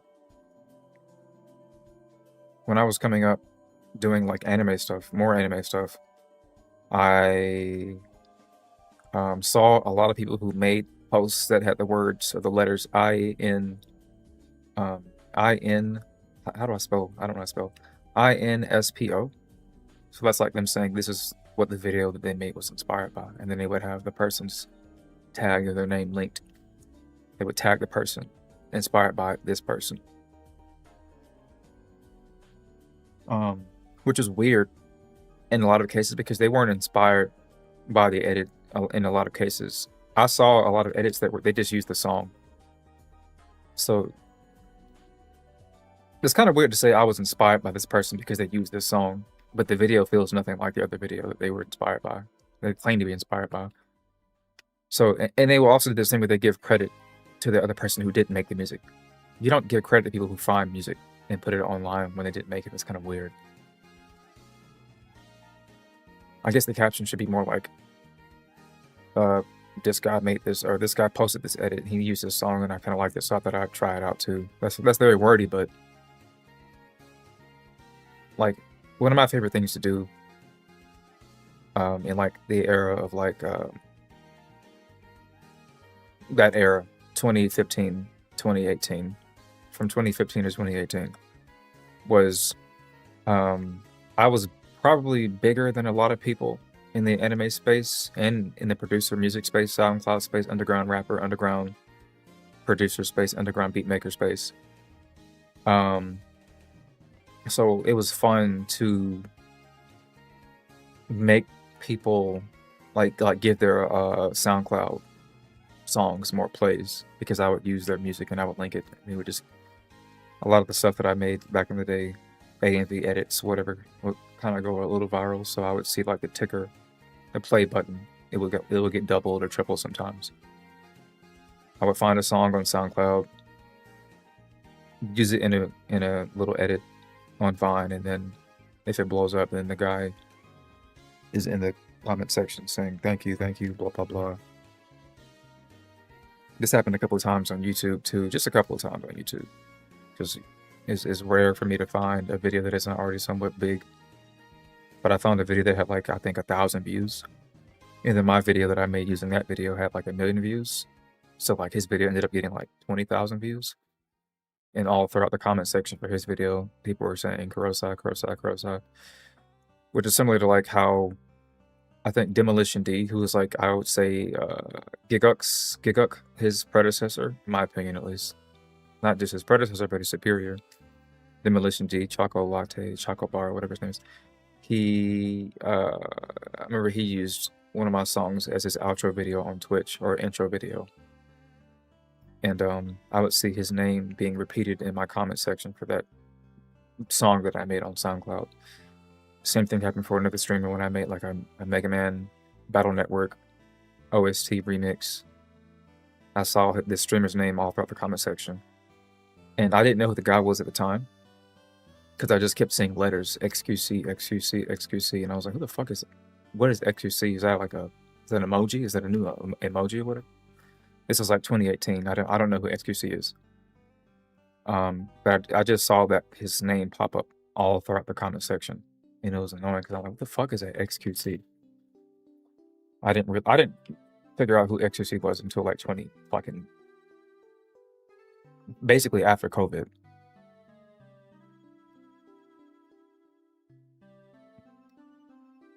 But that's something I like to do. Sometimes it backfires a little bit. Sometimes I will use a girl's voice for a video and then credit her, and then this only happened like once, I'm pretty sure, but this is the one time this girl, she like saw the video on Twitter and she was like, I need you to take this down. And literally I'm just like, I didn't edit the video in a way where like I didn't make her say anything she didn't already say. So I just thought that was funny that she was like, I need you to not have a clip of me saying these crazy things.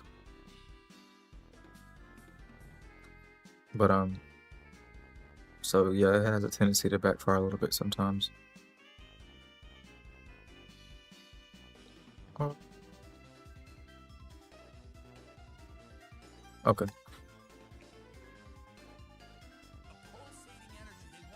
Oh, what is this question? Do you math debate your pool seat? What? Oh, that's weird. What kind of accent would that even be? That sounds like a person with an extreme lisp. I feel like nobody should be able to get that in most cases. You'd have to be like an extreme gooner to like get that. So like, I don't know if people realize that like when some of these things that people ask or say, it's a huge self-report.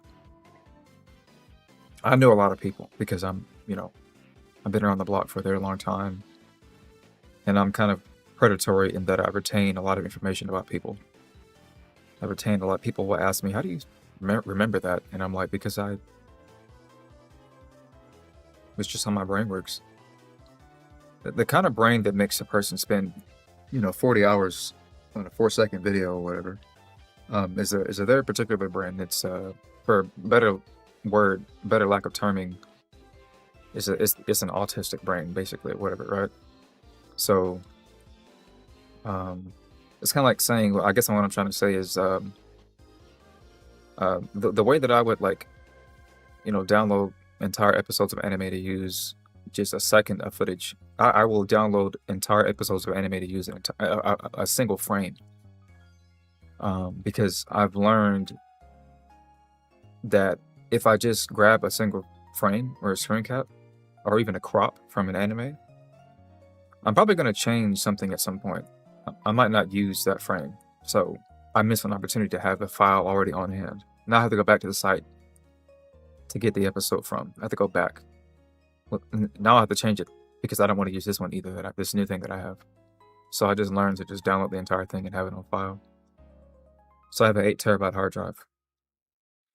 Most people have, 4 terabytes or whatever at the most, but 8 is a lot. It would be more expensive if it were like an SSD as opposed to a hard drive, but 8 is a lot. I basically end up saving the same audio over and over again. Over and over again. The same episodes. I think I've saved like 5 different episodes. 5 of the same episodes of JJK like over and over again. From like season 1 or whatever. I'm pretty sure I've saved like maybe like 3 episodes. 3 of the same episodes from Re:Zero season 1. Because I recall like downloading the entirety of Re:Zero for an AMV, specifically for an AMV. And then I did it again on accident somehow. I'm not really sure how that happened, but this is Re:Zero season 1, so I didn't watch it, a year later. I watched it when it came out, so that was years ago. Re:Zero dropped in like 2016, I'm pretty sure, so I was on it.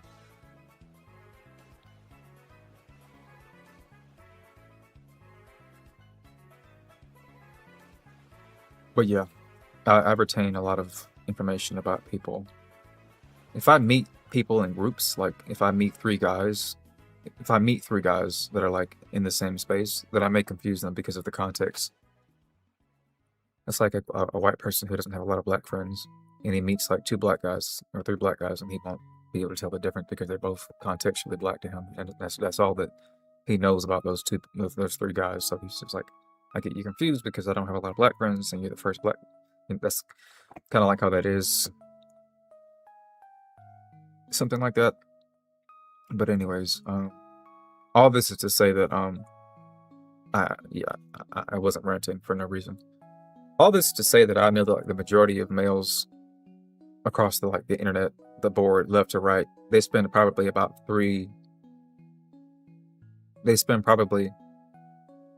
5 hours out of the week masturbating. And they can get like double that in some cases. Sometimes double that will be in a single day. And one of the main reasons why I know this to be certain, one of the main reasons, is because one of my friends, not even one of my friends, not even one, but I've literally had people tell me, for example, I'll be back. I'm gonna go beat my meat. When you have that situation occurring to you at a young age of like 17 or 16, and that's like the dynamic of your friend group, etc., whatever, then you can be very sure that this is a common phenomenon where, you know, nothing happens once, for example. Like, that's something to help you figure out this is not some sort of old world thing that was more common on Xbox Live days. It couldn't have been more common on Xbox Live days, because Xbox Live wasn't a communication platform. So, a platform that is designed for that sort of conversation to happen, let's say Chatterbait, for example, you can be there sure that that number of like 5 hours a day can be easily broken. 5 hours a week, 10 hours a week, 10 hours in one day. That's like, because the word gooner has been watered down so much. People think that the word gooner just means somebody who is like, likes women, who talks about women a lot. But a gooner is supposed to be somebody who is a sex addict, or like somebody who is chronologically, or like a chronic masturbator. Chronic means like almost, it's supposed to, in the word chronic is the word chrono, which means like time or whatever, right? So it means that you spend most of your time doing this thing. It is disproportionately the thing you spend time doing. But a chronic masturbator is somebody who does it so much to the point where it's a mental illness almost. And I feel like if I had to think about it for just a few seconds, I would say that 1 out of 15 males is a chronic masturbator. And that's the only way that we can come up with this term or this phrasing. Do you masturbate your pussy? Like, that's so forced. And you have to, as I said at that one point where the meme was the cum room, or the cum hallway, the cum chamber, the cum basement, or whatever. You have to be in that space constantly to come up with something like that. You have to not have a job. You have to have access to pornography on the phone, on the tablet, on the big screen TV, when nobody's around. And it has to be like a huge part of your lifestyle. And I'm not making this up when I say this, because I have people ask me the question all the time in my YouTube comment section: who is that character? That's not a good question to ask when you watch a video, on a YouTube video, because the question actually should be like, what is this anime? And I have picked up on the pattern in the early stages of this question being asked a lot, which is that if nobody ever asks who is that character when it's a male. If it's about an anime, they want to know the character. They want to know the actual anime name. If the video showcases the anime in a way that is interesting, then they're going to ask about the anime name. But if it's a female on screen and she's attractive, they're not going to ask for the name of the anime. They're going to ask for the name of the character, because they want to go look up porn of the character. That's makes up like 20% of my comments on YouTube. Occasionally, somebody will actually just be straightforward with you and say the thing, the meme, which is who is that character for research purposes? But that's not a meme. No, somebody isn't saying, I just want to know with this character who that is, and I'm wink wink nod nod, nudge nudge, she's attractive. No, they're gonna go look up porn on Rule 34. They're gonna type the name in. But anyways, the reason why I'm pointing this out is because it's funny. This newer generation has become very puritanical, very, very pristine. They say the rate of alcoholism has gone down in these new generations or whatever. Because that's the one thing they seem to not want to do is to drink more. But pornography consumption is precipitously higher than it was in previous generations. But somehow people are like ridiculously against anime and pornography, even though the consumption is ever higher than it ever has ever been. It's hypocrisy.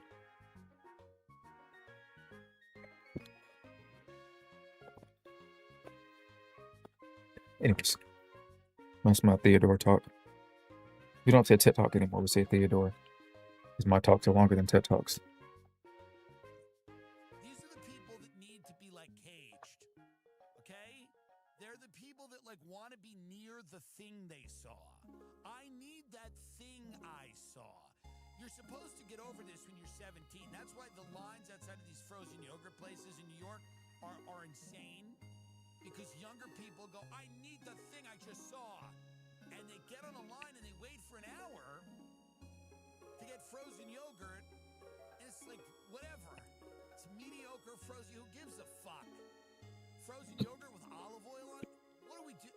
Fine. But they wait for an hour. But if you don't outgrow that, like if your life doesn't acquire more depth as you get older, it's a sad thing. If you still need to be the person who needs to get the thing they just saw, I need to be near the thing. I need to be near it. I need to tell people I'm near the thing. I'm alive and my life has value. Don't you know? Don't you know my life has value? I'm near the thing. And that's the type of, we're creating that world. Those are the people that influencers are.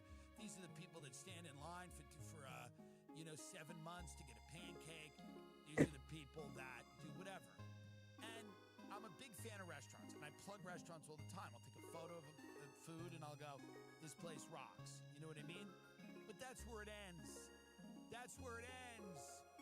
Quick photo doesn't disturb anybody, and I don't do it a lot. But that's where it ends. You don't stop making a documentary about French toast. It's not right.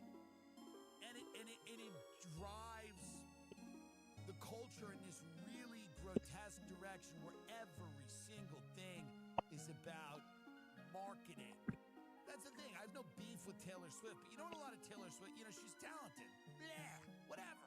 It's fine. It's great. What do you want from me? What was very interesting is her fans would tell me, they'd be like, she's so good at marketing.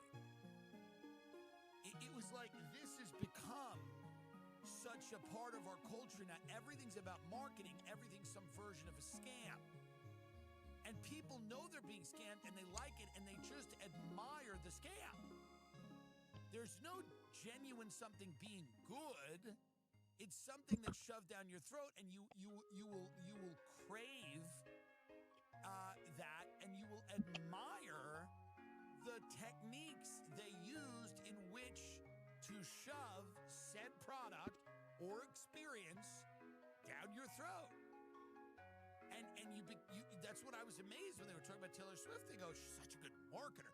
She's such a good businesswoman. And that was the way that people described her. I thought that was like strange. I'm like, what about the music? And they were like, yeah, that's great. We love that. But more importantly, she was a good marketer and a good businesswoman.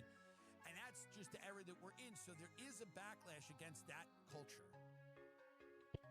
It's gotten to a point now where I think people are now withdrawing. And they're right. I'm against withdrawing. I think you should be out there with people. I think you should be integrated into the world. I think you should talk to people you disagree with and meet different people and meet different cultures. I'm all for that. But now I understand why people are withdrawing from the world. And they go, I don't want to be out if people are going to act like this. I don't want to be out if everything costs so much money for the sake of it. The point is that it's overpriced. The point is that you're offended. The point is that it's exclusionary.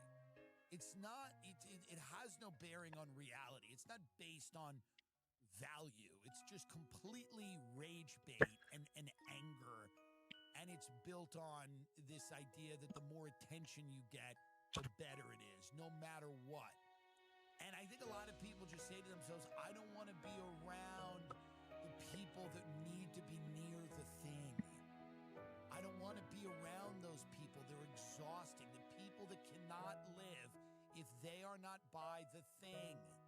They are not near the thing that's happening that they saw on the internet that they have to be a part of.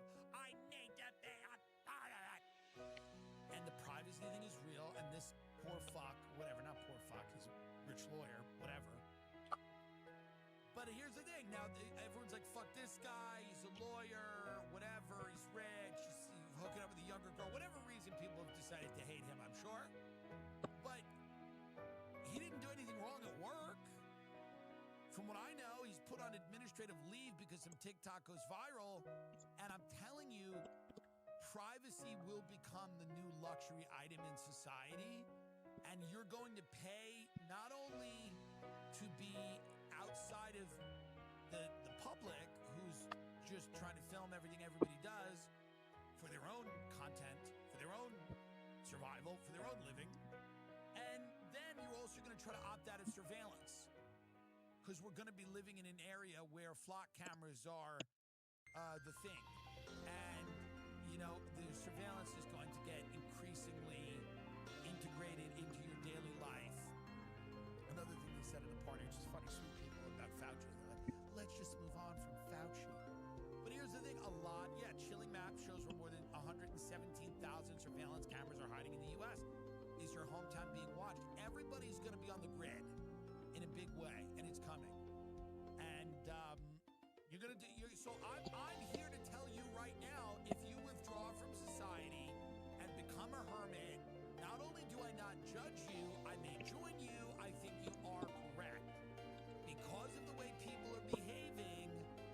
Saying no, I'm not going out. I don't want to be out. I don't want to spend the money. Nothing's as good as it's sold to me.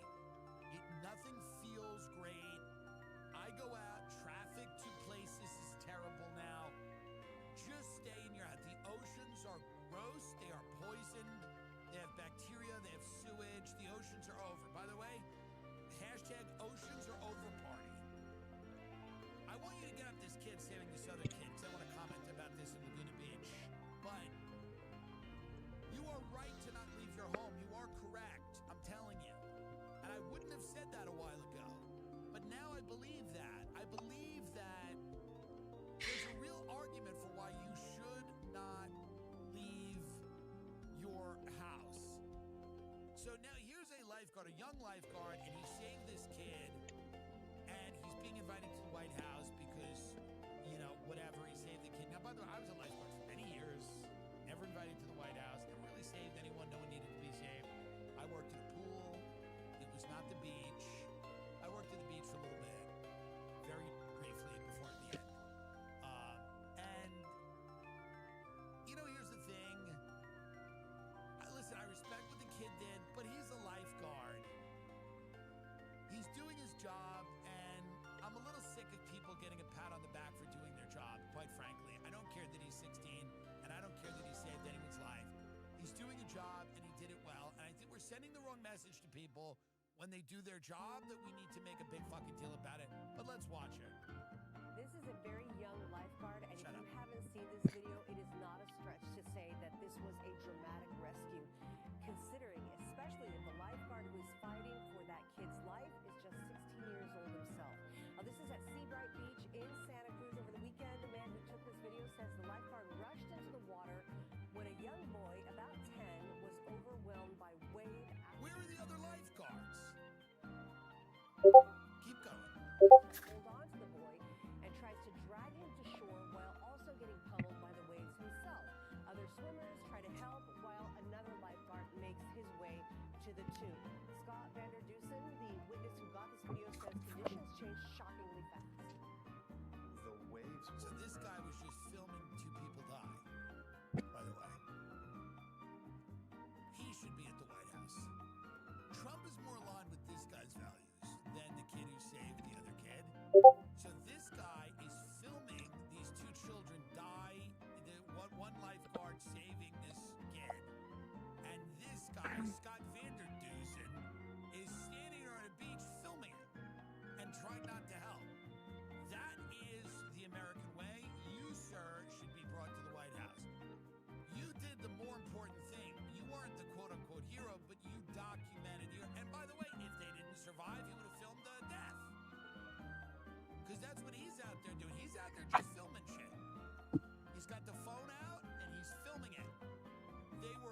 beach and films them.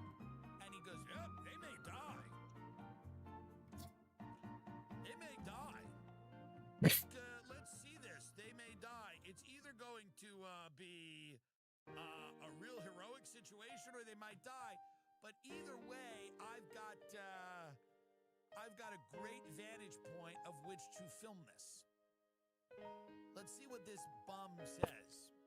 Waves were really, I wouldn't say they were tranquil, but they were what you would expect, a normal cadence and normal intensity, and then that just changed.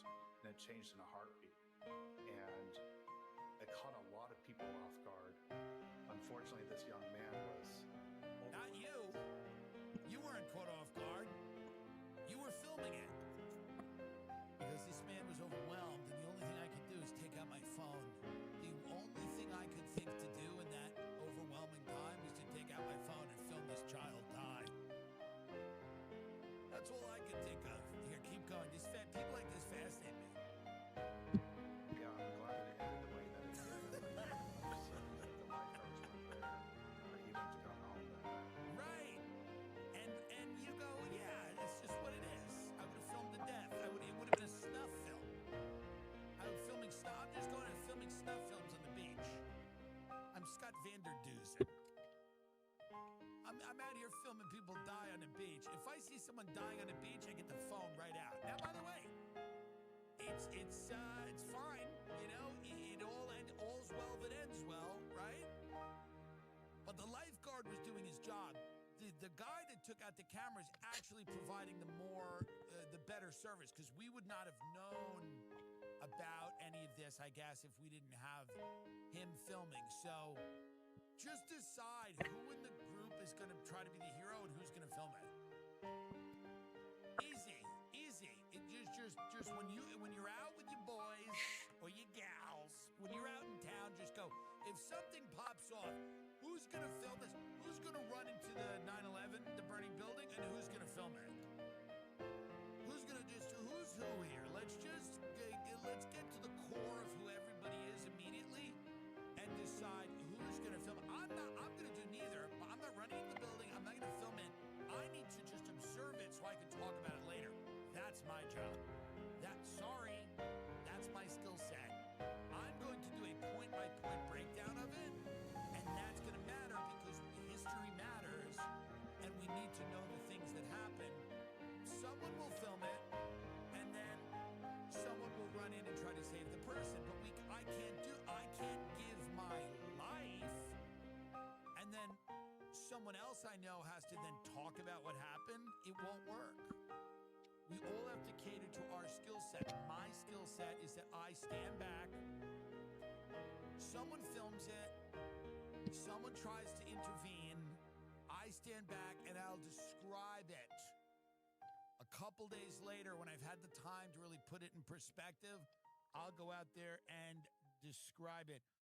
These beef sticks at Meriwether Farms, I'm telling you right now, they will convert you from a doubter into a believer. If you need a high-protein snack, it is the best thing you can put in your body. Meriwether Farms is information out there. Go back, let's paid membership, and after you sign up, they'll ask how you heard about Superpower. Tell them the Tim Dillon Show sent you. Lindsey Graham, friend of the show, was laid to rest earlier in the week, and now Miriam Adelson pays tribute to Lindsey Graham and tells the story of taking him to Israel as a freshman congressman. Can you imagine? We're going to play this for you, but can you imagine Lindsey Graham's first trip to Israel as a freshman congressman? How naughty it was. Can you imagine the fun that man had? He spent his entire life trying to recapture the fun of Freshman Congressman Week in Israel, sponsored by Miriam Adelson. Well, you can just do anything you want in Israel. He probably had so much fun, and good for him. I don't have a problem with that. It's all the killing he did after that I don't love. But let's listen to Miriam Adelson, another friend of the show, lovely woman, who is speaking about Lindsey Graham, she purchased him many years ago and brought him to Israel and probably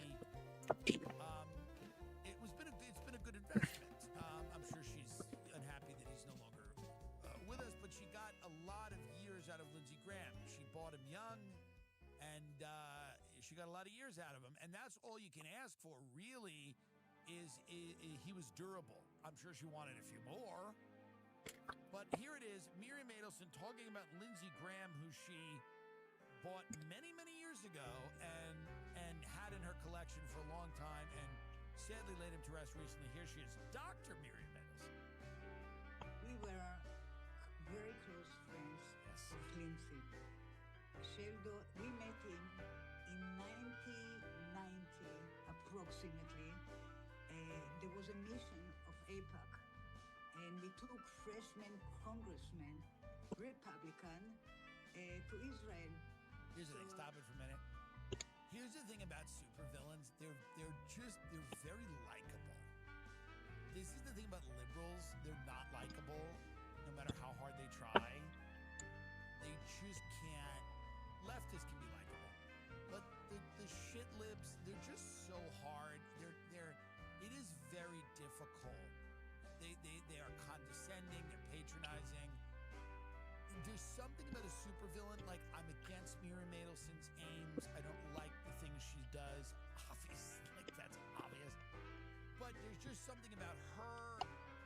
If you were to have a lunch or a dinner with her, she'd be so much more fun than like a gender studies professor at Columbia. Like Miriam Adelson would just be so much fun because she is a supervillain and she likes it.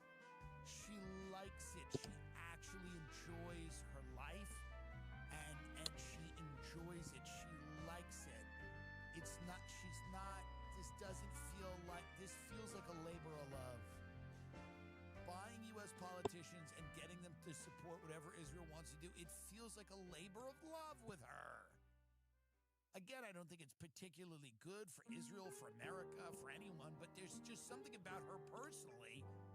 It's infectious. She has a kind of an infectious passion. Let's keep listening to her. So we and Sheldon and me and another two partners of Sheldon paid for the trip, donated it to AIPAC educational group, something like that. Yeah, something, whatever. And then we met Lindsay. Yes. And I want to tell you, I, as a physician, I love to see the brain. Interesting. And the eyes are our brain. Yes. And they were so pure and blue. Yes. And what I mean, you could thinking see about peepees. what he penises. About. He was thinking about penises. So honest with integrity. Yes, integrity and honest. That's the way I would describe it. And the relationship continued for years, as we've mentioned it. Yes. I He sent a dominatrix to his home, and we met Lindsay, and I look in his eyes, I go, you wanted to be dominated by a man, yes? And we send the dominatrix, me and Sheldon, we pay for it, donate the dominatrix to Lindsay, to his home, to come to see him. And the dominatrix, of course, dress like a regular person when they knock on the door, I'm deliver the pizza, whatnot. I'm here for the FedEx, I have package. And then the dominatrix gets out, and they tie Lindsay up, and they make him go on force like dog. And it's amazing. And we donate that to Lindsay. We donate dominatrix to Lindsay. I talked today with his secretary, Betty, and I asked her, tell me more about the relationship. She was telling me every day, there was not a day the children talked with Lindsay. Oh. They were talked about Israel. Yes. Lindsay gave him advice. Sheldon gave him advice. What else? Did they talk about anything else? They talk about Israel every day, and they would talk about many things like Israel, and also but that was mainly it. But it's every day, it's beautiful friendship they have too. That's it. Well, Miriam Adelson, listen, it's a labor of love. It's a labor of love. I want to watch because I want to watch this storming of a beach in Spain, and I only recently this, but these are migrants, and apparently some people are suggesting insane footage from the Moroccan border with Spain. Thousands of migrants are gathering at the border. This is exactly what Spanish Prime Minister Sanchez was aiming for. So there are people that are accusing this of being orchestrated to a degree. I know nothing about this, by the way, so I'm not going to comment on any of whether that's happening. I do know migration is the biggest issue in Europe, and I do know that migration is largely driven by foreign policy decisions made by the United States and Western powers. Not all migration, but a lot of the destabilization of these countries was because we toppled governments and inspired coups and the resulting civil wars and displacement sent a lot of people flooding through Europe. However, there's other issues, climate and stuff like that. It causes people to leave their place of residence, their homes, and to seek shelter in a country with more infrastructure and more money. And some of those people, I'm sure, are lovely, and some of them are not. And sorting that out is not easy, but it is the biggest issue in the world, for sure. Spanish politicians, commentators accuse Israel of stirring chaos over this migration crisis. Israeli diplomat Danny Danon and Spanish Transport Minister Oscar Puente exchanged barbs over, how do you pronounce it? Ceuta? Exchanged barbs over Ceuta migration claims, while Spanish commentators accuse Israel of seeking revenge against Madrid over its Gaza policy. Diplomatic tensions between Spain and Israel over the Gaza war have increasingly spilled onto social media, where the migration crisis in Spain's North African enclave of Ceuta emerging as the latest flashpoint after an exchange of barbs between the Israeli UN ambassador and Spanish Transport Minister Oscar Puente. Danon accused Spain of reportedly criticizing Israel while declaring a state of emergency in Ceuta over a migration crisis. Spain, which never misses an opportunity to lecture Israel, has declared a state of emergency in Ceuta following the crisis over its immigration policy. So are people saying that Israel somehow got these people into boats? They were just like, here are the boats, go over there? Listen, I mean, I don't know what went on, but it does seem like a lot of people are just getting in boats. I don't know if it's Israel. But hold on, let's see this, because I don't even know what's happening. So this was just, they were at a beach. Everybody's at a beach, and then do we have the full video where like all these boats just show up? There's a couple of videos, but these are Moroccans, and they land on the beach in Spain. And I guess they're going to flood through Spain, and then they're going to demand, like, asylum, and then they'll get some money. Yeah, let's watch this video just to get an idea of what's happening.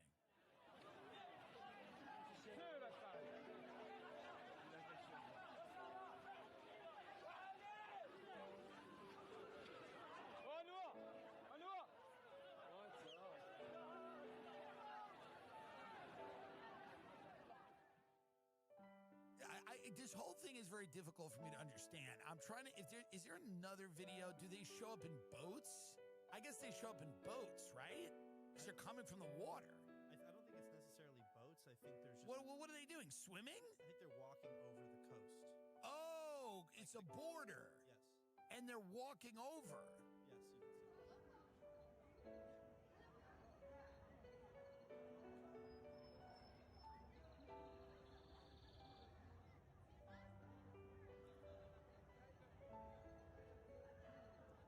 Some of them look like they're swimming.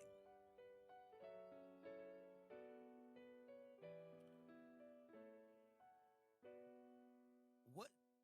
Okay, so again, thousands of migrants crossing from Morocco into Spain. Morocco's not really a super poor country, right? I don't think it's a poor country. So I don't know what's going on, and I don't... And I guess there's theories that somehow this is Israel punishing Spain, but I don't even know how that would... Hundreds of migrants storm... And the people in Spain are accusing Israel of this. Some Spanish politicians.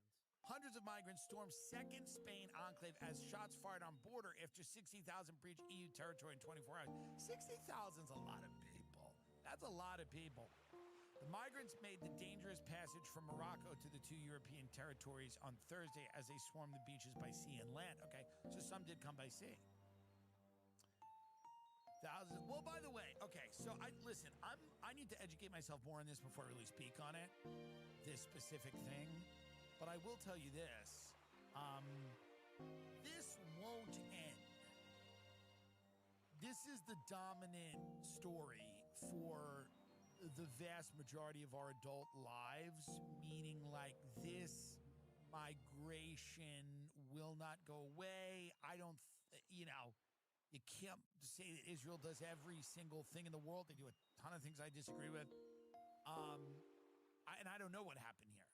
But what I will say is that the idea that people are going to come into Europe and demand to live there and demand money and demand to have asylum, refugee status, whether that's valid or not, this is not going to end. A lot of people feel that this is the justifiable, reconquering of these lands because they were carved up by colonial powers years ago, that these were colonial powers and they carved up the Middle East and things like that. And now this is what you get for that.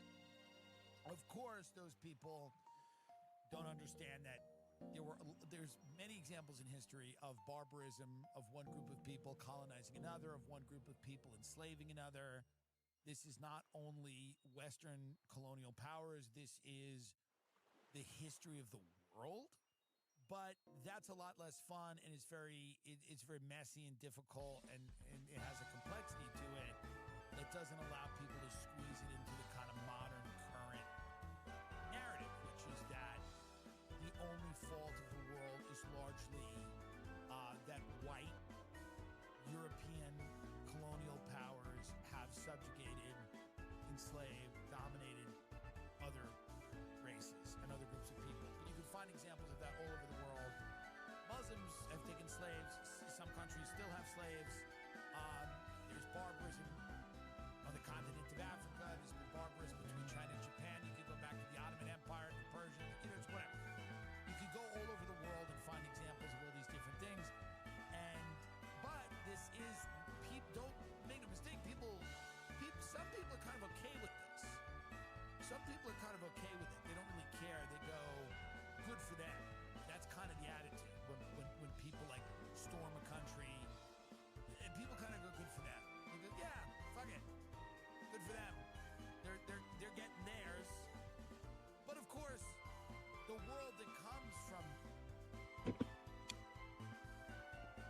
I've been watching you for so long. I sometimes bored.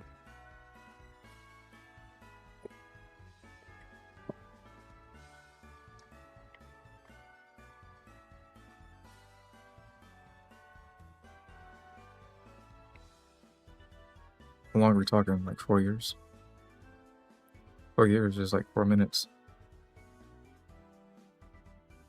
Yes, it's not a world anyone wants to live in. It's a world of violence. It's a world of surveillance. It's a world of chaos. Nobody wants to live in that, I guess, or people just don't care. They're mad that they can't afford a $400 melon, which no one should be eating because they suck. But apparently people they will tolerate this level of chaos. They just don't care, and they go, good. So I'll figure out more. I mean, I don't know that I'll know, but I just, there's got to be some understanding here that this won't work. Here's my thesis. This won't work. It's not going to happen. You can't have thousands of people storming into countries that have existed for a long time. Their cultures are well established. The cultural norms are established. Their economies, many of them are stagnating, or at least they're in a state of flux. They're transforming. A lot of these countries don't have a manufacturing sector. They don't have an industrial base. A lot of these economies are, I wouldn't quite say failing. Some of them are certainly failing. But a lot of them are stagnating. And the middle classes of those countries are evaporating. And I'm speaking about our own, by the way, as well. And the idea that you can just ship people in from all over the world, or have these people basically then go tell everyone that's concerned about it to shut up is not going to work. This is not going to work. Running the world like this is not going to work. And the power structure that tells people that they can't have an opinion about this, or that they like. And listen, here's the thing, it's just going to be the scene of like migrants are going to be running through the streets, and there's just going to be people at a cafe, and they're gonna just have to like, they're gonna have to remember what good people they are when the migrants are running through the street. You're just gonna have to remember, if you get robbed, you're a good person, and this is good. Like, you're just gonna have to ignore everything that happened. Ignore it, like the grooming scandal, the grooming gang scandal, where all these young British girls getting raped. Ignore it. You know? You're letting a lot of military-age men into these countries. These are people that are of military age, and you're letting them into these countries to cause a lot of chaos. And again, this is by design. They're doing it. There's a reason it's happening. I don't exactly know. I mean, I talked about it on Rogan. I was pretty clear about it. It's clearly because there's lots of people that just look at these countries as economic zones and not actual countries, and they just don't care. So, I don't know what to tell anybody here, other than you're going to need to run the world a different way. You know, Italy suspends Schengen with Spain. Am I pronouncing this right? Over Ceuta migrant crisis closes air and sea borders.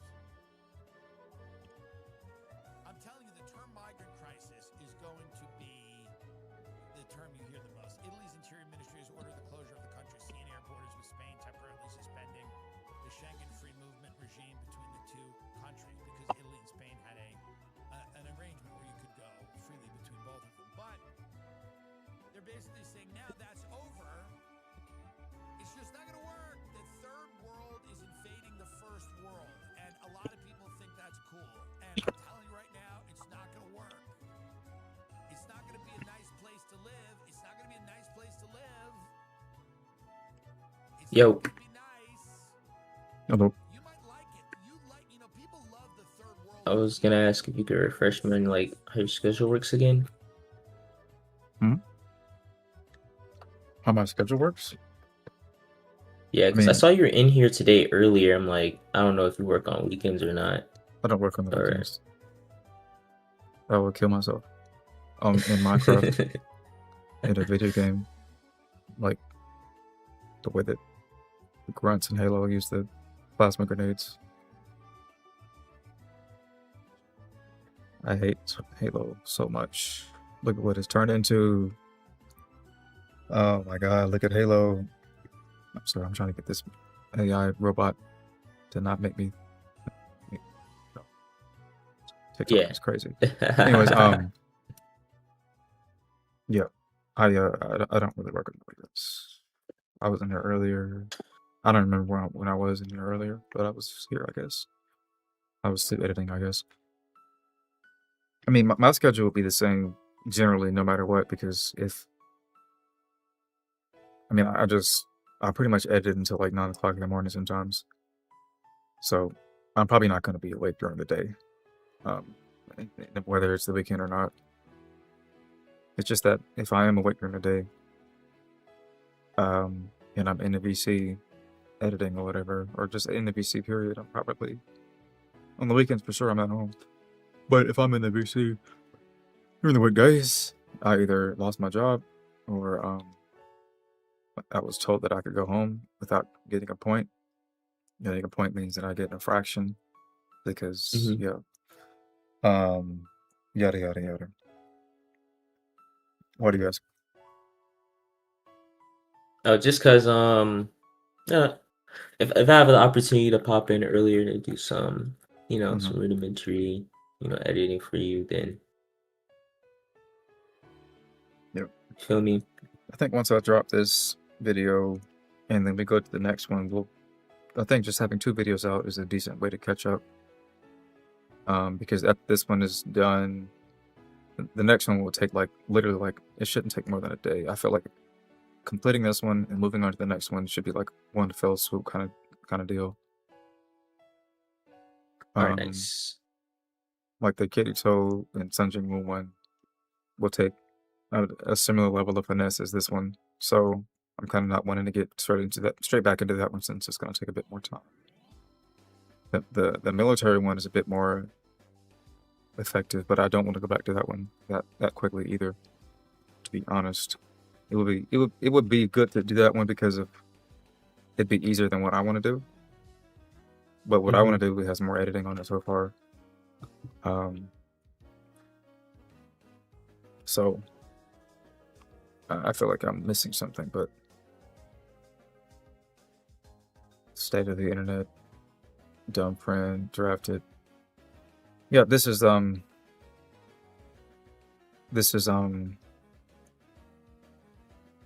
think I'll figure it out, but oh yeah, I have other ideas that I got back to a little quicker, I guess. Is this the right one? No. Okay, that's cool. I think the system we have now is working for me. Pretty soon, towards like the middle of August, like a couple of weeks into August, I'll start my job again. However, I am thinking about I'm thinking about quitting to pursue another job if I do well on this interview coming up. And that job, I'm gonna be free on the weekends. Still gonna be full time. What are you doing I'm right looking now? at. I work as an ESE paraprofessional.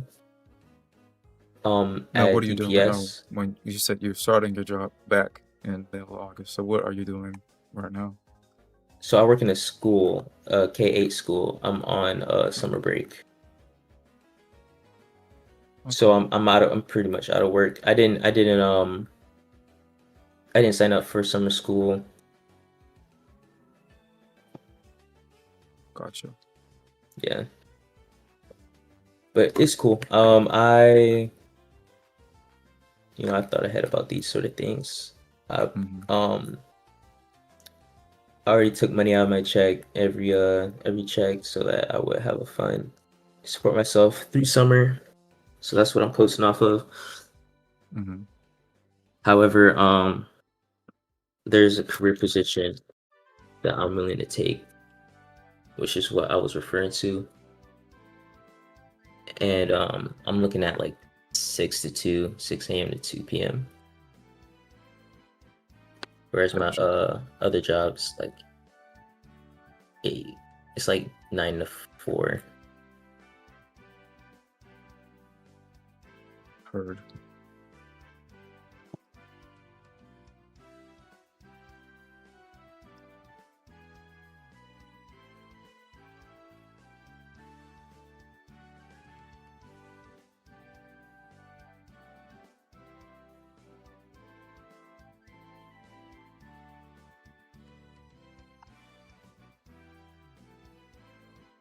God, this is so needlessly.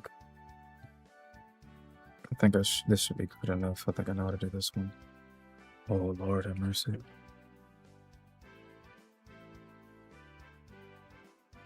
We editing a Mr. Beast video. I kind of wonder to myself, Mr. Beast, his videos should just be. I don't want to. I'll have to remove this from my search history once I go look it up, but.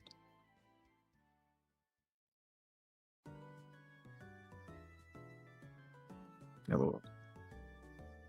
Just mention the damn game and it pops up. Thank you. No, let's see. When you type in Mr., you don't even get Mr. Beast first. That's how I know it's just rotted. Alright, so this is 7 days ago. It's on his channel, so it has to be, but it's about kids, so it's probably not a good video. None of these videos look, they require a lot of editing.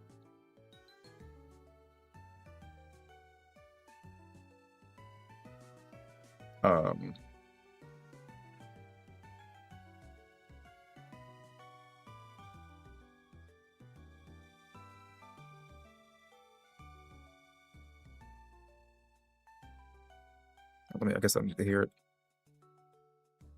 Oh, this shit is just reality TV show shit nowadays. So he's not going to be deploying any editing, basically. It's going to be TV editing, which is extremely laughable compared to what I do. I feel like if I go back to his oldest videos, I would see more editing.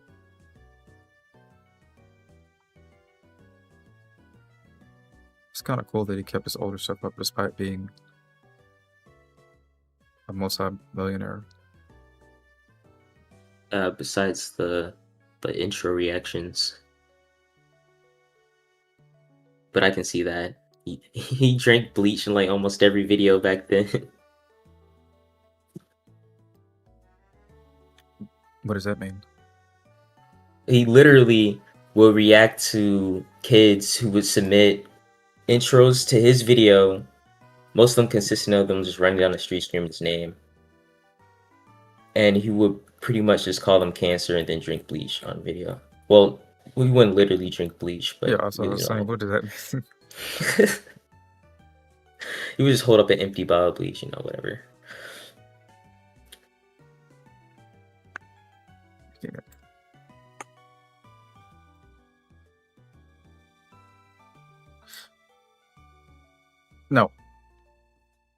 No, I'm not editing a Mr. Beast video. I think videos that I made 10 years ago, 11 years ago have more editing than this. Or more editing than what he's putting out today, actually. Literally, I think one of my first YouTube videos, I made it in Paint. That's already more editing than most what people produce or have ever produced in their entire lives when it comes to what they put out online.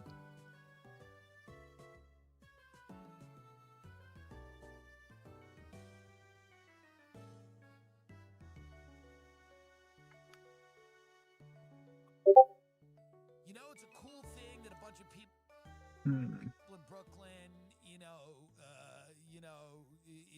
imagine as being like a really cool place. A lot of people that have been, and some of it's true. Listen, there's a lot of countries in the world that they have been fucked over, and I've talked about them. But there's also a lot of countries where they believe in witches, and they prosecute rape victims, not the perpetrators. They put the victim on trial. There's a lot of countries where women have no rights. Gay people have no rights. There is no freedom of speech. You can't criticize Islam in those countries. There is no freedom of protest. They'll mow you down. The cultural norms are completely different in those countries. Cleanliness standards are different. The way people behave in public is different. I'm gonna have to clean up some more. So this idea that you're just going to invite the third But world to come party and it's a migrant summer, that's when people, they go, yeah, it's a migrant summer. Right now, Spain is having their migrant summer. That's what they're having. It's just, folks, it's not going to work. Call me racist. Call me anything you want. It's just not going to work. It's not going to work. It wouldn't work if you took people from Texas and told them they got to live in little boxes on top of each other in New York City. And they're living in the same country. But the cultures are just vastly different in many respects. Politically, culturally, economically. So you're going to take people from Texas who live on acres of land and put them in little boxes in New York City. It won't work. They're going to go, that's not how we live. We don't live the way you guys live. And people in New York City, All right, let's go to this one. house in Texas, and I don't want to be a rancher. And the brilliance of this country is that these things can Same thing as last time. This one might be a bit more difficult. We'll have to figure out how to handle it, but consider what the scene looks like so far and move from there. But he needs to pretty much be in that pose, facing towards the audience. So just track to that footage, see what you can do, and yep. That's one. Let me see what else I can get. Is this guy interviewing a migrant? Okay. Is this a migrant? All right, let's see what's going on here. I'm imagining like he's on like the same platform he was earlier. Yep. Okay.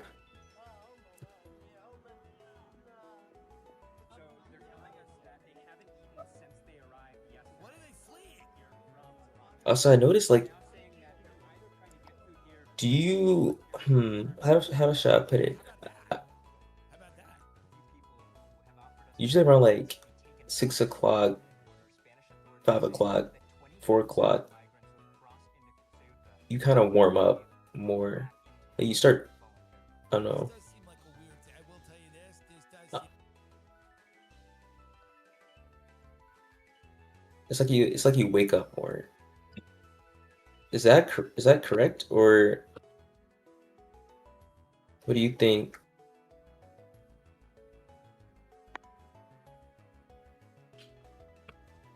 I don't know what you think waking up means. I don't know what you think it means, and I don't know what you are trying to say exactly. Let me Other than be like, more. You can finish. I was gonna say that you say wake up more, but me waking up more is from where I stand. It's I would get more quiet because I'm locking in. If I'm talking more, that's not because I'm more woken up. It's because I'm actually loosening up, which means I'm getting more tired. A lot of people think that like whatever, it's some sort of autism thing maybe, but when I get tired progressively throughout the night, I don't actually start to talk less. I start to talk more. Okay, yeah, that's kind of what I was hitting on. Because I noticed, like, especially around the time where we're wrapping up, we usually get into like Because my get into focus like is some not chats. my focus is not lasered anymore. It becomes dispersed. So I'm not focused. Uh, Therefore, if I'm not focused, I'm going to end up rambling about different things or whatever. So right now, I'm absolutely more rested than I was throughout the week because every single day of the week, I'm pretty much going to work with minimal amounts of sleep, and that just compounds each day that goes by until eventually I get to Friday, and then I sleep for hours, and then I wake up randomly out of nowhere, pop into a VC for a couple of hours, and realize that I'm still dog shit tired, go back to sleep, and wake up at 9 o'clock in the afternoon. Okay, Because I I feel don't have a you. girlfriend.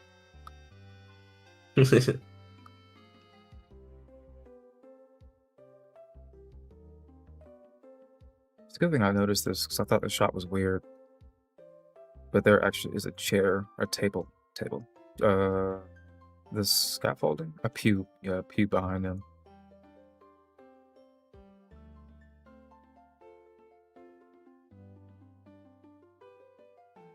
Completely, I will say that this doesn't seem organic, right? Right? This is a weirdness to it that does not seem organic. I don't know who's behind it. Yeah, this seems like it's an inorganic thing. I don't know what this is. But by the way, so this is going to be the weapon now that people use. They go, we're sending the migrants. We're sending the migrants.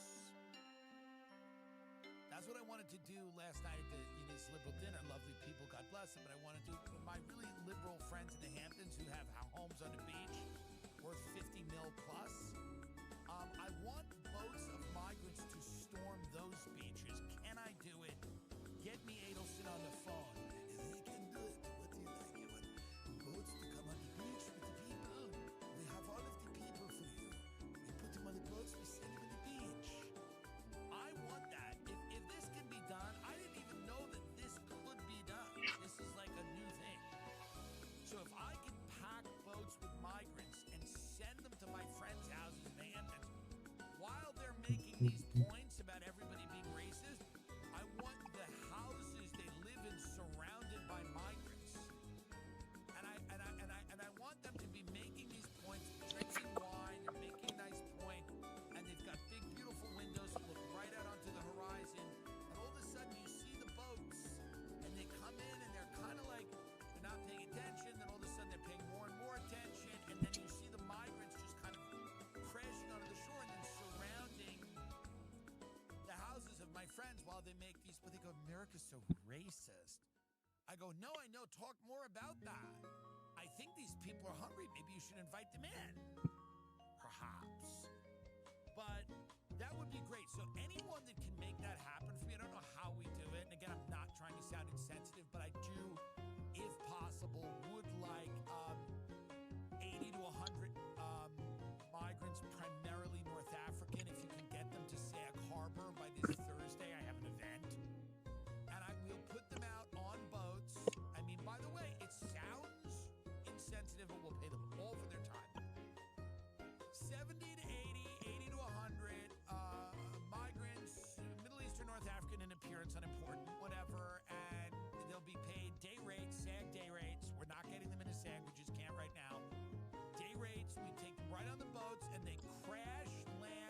dinner party in the Hamptons while someone's annoying me.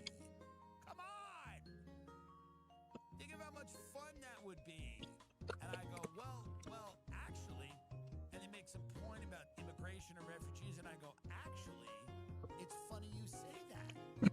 And then you just see the boats crash land on the shore, and people surround the house. I want to see if people in the Hamptons keep that energy while there's a invasion of their homes, which again will be completely inorganic, scripted by me. And at the end of it, because I'm gonna have them surround the house and start chanting in a very threatening way, but not even things that make any sense, really, like just dumb shit. I'll just write a few like "boota boota boot," whatever, just real racist stuff. "Boota boot," and I go, I wonder what they're saying, my friend, and they're gonna start to get nervous. And then they're just gonna break into song, because that would be fun too. They just break into right as my friend's starting to get nervous because this is private property. Should we call someone? I think we should call someone. This is private property, and then they're gonna break from their chant, and you're gonna see 80 to 100 North African, Middle Eastern appearance migrants. We can shove some Dominicans in there too in the back, but Puerto Ricans or whatever. But we do need a lot of them to be Middle Eastern, North African. We just need that milieu. It needs to look. It's a production. It needs to look the way it is. And then right after, in the middle of their chant, which is going to get increasingly violent, they're going to get increasingly violent. Some of them will dive in the pools, and I'll be sitting there at the dinner, and then so there's about 80 African, North African, Middle Eastern, whatever migrants. Again, totally cast. Everyone's acting. Everyone's paid. There's a craft services table. Everyone's fine.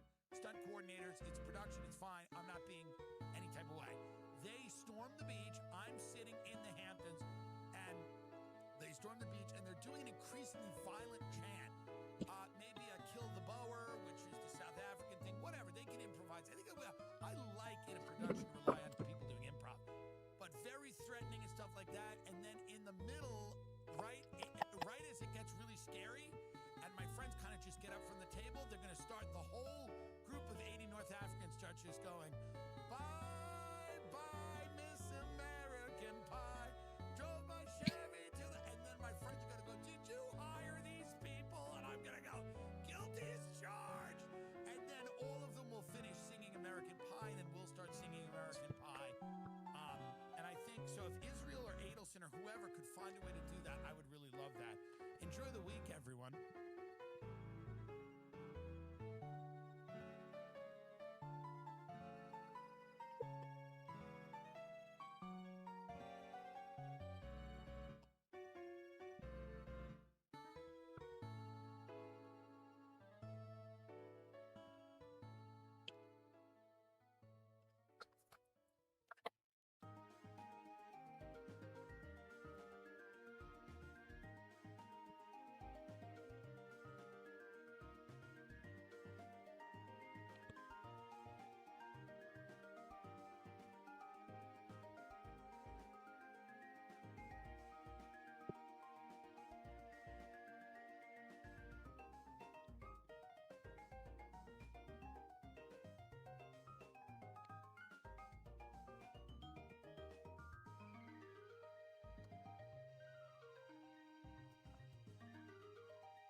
That's the next thing.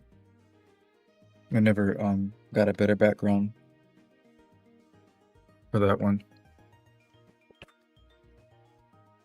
Just for your context, pews is the seatings.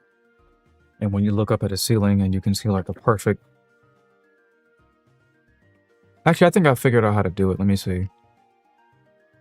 But basically, if you look up behind her with the background you chose, the symmetry is perfect, which implies that she is sitting literally in the middle of the fucking church. Uh-huh. And it also implies that the church is fairly small because the columns are very close together.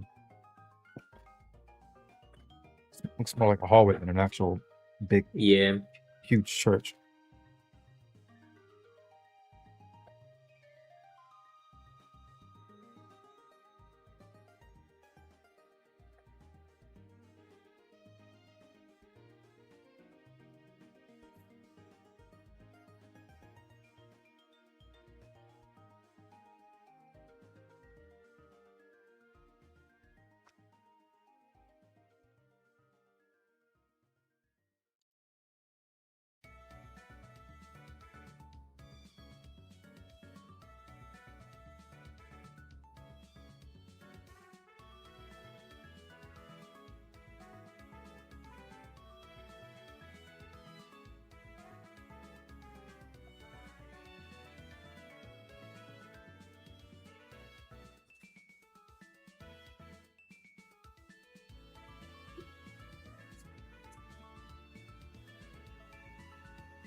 15. Obsession star Michael Johnson also thinks that Bear is a POS. He's not the hero, so there's no one left. And Why are you basing your opinion off the fucking headline of the article? my guy, I am going to scream. I also just want to say, I'm so sorry. Rape vultures like this guy, the people that sit at this thing where they analyze every single thing in society as like rape and rape adjacent, are basically right there. You're almost as close as you can be to the rapist in terms of like, you are a rape culture vulture, where every single possible thing you could find in society that you could somehow tie back to rape and make it about rape is like almost as bad. Like, if you don't know anything about these dynamics, or if you've never thought about them or whatever before, and this goes to all of the retarded women out here, I guess, who also haven't thought about this, just fuck off from the conversation. Just don't ever talk about it. Leave it to the white men. Wait, should I look at this guy's channel? Is this guy like crazy pro or whatever culture? Never mind, I'm gonna sponsor him. No bias. For some Unbiased. You know, I don't think I've seen the internet freak out about a movie like they have with Obsession. At least not in a long time. Maybe K-pop Demon Hunters was the last time where like everywhere you looked, everyone had an opinion about it. I guess you could say everyone's kind of obsessed. So I knew I had to make a video about it, but like they kept pushing back the VOD release date, you know, because they all kept on watching it. $750,000 budget and it made $300 million.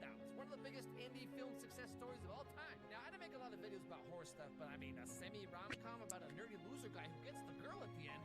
Wow, this sounds like a nice wholesome movie. But okay, let's check it out. So come along, kids. Let's take a walk. I feel like I'm coming apart. I think about you all the time, Nikki. I'm gonna try not to. You're in every song I listen to. Marching along as this song fills the air. Gummy bear. So this is our main character, Bear. Bear is 25, according to the screenplay, and he's never outgrown his awkward high school loser persona, which means he's gonna have a great career one day as an online content creator. Hi there, welcome to Twitch. Are you mentally stuck at 15? Perfect. We're gonna put you on the front page. If you want. Oh, okay, yeah. I'm sorry I made you do that. No, it's okay. You're okay. This YouTuber is a generic clickbait trash where he makes up things to complain about to call a film dumb. Basically, cinema sins, but on a gun. Okay? And like, You're good. oh, God, dude, those strawberries so good. I don't know, man. You got that strawberry milkshake sitting right there, so something tells me you're the kind of guy who's internalized a few too many rom-coms written by equally pathetic losers as yourself. I mean, trust me, ain't my first rodeo.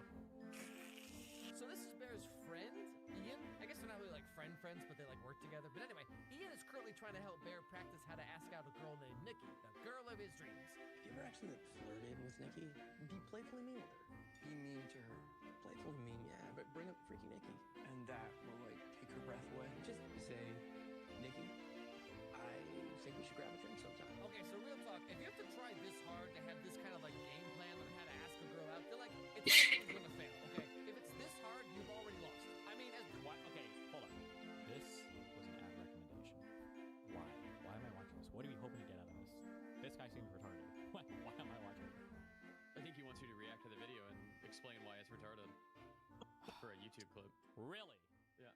douchey as Ian is, like he's right when he says, you know, have you ever even flirted with Nikki like at all? Because it's really weird to come out of nowhere and be like, dearest family, I know we've only exchanged mere pleasantries these past few years, but I must inform you that I wish to begin a court.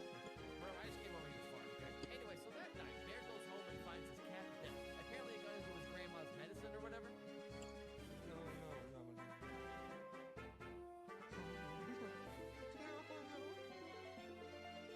I thought this was gonna end up being something more. Because how the fuck did the cat open the fucking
Nikki supposed to be Latina? Is that a thing? I never thought about it. Okay. No, kinda, no, sure, no, nah. Mexican, notters. The actress is. Okay. Pina colada? Don't we finally drink? What? I like a man who's in touch with his feminine. Hey, bro, didn't ask your opinion, Nikki. So here we get a look at who Nikki is. And she seems like she's kind of one of those girls who's like those like ballbuster types, you know? It's My like, dumb wife, she says that she doesn't think Nikki was into Bear, and I just disagree. That's because she's wrong. So what do you want to say? What do you want to say? nah, bitch can't handle all this. I've never met a guy who can keep up with me. And then they just lay there like SpongeBob. Also, again, somewhat ironic. But earlier, Bear was like, you want me to be mean to her? Why would I do that? But then she's literally doing the same thing to him right now, and it's clearly working. So, interesting. Okay, so Trivia's about to start, and Bear's left standing there with Sarah, the other girl they work with, and he tells her that his cat died earlier that night. What? Sandy died. This does. It feels like I feel like I'm watching like Cinema Sins, but for returns. Well, whatever. No, I don't know. All right, we're working up. We're working to quarter word. What? Really? Yeah, I'm so sorry. Wait, hold on, back up. So the trivia topic was early film trivia, and the question was, this film has a blue genie that grants wishes. Yes, the ancient year of 1992. But more importantly, so here we get a look into the dynamics of the whole friend group. Okay, so Ian is kind of like a douche, right? Nikki seems like one of those girls who's one of the guys, you know? And Bear has a huge crush on Nikki, even though Sarah over here is clearly into Bear on some level, and he just like doesn't notice, doesn't care. So Bear's choices are Crystal Mommy or Septum Girl. So this dude never stood a chance. Like, you might as well put that chassis belt in your Amazon cart right now, my dude. Anyway, so trivia night's over, and it's time to go home. Nikki needs a ride, and so of course Bear's like, Long day. I don't want to go to the next fucking bar with My you car's guys. at a degree. You drop her off at the wall. I can take you home. Okay. Ian, what you gonna say? Ew, don't say it like that. See you later. Bye, Bear. yeah, that's me. You're probably wondering how I got here. So Bear takes Nikki home, and of course on the way they have some kind of heart-to-heart talk, you know, talk about life, man. It's all very life is strange. I'm saying, come on, Max, let's get out of this town. I hate my dad. Just not happy there. It's just a job. Yeah, well, then you're right. Oh, well, Crystal Mommy and the writer. But something tells me this movie would have gone the same way for Bear, whether he made the wish or not. No, it's not a nice tennis with you. Isn't that the thing funny? You know, you're the only person that I could really talk to about this stuff. Yes, well, see, Bear, when a girl says that, what she really means is, you better not ask me out and ruin this friendship. Anyway, so Bear takes her home. He tries to flirt with her like Ian said, but I mean, you see the kind of sweater she wears. You can only imagine what kind of game he has. Night, freaky Nikki. Ew, don't call me that. I know, I was kidding. Do you like me?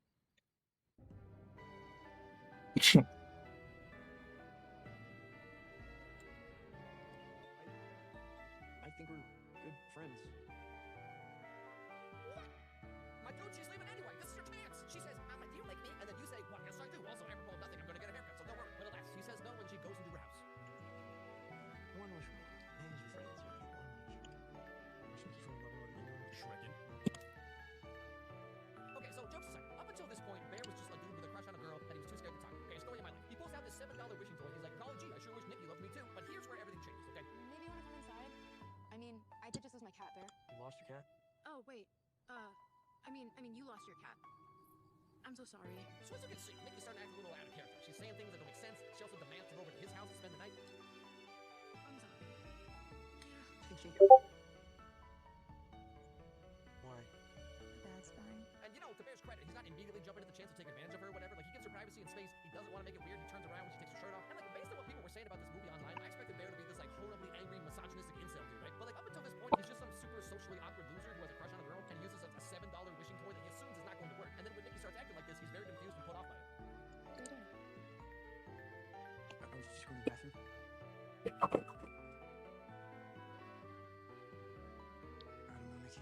Obviously, things get different later on, but at least up to this point, Bear has like, no idea that the wishing will have worked. And again, to his credit, the very next day he immediately tells Ian that he thinks something's wrong with Nikki. Like he seems genuinely concerned. Pretend like we're laugh. Yeah. I think Nikki's going through something. What? I don't know. Did you find something? Like what? Is she okay? No. Now, I've seen a lot of people saying that this part is showing how Bear's trying to make Nikki seem crazy to other people or whatever, but like, again, he has no way of knowing that the toy works. Like, why would you think it did? You know what I'm saying? Like, it was $7. Like, in any other circumstance, you'd probably do the same thing if your friends started acting like this out of nowhere, right? Anyway, so that night, Ian apparently talked to Nikki, and she said that she was on some drugs or whatever, and so maybe that explains why she was acting so erratic, you know, like when she and Bear kissed earlier. Whoa. Oh my god, I'm so sorry. You kissed me. No, I saw something. So at this point, Bear thinks that Nikki was acting weird, kissed him, freaked out, etc., because she was on drugs, right? So again, to him, in this moment, it all seems totally above board. But then, out of nowhere, Nikki goes over to Bear's house to apologize. I was on MDMA, so if I was weird, that's why, and I'm not saying anything. Nikki, I didn't know you were on drugs. That's what I'm saying. I'm not saying that. I'm not saying what? Took advantage of me. I don't think I didn't. I know, that's why I'm saying you didn't. Okay, see, this is my point. Like, given the circumstances, Bear's being pretty normal about this, okay? Given what he does and does not know by this point in the movie, like, he could have slept with her, or he could have taken some kind of advantage of her, but he was rather gentlemanly at the time. I mean, you know, for a guy who has this many Cosby sweaters. Wait, do you think this was on purpose? Like, do you think they dressed him like this intentionally? I really like what we have, and I want to be honest about some things, and it's really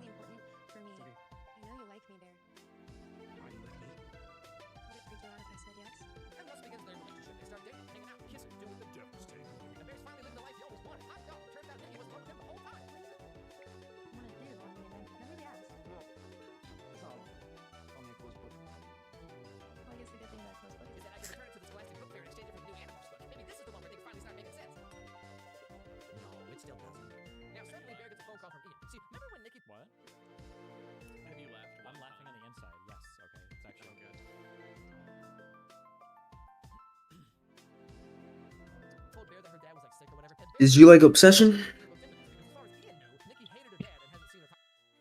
No, it definitely looks more Latina there.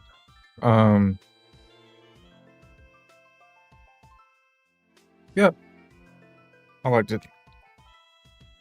I don't know how you could watch it and not like it. It's not bad by any objective measure. If you went to go watch it because of what you heard of people say online, like incel bears is a sexual predator, then I can see why you might come away with some different thoughts because you let the internet pollute your brain into you, forcing you to watch it because of controversy. You're never gonna ever have a good watching experience with a movie if you don't watch it because the internet told you to. Versus having people tell you that it's good because of like a basic few things, like the director is young and they made it on a budget of a few $100s or whatever. I don't know. That's easier stuff to get into to use as a metric versus I'm trying to figure out what this drama is about. You're gonna get distracted the whole time because your brain is looking for something. It's not looking for the movie. It's not. She's just lasering forward instead of actually taking the movie in. And every time that I hear people talk about the movie, they talk about it from this same point of view, basically, where it's based off of. I thought Barrett was supposed to be this horrible guy, and then since when they find out that he's not, they don't actually watch the movie because they basically just sit there looking for him to do something that's crazy, because they've been told that he's horrible. So you come away with an opinion about the movie that is polluted by a perception of how people saw it. But I didn't have to go through that, luckily.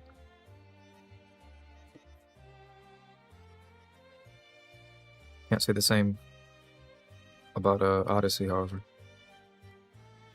because nobody likes Nolan, apparently. That's not true. But anyways.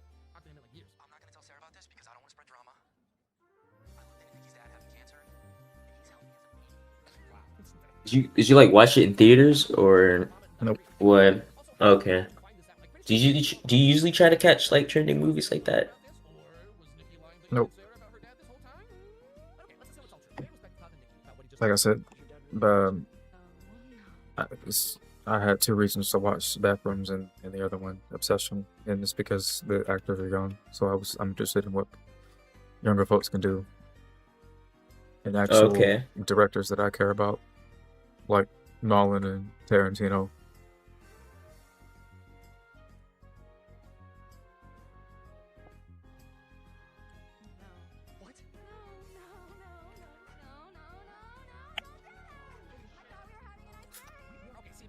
Okay, so what did you think about the Backrooms then?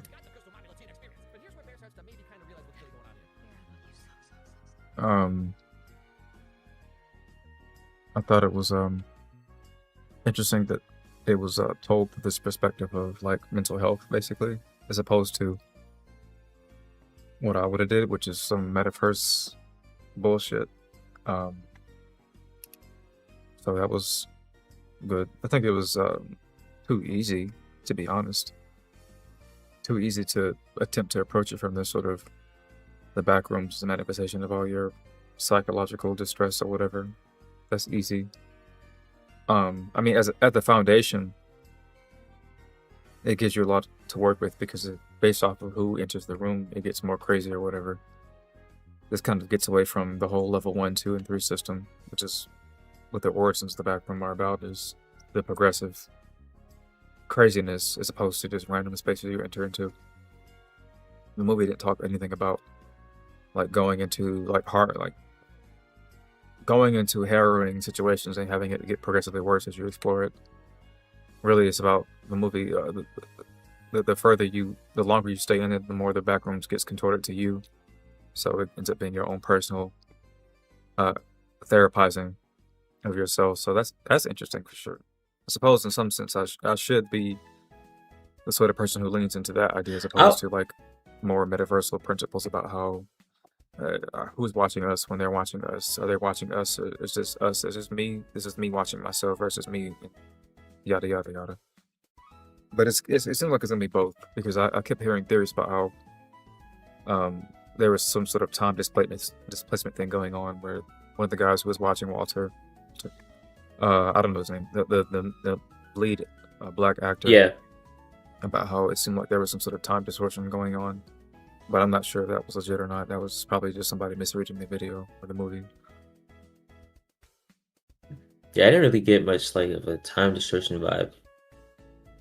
But I think I wasn't really mad at it for like taking the certain liberties that it did. I was happy like with it. I think it captured the atmosphere of the back rooms, like the the general theme of the back rooms pretty well. It I feel like towards like the last like quarter of the movie, I don't know.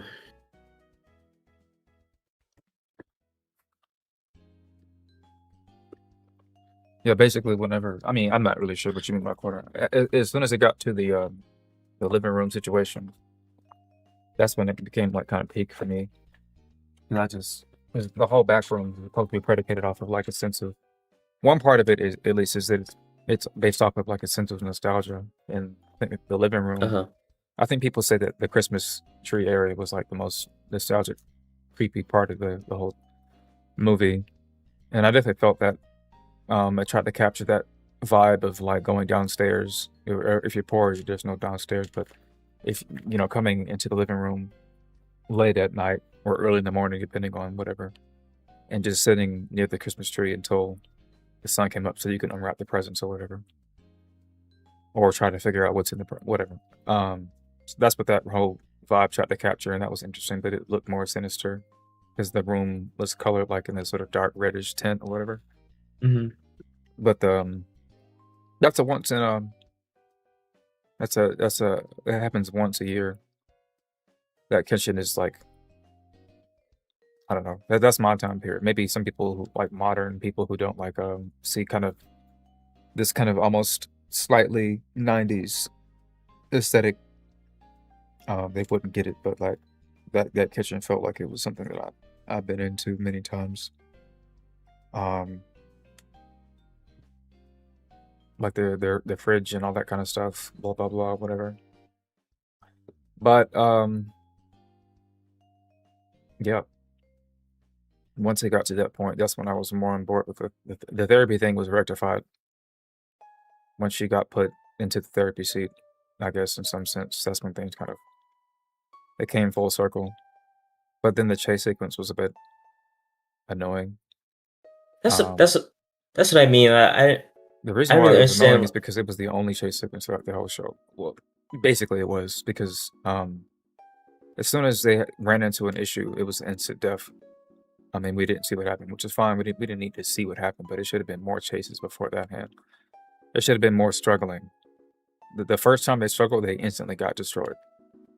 Um, the next thing that happened after that was you don't see them get destroyed progressively because it happens off screen whenever the main character, one of the main characters, just decides to destroy his assistant. Um, and then the chase sequence, like I said, it's just a little out of place. It's not out of place, but it's kind of like just kind of what's the word I'm looking for? Um, anticlimactic. Yeah, unsatisfying. Didn't really feel like it Well, like I said, that's pushed because any sort of narrative. there was no tension that led up to that, so it didn't feel like it was like a big thing. It just felt like it was a slow burn towards the end. Just that one thing, though. Like I said, it was just weird in general. Like as soon as the other copy or whatever walked up to him and bit him, I was like a little upset because I was like, this is kind of annoying. This kind of came out of True. nowhere, and it didn't True. really get explained. It just kind of like the VCR, the fast forward button got clicked basically. And we just Right. ran straight to the part where the scientists come out and say, well, we need you to go back in, bitch. You gotta go back in. What are you talking about? I'm gonna leave. Funny. You think they More of wanted that. her to go More of back that. in? That's what they told her. They told her to go back in, and then she fucking pretty sure she just dies in there. That's what I got I from thought the end of the movie is that she had to go back in. I thought they murked her. I'm pretty sure they murked her because they told her to go back in. Well, what I got, because like I think the final shot of the movie, you did say earlier that the only still life, that you really get to see a comparison of Only frame is of Clark. references, yeah. Yeah, but the last scene, the last shot in the movie, you see the therapist, she's in the back rooms as a still life. I think that was supposed to be like an indication that she died, but Clark didn't die either before he got his still life, so I'm you not know. saying because there's a still life that means she died, but I think they showed that because maybe that was supposed to be the only kind of what am I trying to say? Like memory of her after her death. Like do you understand what I'm trying to say? I guess, Like but really, I think that because they already showed an example of what it looks like to get to spend time in the back room, because Walter saw Pirate. I keep saying Walter. Clark kept saying Pirate Captain Clark, as they say. Um, because we saw him walking around, spending time in the back rooms. There was a part I'm pretty sure where like he walks next to the pirate. Literally, they're friends at some point. So that just implies to me that she just spent time in the back rooms more. Like Clark did a lot. Obviously, he spent a lot of time in there. You could see like there was signs of him having spent time in there. That's because of mental thing. But he moved stuff around. He would put stuff inside of the. He would take stuff outside of the back rooms and put it in that area downstairs. Yeah. So he spent a lot of time in there. So I think that the same thing happened to her. She spent a lot of time in there. They told her to go back in there. So why do you think they put that shot in the movie? Which one?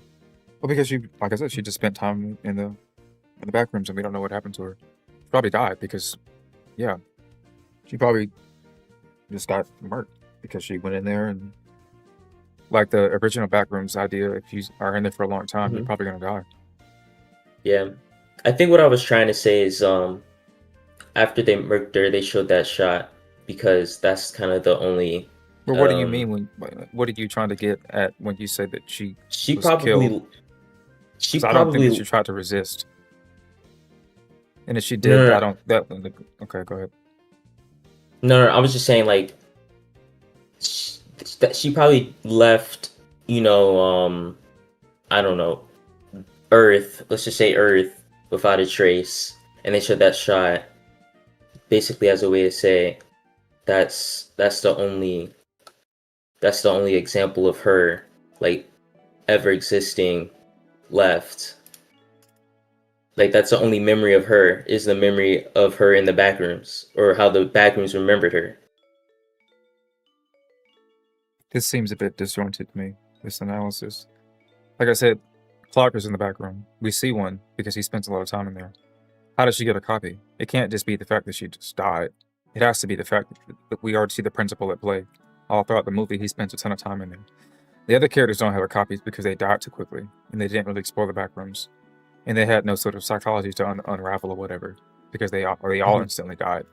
Whereas the two main characters had psychological things going on. All throughout the entire movie, they foreshadow or whatever, showcase that she has some sort of problems. And like most therapists, they have their own problems. So it made perfect sense that a patient and the therapist would both have like problems or whatever. So they both try to rectify them in different ways. And when she's told to go back into the back rooms, like I would imagine that like the second movie is going to be probably having her spent time in the back rooms on her own. I feel like when she decides to go back in there, because this is not like some actual random room with no magical properties to it. To these characters, this is an actual weird space. This is legitimately terrifying, curious, and whatever. So I can't imagine any normal person going into the room and saying to themselves, "This is uninteresting to me. I have to go to work." I can see anybody who discovers this sort of space to take time off to explore it continuously, and then that's just what happens. Everybody would go down the pathway that Clark went down. Maybe minus becoming a murderer or whatever, eating people. Okay. Well, I might have to rewatch that scene, but I'm pretty sure they said she said she wanted to leave, and she was like, "You have to go back in there." That's what they told her. I'm pretty sure. I thought he was pretty much just interrogating her the whole time, and she kept asking, "What's gonna happen to me? What's gonna happen to me?" And I think towards the end, she kind of starts to realize that she's not really leaving. And then I'm not trying to imply that because she died, a still life was born into the back But rooms. you're just saying that But it's symbolically a representation of something that was left behind. But yes, I just don't see how that that's different from what happened with Clark. You didn't need to know that something was left behind with Clark because we saw what was left behind as while he was still alive. So that would be like a weird thing to do to show that like the room remembers her when the room can recall you as you are alive. It's just the thematic connection, the narrative weight snaps in half at the end of the movie if it just says, I remember you and this is how you look to me, and that's all that's left of you. We don't know that because we never see her get killed, but we see everybody else die literally. So why would they leave the movie that open ended for you to assume that okay, she died when they had no reason? If they could have, if they were going to kill people, they could have killed Clark or whatever.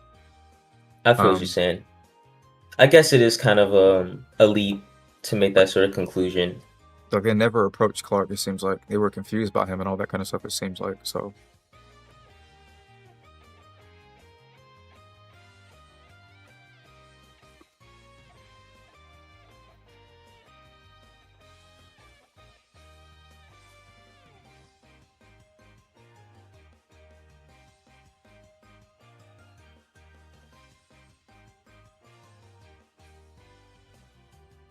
Yeah, this shot is speeding my ass.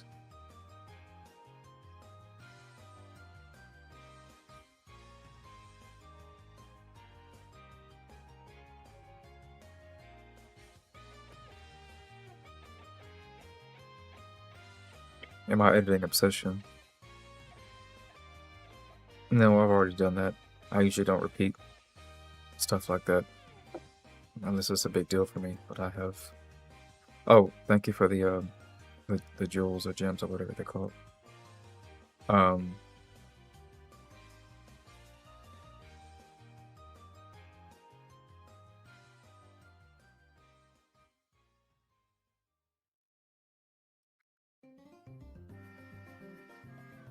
never gonna get used to people getting confused about my gender, because it's such a weird thing to happen at this day and age. 2020, big 2026, going on 2027 soon. But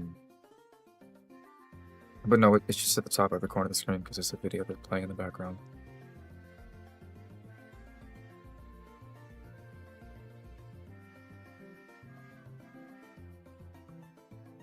See, one thing to note too is like I'm just using like basic logic principles. I'm not really trying to get too into the weeds in the actual lore of whatever the guy wrote. But when you interrogate somebody, you never take them to see like a bunch of shit that's going on with your facility, because then you would have to you would just make it more. You just make it so that you have to kill the person. If what they're doing is super secretive, then they should have like put a bag over her face or something like that. So they didn't That's why. kill her. If your idea is that they had to eliminate her because she didn't comply with them or whatever, but she knew No, she I knew never too said much. that. No, I'm just saying if, like, there should be no in my mind there should be no sort of inclination that they had to get rid of her for any reason whatsoever. That is like in the realm of secrecy. The idea that she couldn't escape because they needed her, like, the only reason why she would not be able to leave is because they wanted her to go back in. It could not be because she held some sort of secret because she doesn't know anything.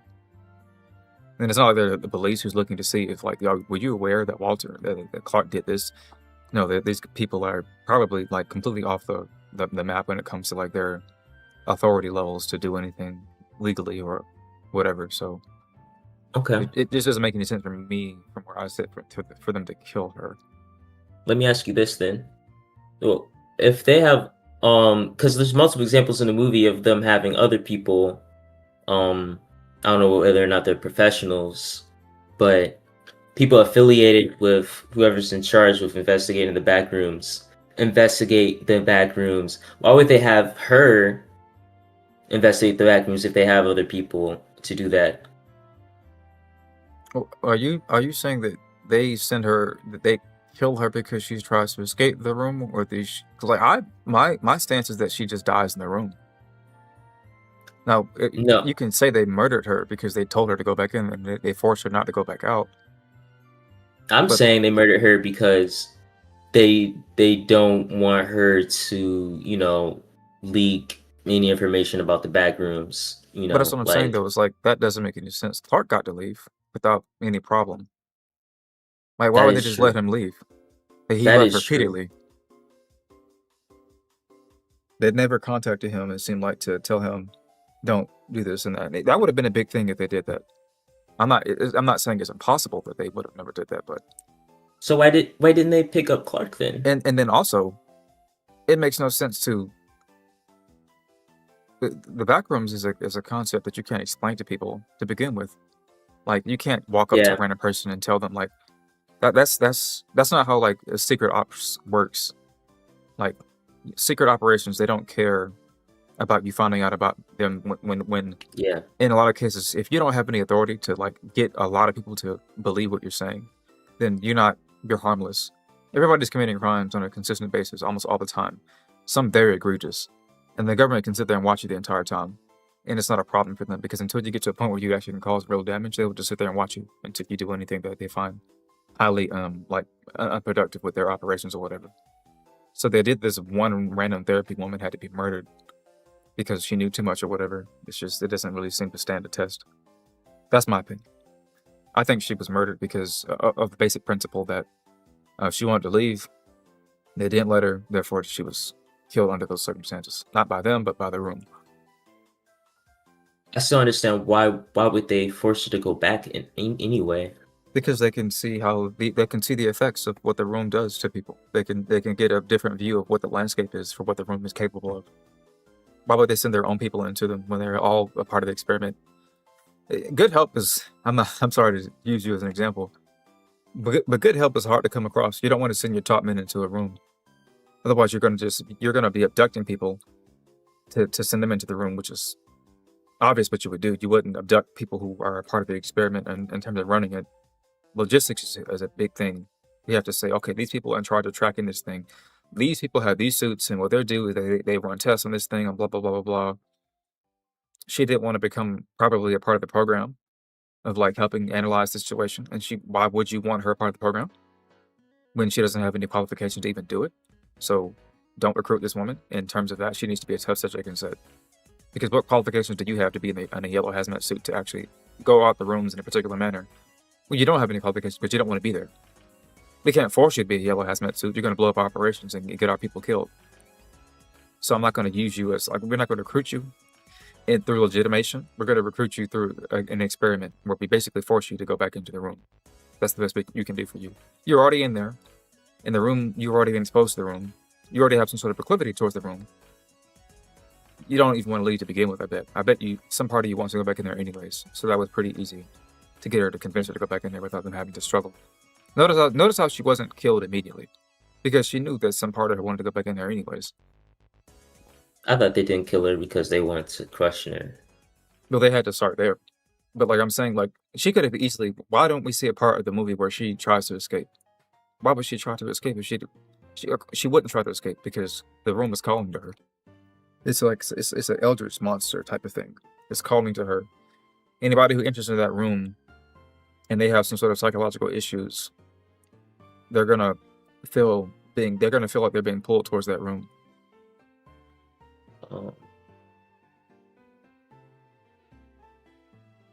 I feel what you're saying, but I was under the impression that the people in the hazmat suits were already disposable, so I wouldn't see why experimenting They're with not them as would be any disposable as different. a random person would be. Like you have to, when it comes to like a hierarchy of who is important in a hierarchy of like in operations, as you move further up the totem pole, you get less disposable, and you can't just throw around your handyman randomly, because that just cuts the human cost benefit analysis is just it gets out of control if you just kill off the people who are supposed to be doing like collection of information on the back rooms. This woman does not want to be there. She has a job. she probably has shit to do, so she can't move up the next stage probably.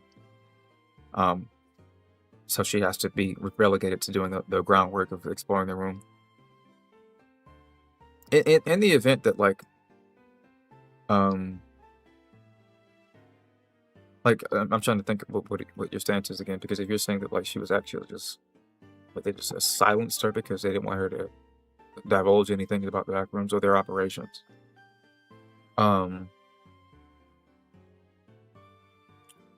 Like I said, I gotta watch this scene again because I'm pretty sure they explicitly said they want her to go back in there.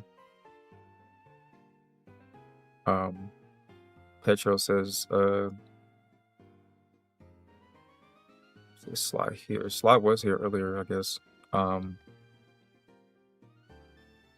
Ignored the kid. Alright. Petroleum. Please shout out my friend Sly. Like, I talk to him. He's in my DMs and all that kind of stuff. We talk sometimes. So it'd be weird to shout him out when we are in communication. To some extent, we engage.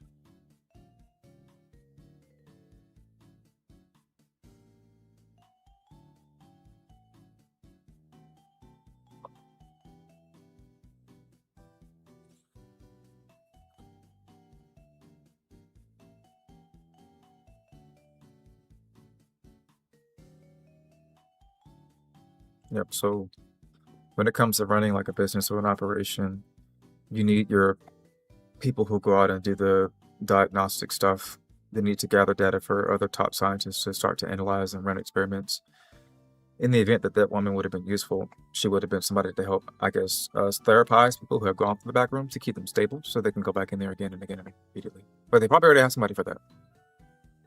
They probably already have a kind of person that is like her type of position in the organization. So she's kind of like, in some sense, she's kind of tainted goods. She's been in the back rooms already long enough, so the room is already probably tilted towards her. So what sense does it make to try and recruit her and like move her up the ladder to like higher positions? That's out of the question. It's out of the question particularly because she wants to go home. So since she wants to go home, we missed a perfect opportunity to utilize people. We don't have to go out and capture somebody. You walked into our experiment, so that's one less person we need to abduct. One less messy thing we need to get into.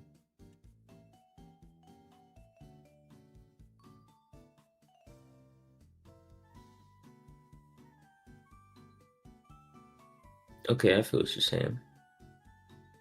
So wait, so why didn't they go after Clark then? Because he repeatedly went back into the room. They don't go at the Clark because, like I said, I don't care if you leave the rooms. Are you going to really tell somebody that there's something going on in underneath your like basement or whatever? Go ahead, try it out and see what happens. You're just going to get trapped into the experimental zone. It's just going to be the same thing over and over again. I just mean like, why didn't they try to recruit him?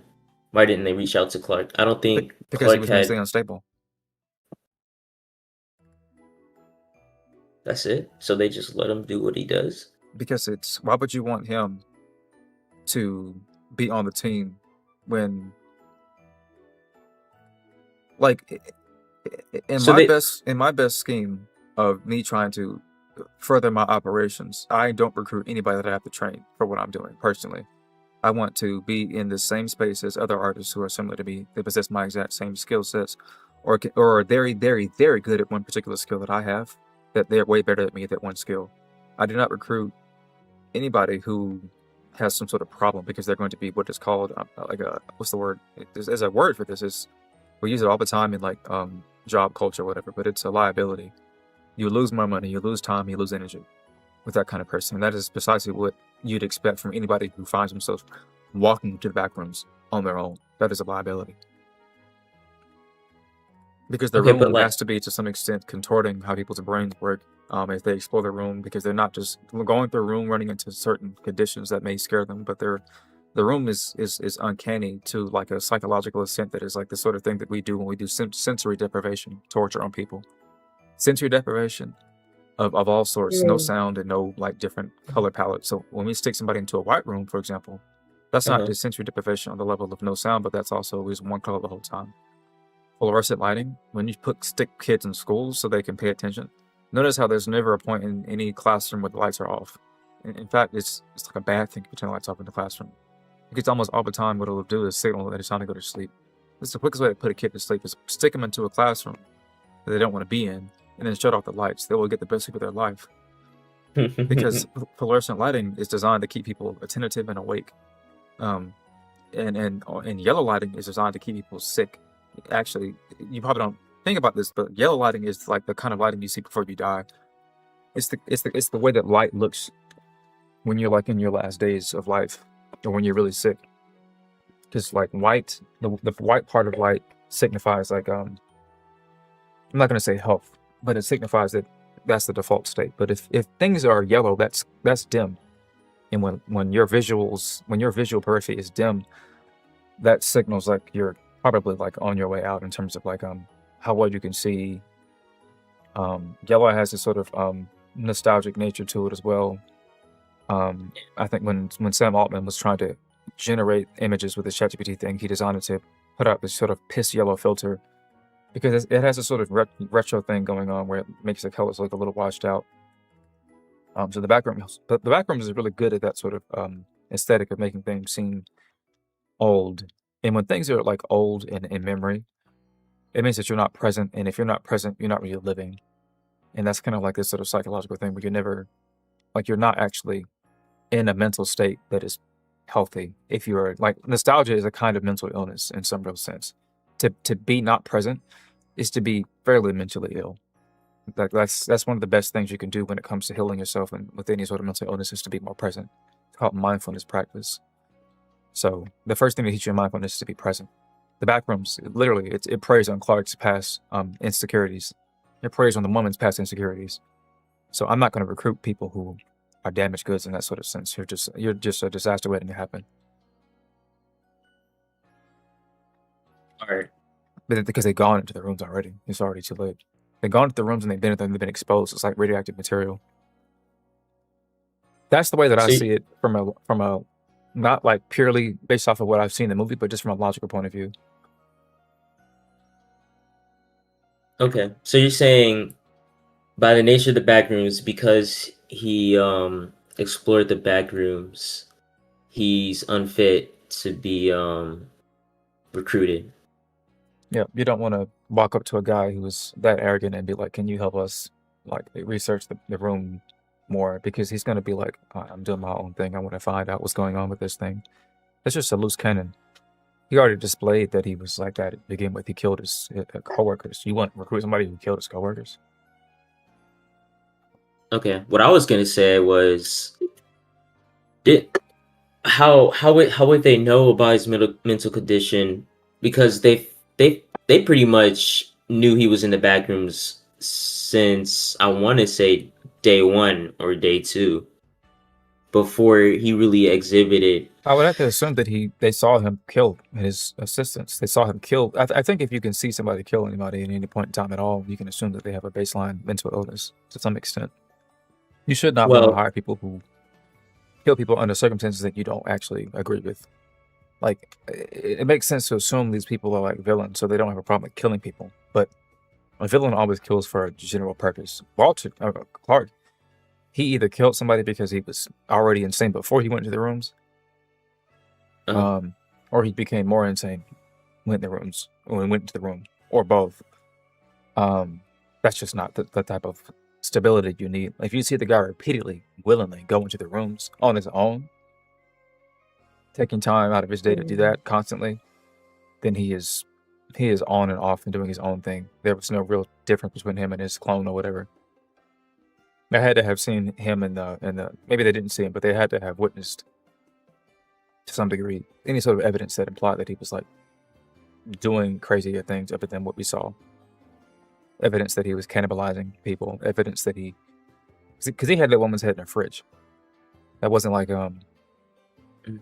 for decoration. I'm pretty sure, like her head was in the fridge. Did they see that? They saw Captain Clark, and that was probably enough. That the guy was walking around like that, and like the guy who's sitting at the table with the multiple eyes. the wife, who, I mean, all these characters seem to be generated probably from his memories, but he also generated a clone of himself that was larger and costumed up, that had to have, based off of their experimentations and what they've seen in studies, they had to have known that he was already insane based off of what they witnessed in other patients, other victims, other people who had gone through the rooms. They had to have known because he created a clone that was that disparate from him. Why did he create that? How did that happen? And then there's this woman who comes around. This guy has some shit going on. They don't need to ask him any questions. They need to see what's leaving behind. They need to just observe how the room is changing because of him. They can figure it out there. They can piece it together.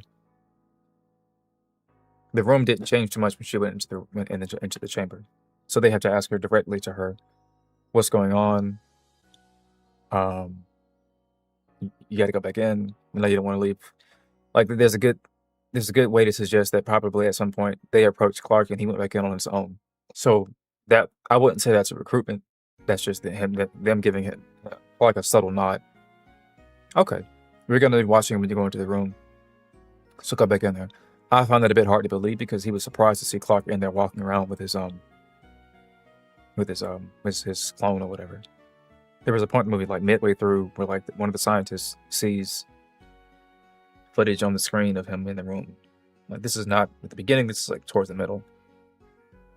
I'm not really sure what that was about. That didn't seem like it was explained, but like he was in the living room with his family or some shit, and he was just watching footage of Clark on TV. I don't know if that was like him hallucinating footage or thinking about Clark, or he really had a family just watching somebody in the background just getting destroyed and tortured. That would be weird.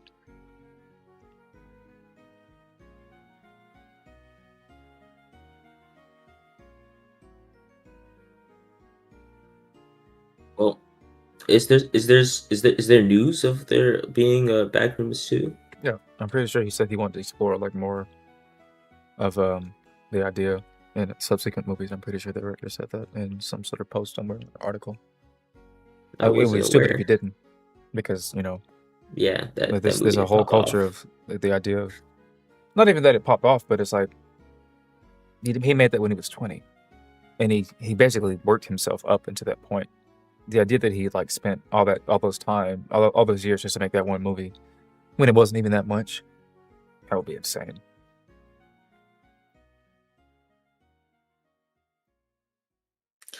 I'm pretty sure all the effects are like generally kind of practical in terms of like I'm pretty sure he used like tight editing all throughout the entire movie, so it didn't take too much.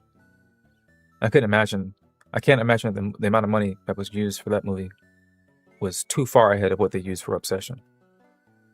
No, it was actually, I'm pretty sure it was a pretty cheap movie. Yeah, I remember there was a post about how much they spent making Obsession and the Backrooms. Let me see. Backrooms budget. Yeah, they had 10 million. Let me see. Obsession. Obsession was cheaper than the Backrooms. Obsession was 750,000 to 1 million.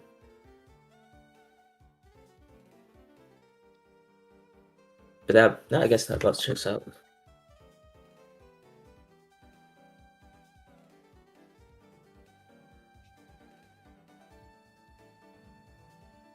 I heard Obsession was outperforming Sinners. Is that what it's called?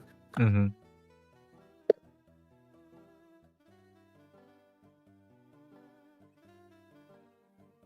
How much for Sinners?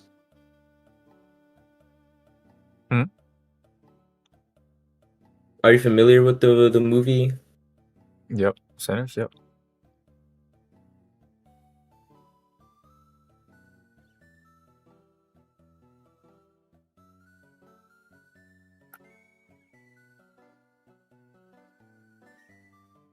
Yeah, when I heard that, that's when I was like, I don't know. That kind of sent me back, especially since the budget for that movie is supposedly that low. Mm-hmm.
So I just looked at the last scene again, and it wasn't explicit, but he definitely said we both want the same thing, which that's why I knew. That's when I knew that like the organization was like insane, because he basically just talked past it the whole time.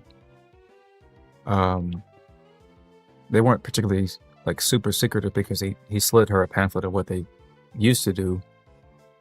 And he said they explored the room. If they really wanted to keep a secret, they wouldn't have said they explored the room. They would have just kept that a secret or whatever. The language would have been a bit more dodgier. They would have tried to keep it more, you know what I mean? Like they didn't have to take her into a part of the facility that like allow her to see everything, unless they had the intentions of like disposing of her, like outright, because they knew that since she wasn't going to leave anyway to tell anybody that she was already as good as dead. But if I'm like a big boss of this corporation, then if somebody wanders into my experiment or whatever, I'm not about to sit there and say to myself, "Oh, let's bring her on," when she just got finished getting tortured by like a pirate version of one of her clients. Like, that's probably not a good idea. Especially after she said she wanted to leave. She's probably tortured and all that kind of stuff, so just gotta send her back in.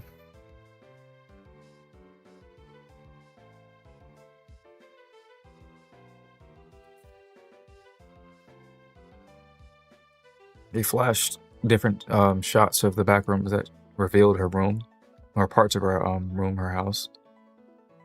Yeah. Which is something they should only be able to do if it like knows that you've been living there, basically.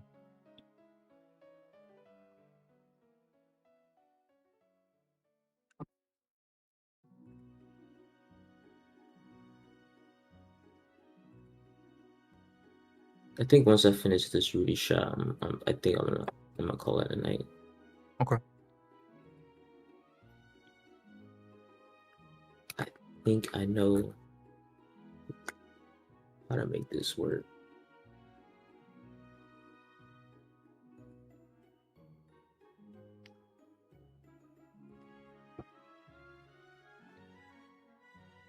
But yeah, I think you changed my mind in regard to I don't think they kill her.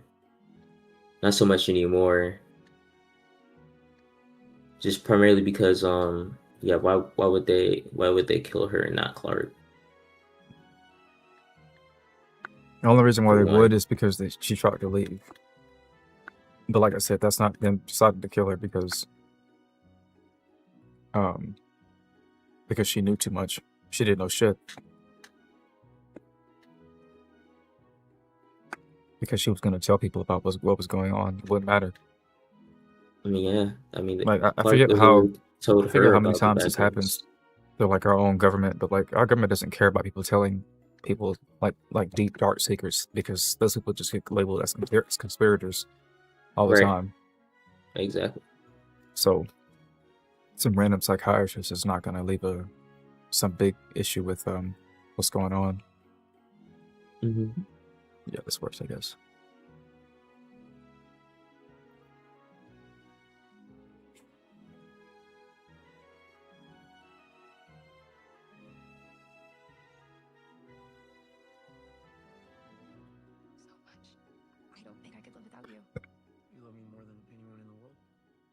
more than anyone.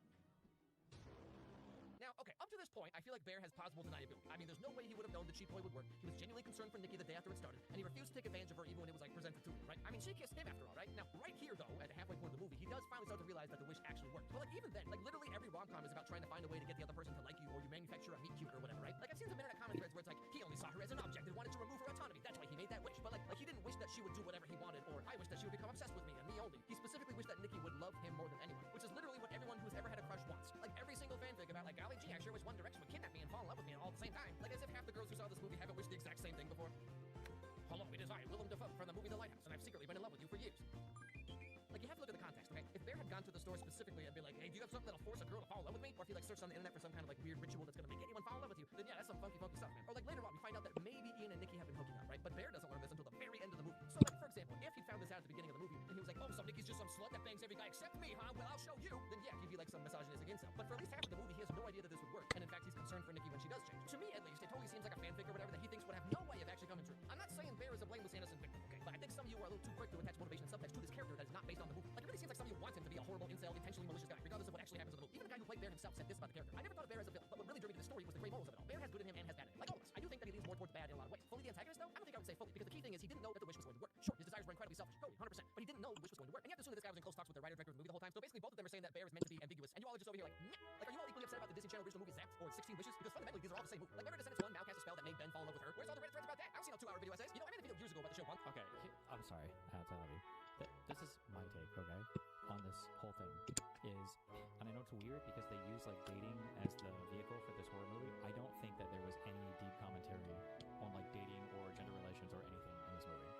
Because they use that as like the setting for the horror, obviously people want to dive into it, but there's just not really enough here that much for this to be any kind of like deep commentary on like rape or gender relations or whatever else. It's just like it was a really well done horror movie, and then like a romantic relationship is the vehicle they used for this. But this guy's obviously responding to a lot of the dating rape commentary, but I just don't think it was really about that. So I don't have like any, I don't know, On the vision, and everyone got so mad at me when I said it's crazy that we're supposed to be so understanding about how Wanda enslaves an entire town and uses magic to force her husband to stay with her and have kids with her. Isn't that interesting? I found this comment in a Reddit thread that puts it so perfectly, so I'm just gonna read it. But remember, this sub attracts the most obsessed fans of the movie. They flex about watching it at the theater like 10 times already. They make several posts a day about it. They make crazy overanalysis and theories that have no ground in the reality of the film, etc. It's not just a movie for them. They're incredibly emotionally invested and attached to an unhealthy degree. It's almost cultish at this point. And people who are chronically online or addicted to a piece of media aren't the most emotionally stable or media literate to begin with. So a lot of it comes from an emotional standpoint. Hence the refusal to engage with the material in good faith and just making it say what they want the movie to say in an over-the-top, sanctimonious, dogmatic way. It's like a ritual for them, a catharsis. See also in Canto. But anyway.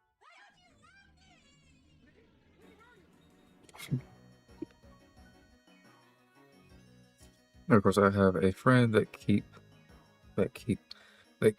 peer pressuring me or trying to motivate me to edit like you. Oh, they are they're not really your friends then. You need to get better friends.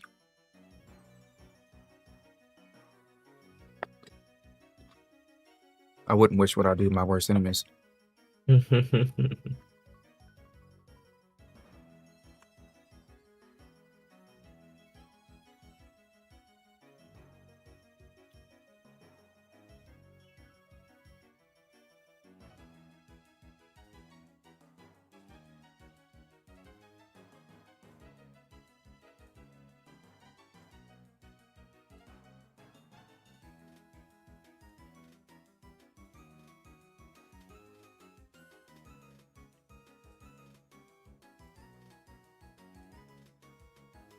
It's not gonna be perfect.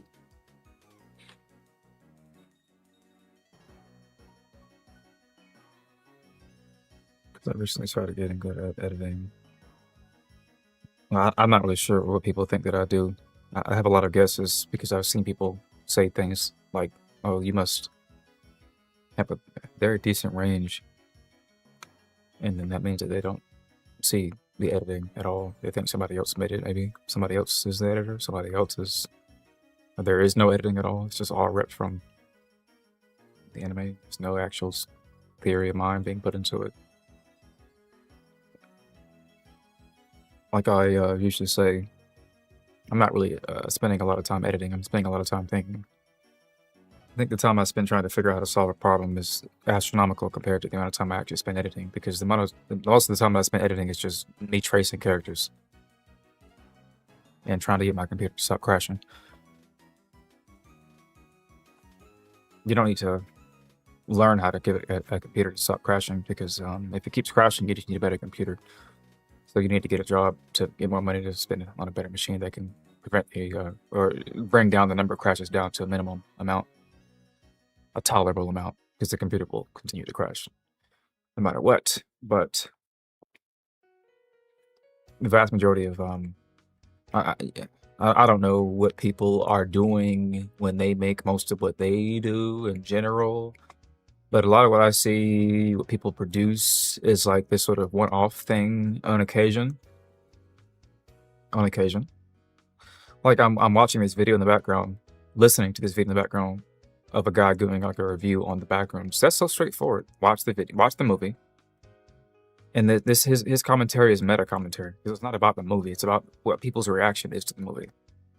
That's pretty straightforward. Go scroll Twitter for about 8 hours or whatever, and look for tweets about the Backrooms or Obsession.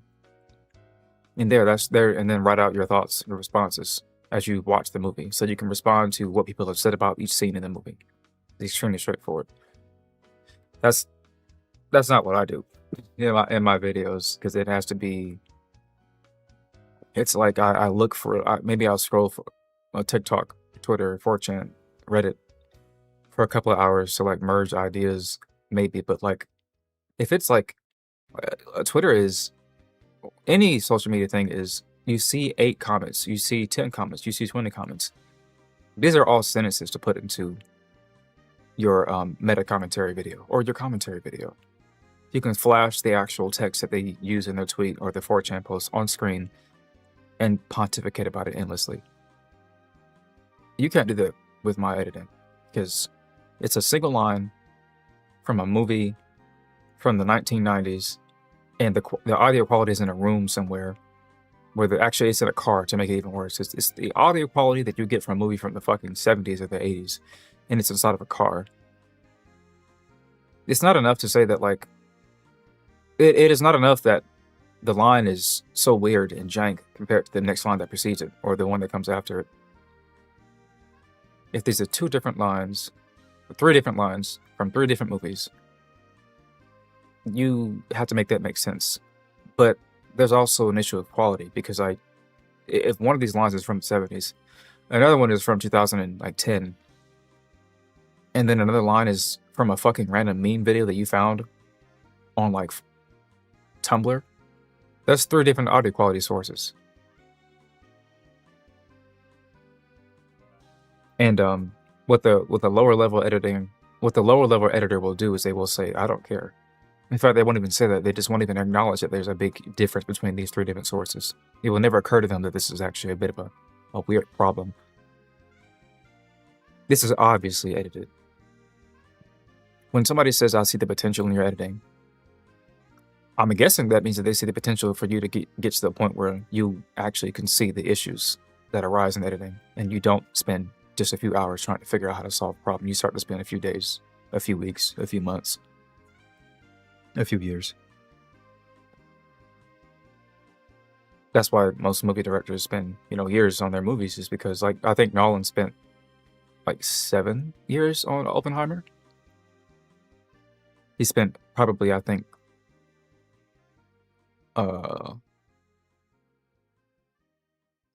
10 years on Interstellar.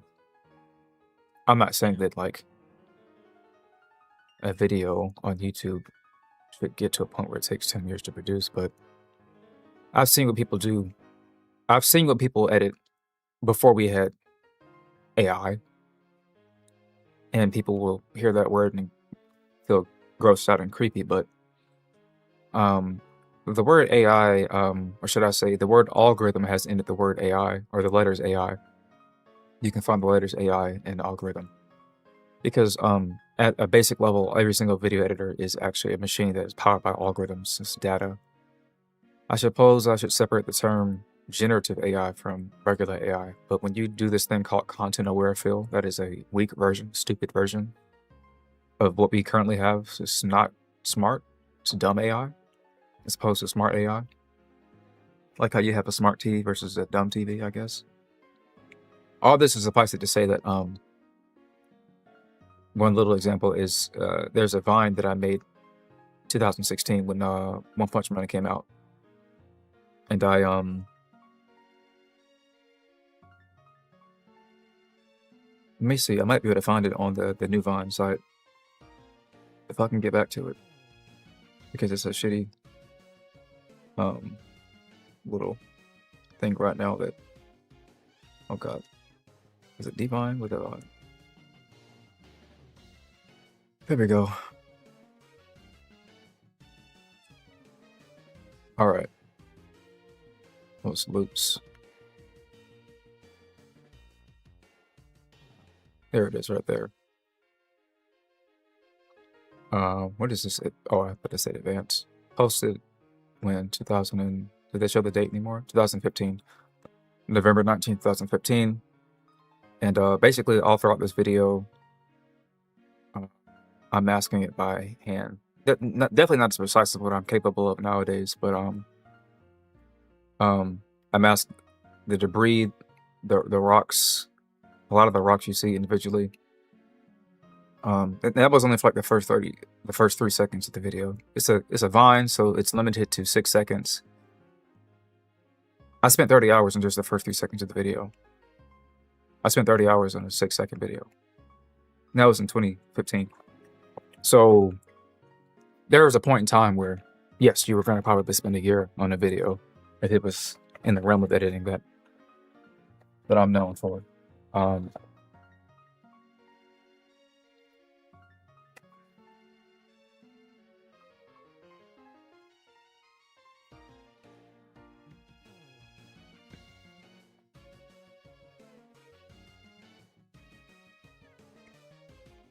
Like, there was a point in time where, like I said, you weren't going to make a lot of this stuff with some sort of automatic background removal tool. This was 11 years ago, so no such technology was doing any sort of precise cropping, masking. It's just not, it wasn't a thing back then. So this was done by hand, manually, frame by frame. And this video is like 4 minutes and 20 seconds long. And you can tell certain things, like if I have to look at this video, I can think to myself, this is probably not the actual Facebook interface. I think it is a giveaway to me, to some extent. He might have edited certain parts, but that text up there at the top of the screen, what is that? Hold on. Yeah, okay, that would make sense. That would be a rookie mistake if he did that. What is that? That's a new thing. Whatever. Hold on. I'm pretty sure the I have to assume that the scroll is animated by him. Also, that box is, I see it right there. It's cut off on the edge of it. I don't know if you guys can see that. It's like slightly cut off. Facebook isn't doing shit like that. Most of this is probably edited. He didn't actually go onto some sort of Facebook group and start scrolling his profile. This is probably mostly edited. And it doesn't get particularly obvious until this comes in, because I'm very certain that even to this day, that type of animation does not exist on Facebook. And this was like, years ago, so.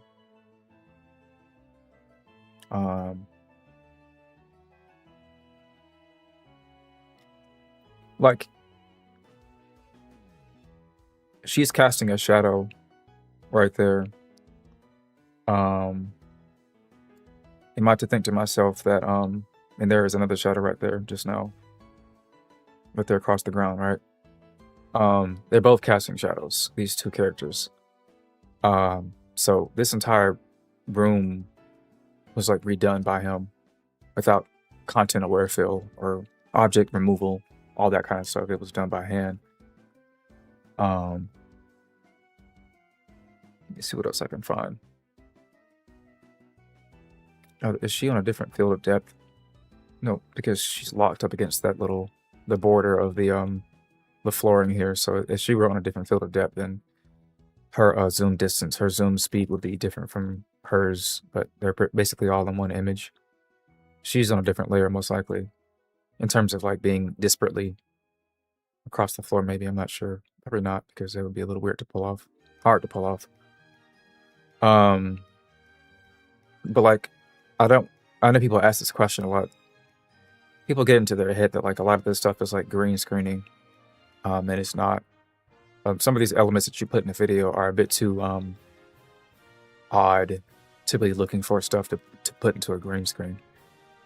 You just, and you would be able to tell to certain degrees too, because the edges of the characters would be green. But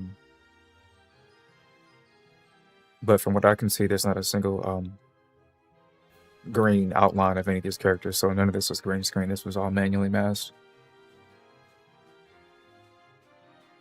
Who would take the time back in this day to some extent, like to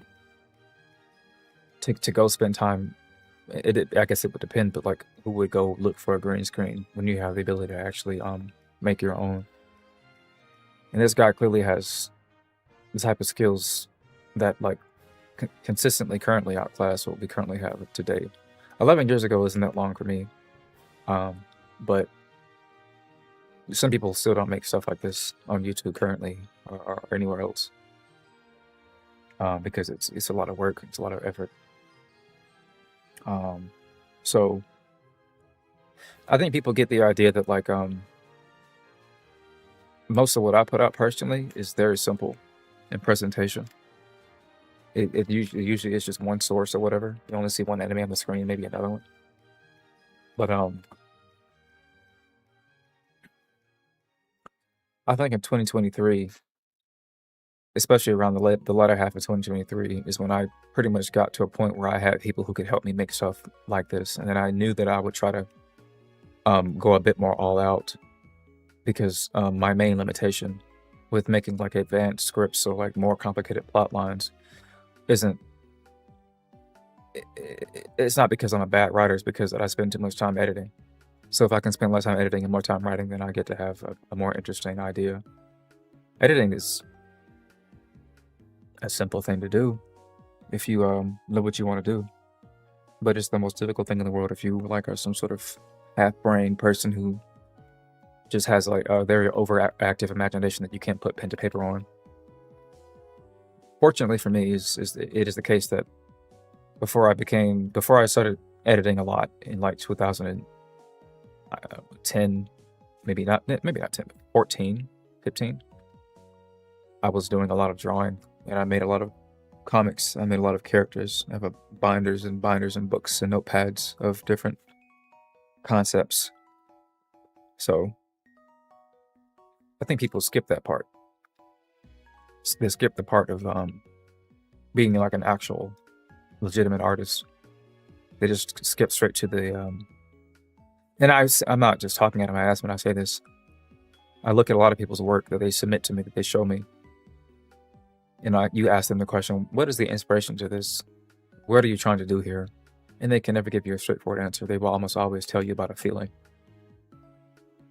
I just thought that I got this idea because I saw this, and it's never a complete idea. So if you want to edit and you don't even know like what you would do, what you would use the editing for, then you could make a couple of videos that probably at best relegated to you just dubbing over them. Like when Team 4-Star sits down to make a script for what is it called, an abridge, which is the word abridge means to condense information down, to shorten information, to shorten a story. You're not really being all that super duper creative, because you're just taking from what already exists, and you're adding stuff on to give it your own flavor and texture. I'm not going to shit on Team 4-Star for that, because the editing that they deploy is still more complicated than what you see in like 90% of TikToks today. But you know they weren't having Little Karibo come in and have him voice Yu-Gi-Oh as he duels or fights against Goku, and having a whole plot line about that, and then having the people who made the Sword Art Online dub Sword Art Online Abridged series come in and cross over all three of these huge IPs, Yu-Gi-Oh!, Dragon Ball Z, and Sword Art Online. That will require a bit more of a sort of a concentration or fixation on what is the best way to kind of like bind all three of these series together. You wouldn't just do it because you can, but you would do it because there's some part of your mind wants to make it make sense. When you get the comment on your videos, the reply, where somebody says, why does this fit so well? And to the naked eye, it seems like it fits so well, but if you spent a lot of time on your video, which will maybe you might get a little, I'm speaking for myself, I guess, but it didn't fit that well. It didn't fit well at all initially. It was something that you did because you wanted to do it, but in order for you to do it properly, you had to work very hard to make sure that it did fit well. And but nobody sees that work. They only see the end product. Because it's not an obvious thing. You can watch somebody's live stream for a drawing that they're making, and as soon as they start it, you already know where it's going to lead, basically. You can watch somebody play a game, and as soon as they start playing the game, you know where it's going to lead.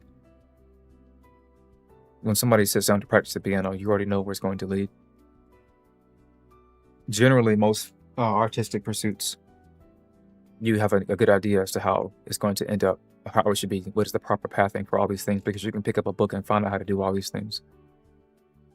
There is no manual, there's no book that tells you how to make a piece of art, but in reverse, to work backwards from what already exists.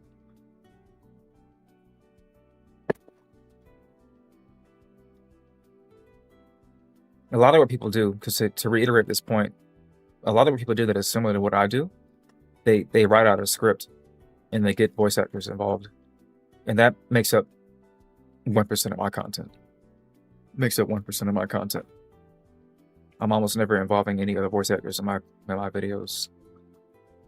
I'm almost never writing any sort of scripts, like from pen to paper, because the scripting that I deploy in a lot of my content is based off of what already exists. When you see this little thing over here, this sidebar with a bunch of videos, like when I watch this clip, and then this clip, and then this clip, this was not a clip, this was a 1 hour, 30-minute video, but so my brain has to sit there and say, file this away for later, because that's going to be useful for this thing that I'm going to make in a year from now.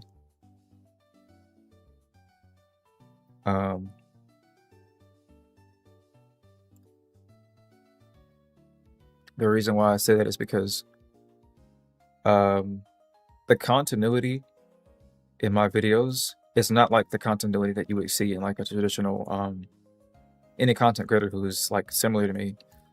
It's because their continuity is just having a character show up continuously. But the continuity in my videos is kind of like very weird and surreal. It's a very odd type of continuity. Because my continuity would be in like a voice, for example, or an actor, or a studio, deliberately choosing to have every single character show up in a particular scene because they're all drawn by the same artist, for example. So people wanted to know in this video, why is Aqua here? Why is Bochi here? Why is Frieren here? And they're all freaking out one by one. It's because they were all animated by the same person. Both of these scenes, all three of these scenes were animated by the same person. So that wasn't like a random selection of people that I threw in a room together. So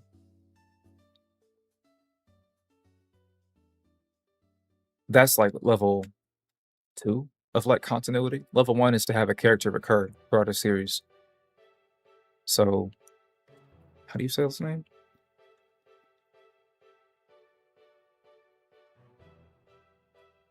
Oh, I don't know how to find this guy.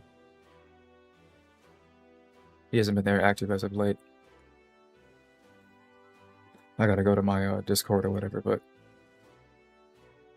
there's 2 people that I'm aware of that like are on YouTube and are kind of around my size.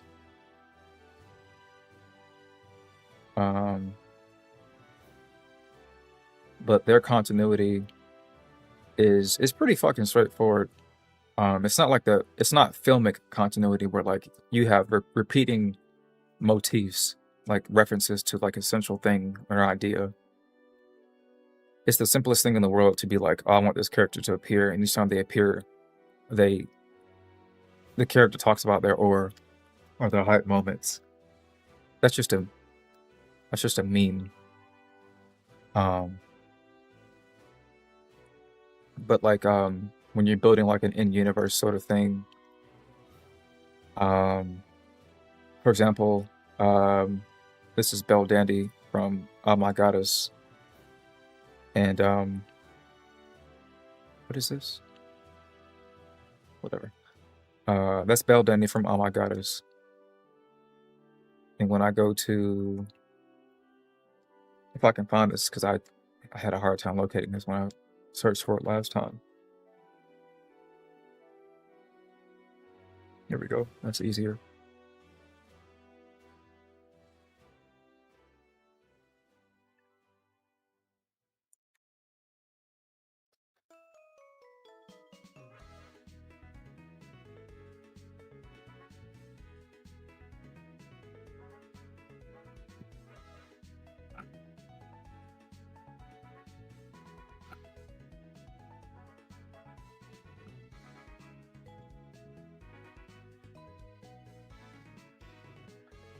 When she says, "Oh my god, my goddess," she should say, "Oh my goodness" instead. But she says, "Oh my goddess" because that's the name of the series where Belle Dandy is from. So the poster that appears next to her head on the wall over there is me already setting up like the idea of the god head family, I guess you could call it. So the whole thing is, because this is 2023, yeah. This is like the first part, I would guess I would say. There's this Aqua, and then there is a Belle Dandy. That's a clone of this video. Aqua, Belle Dandy, and then I get to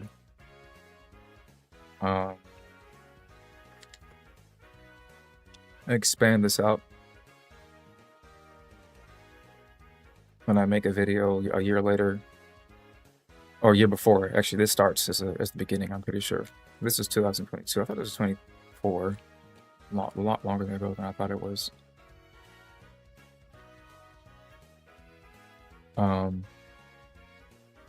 So when he appears in this video, the father from Blue Exorcist, and then Kotomine appears from Ray Zero.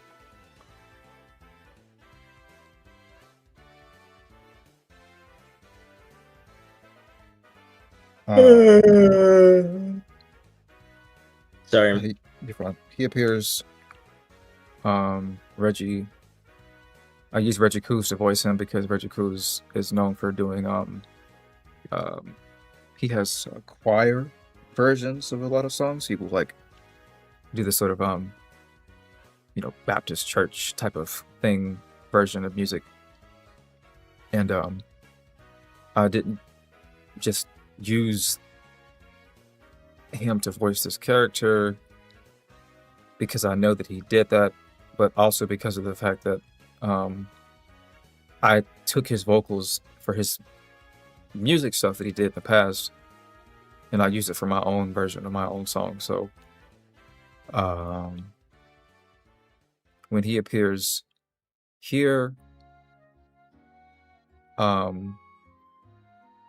in this video, and then he eventually appears again in this video, these characters, that's like a reoccurring thing. That's just like levels of it, right? So before I end this video that I'm working on right now, because this is a wedding ceremony, I am going to bring back Kotomini because he's just a reoccurring trend. But each time that I do it, I usually try to do something where like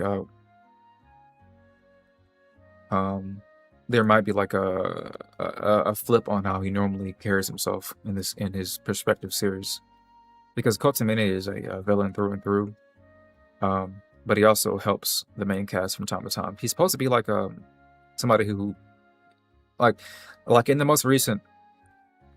It's lagging. Which of these screens do I need to access?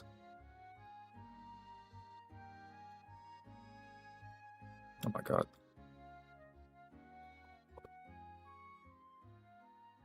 Too many windows. There's nothing really half of it. I need to figure that out at some point. But holy hell. Yeah, okay. Let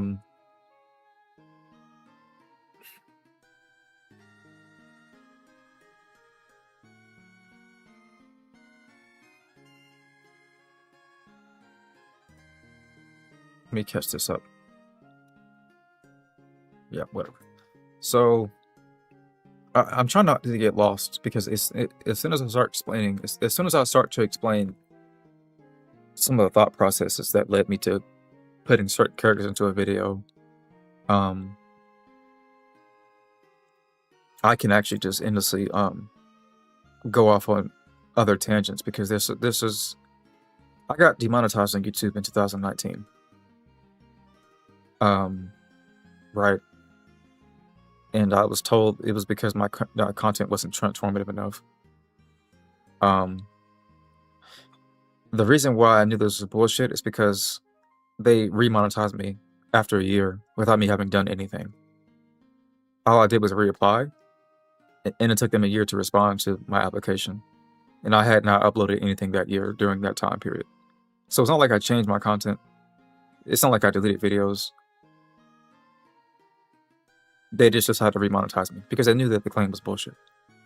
When YouTube is wrong, they're going to reverse their decisions. Unless they don't know they're wrong.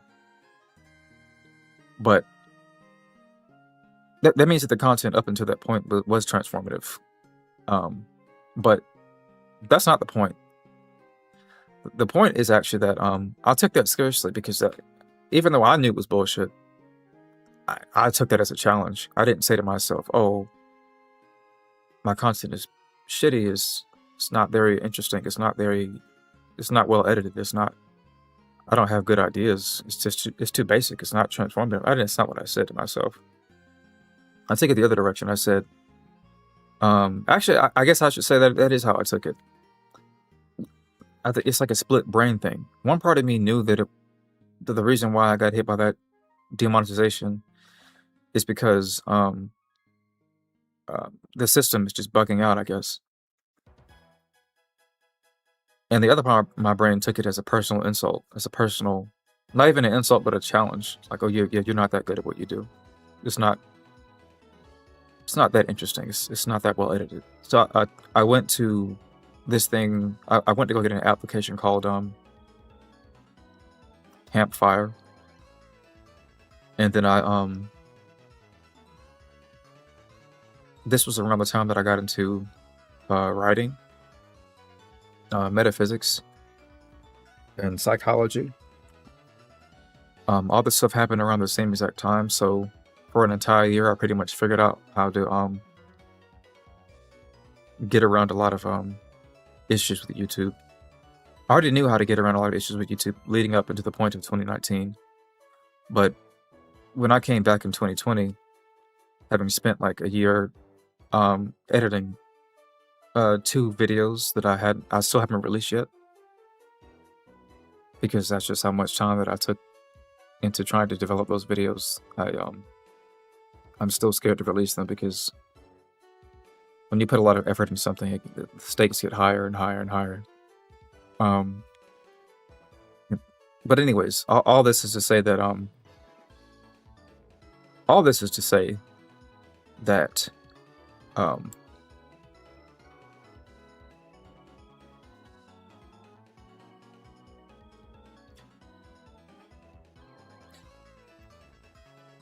going to say something kind of meta.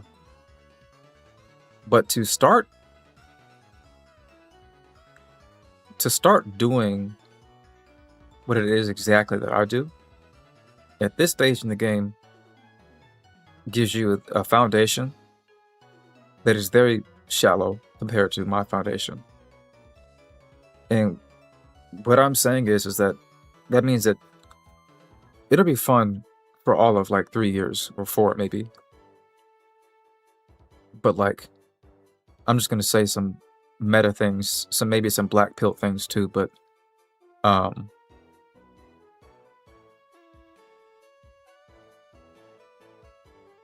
AI is not going to slow down.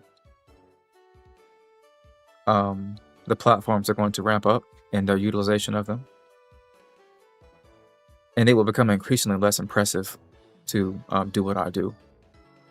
Therefore, the audience for what I do will start to diminish, and it will be relegated to those who actually can figure out how to push past all the new tools to develop something beyond what is currently available. Because when everybody had to mask manually, nobody masked. But now that everybody can mask automatically, then everybody masks. That means that the skill is no longer a viable thing. It's not a valuable thing anymore. So you have to learn how to actually have good ideas, which is a skill that is something AI can't really do right now very well. AI can spit out literally the Mona Lisa in a few seconds, but it can't tell you how the Mona Lisa was made in any sort of artistic way. It can't actually describe to you in detail based off of its own inclinations about why the Mona Lisa was made. It'll describe to you based off of what it's read in accounts about what has been said about the Mona Lisa, but it won't actually be able to give you its own opinions. Which is the same mentality, the same science is being deployed whenever it generates the Mona Lisa clone. It doesn't know why, it doesn't know how it made it. It can explain the art or the science of generative intelligence.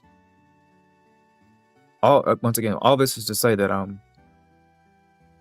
the foundation that I stood on at the age of, I would go back actually as far as I could go back, but the foundation that I stand on at the age of like 10 or whatever is very dense. It's very dense because I can go back as far as to say things like when I used to draw a lot. I'm a character, right? So I had this thing where I was a control freak, and I probably still am, obviously, to varying degrees. I say it's obvious because you never really change who you are fundamentally. But anyways, I made it so that my little brother and my other little brother were not allowed to do a lot of things. For example, we had our own TV shows, and I still can't even use the right verbiage for what that means because it sounds ridiculous to say even at this age especially. But us having our own TV shows meant that we were, I should put it to you like this in better words because this makes more sense for me to say this because I haven't said this in a long time. I think I've said this only twice ever since, 20 years ago, whatever. But to put it in exact terms, I made it so that my brothers could not watch shows that I liked. And in order to make that fair, I couldn't watch shows that they liked.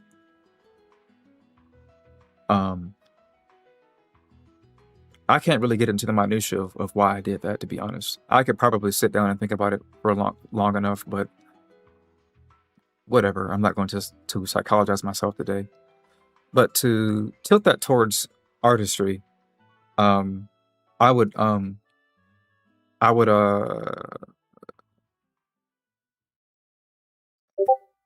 punish. What is this? I tried to make this shot work.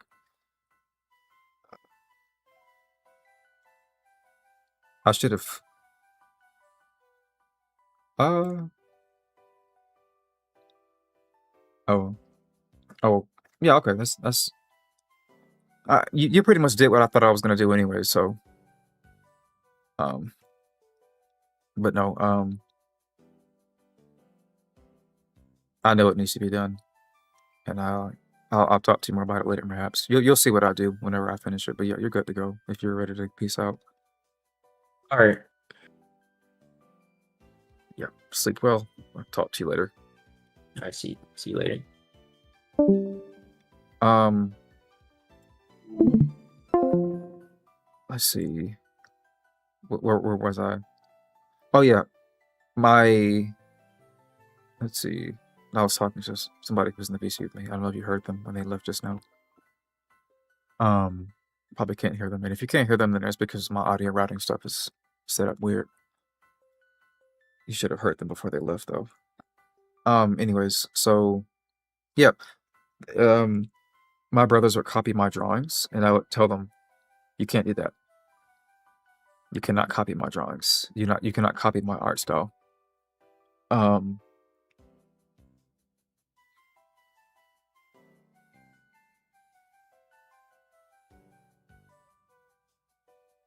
that's like some of the early inceptions of how I approach art to some degree.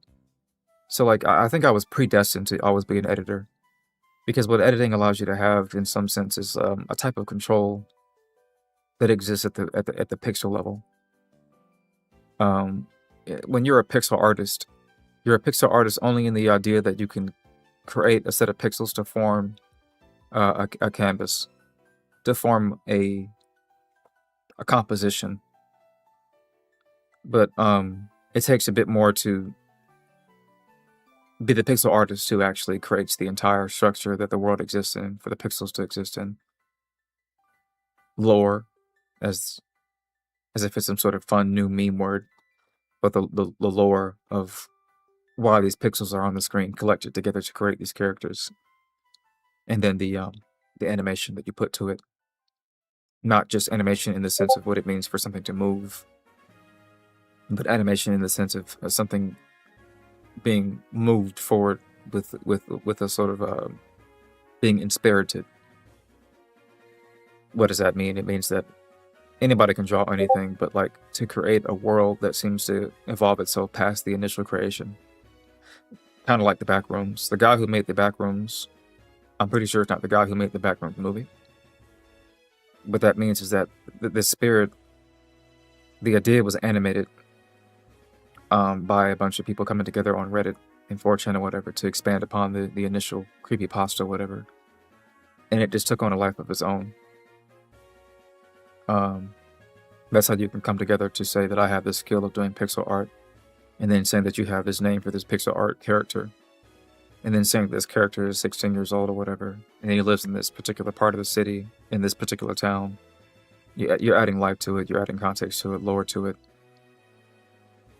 Once you add all these different ideas to it, it makes it very hard for you to not continue to breathe more life into it, so it starts to move forward where you want to see it play itself out in different mediums, different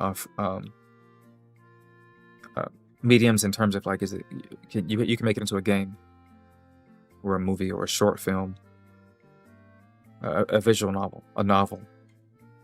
I mean, the novel just takes away, in some sense, the novel can just step back completely from the idea of pixel art, because you would just see a few pictures of the pixel art all throughout the novel. It would just be a few pages where there's some art. And that's a bit of a retreat. But that's like an artist taking an initial a type of approach to an art form and then deviating into different territories until they expand. And all of this, once again, is to say that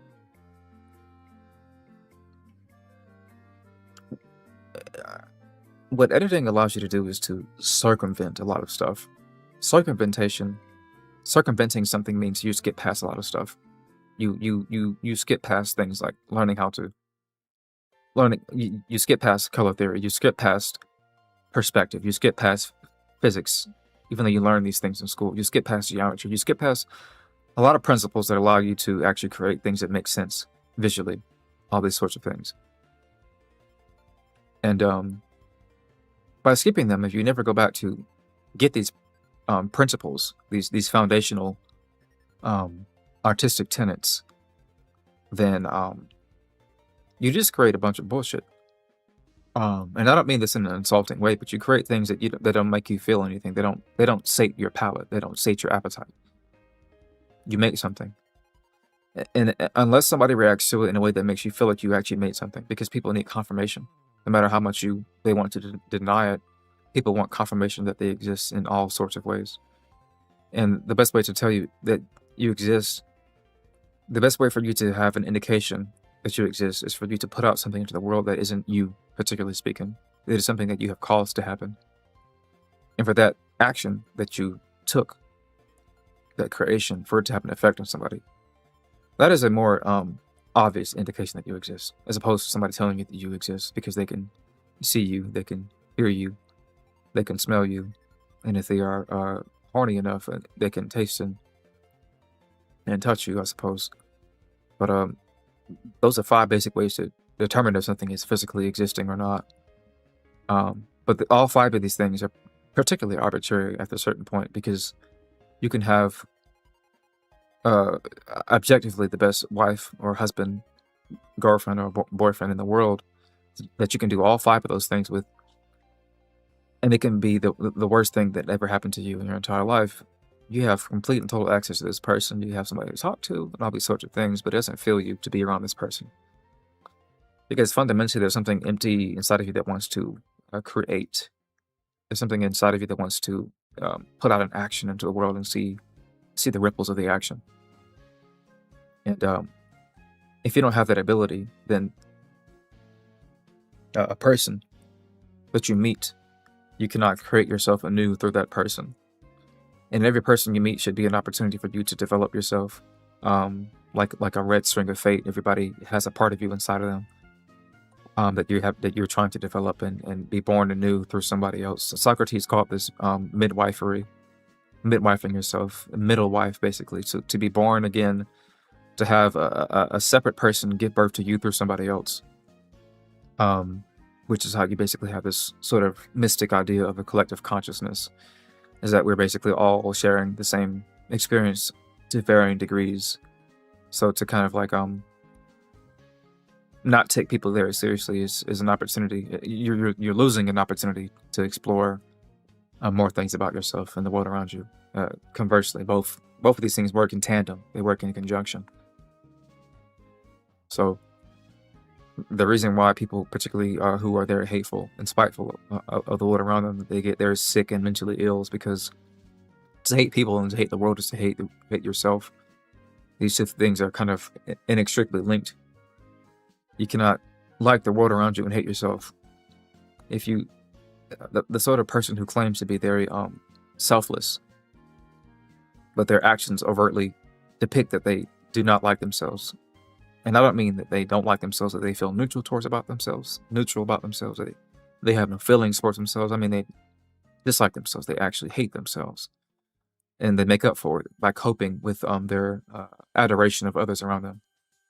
But I think logically speaking, what is actually happening when you look at the numbers, the actual like system that's happening is that, of course, you would like people compared to you. It's because you hate yourself so much. You hate yourself so much that simply looking at somebody is enough to make you like them. It's because, by comparison,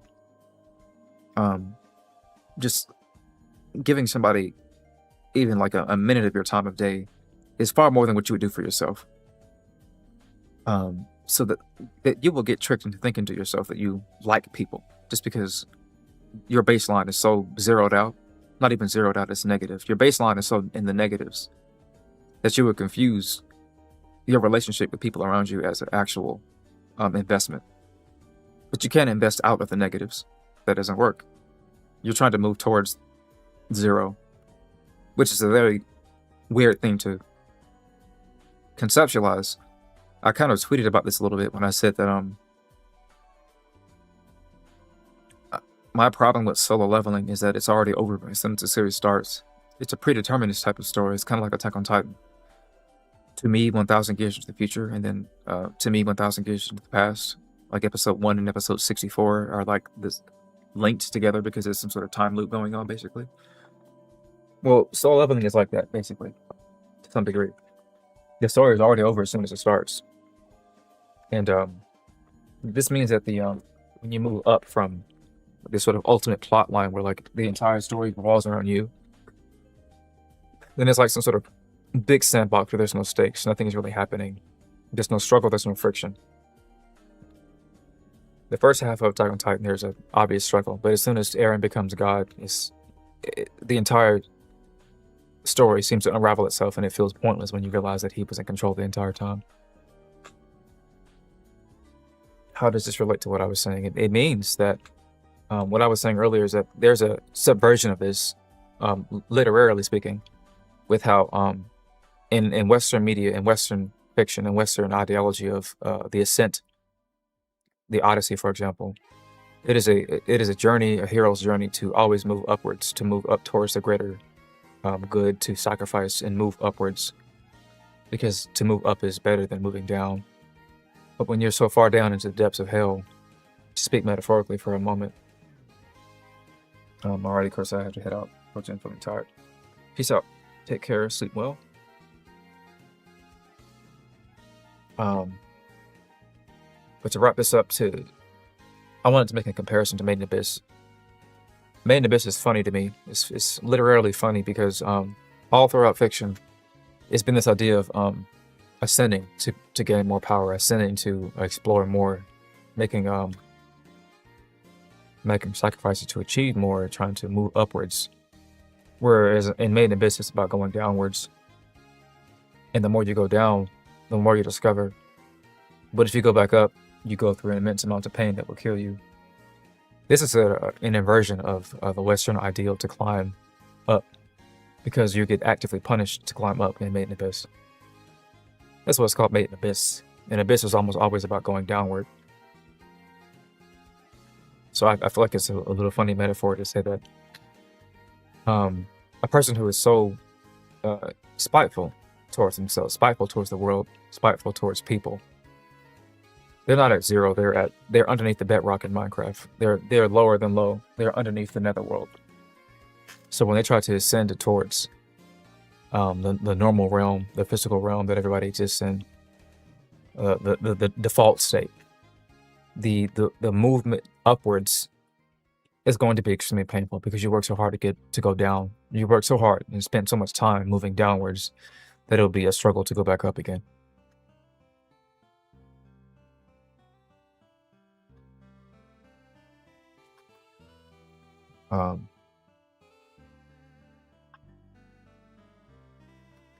So all that is to say that we're at a stage right now where a lot of people will be entering into this world as new humans, people who are around their early 20s, late teens. And you will be born into the netherworld, and it'll be your task to get out and see the actual Minecraft world.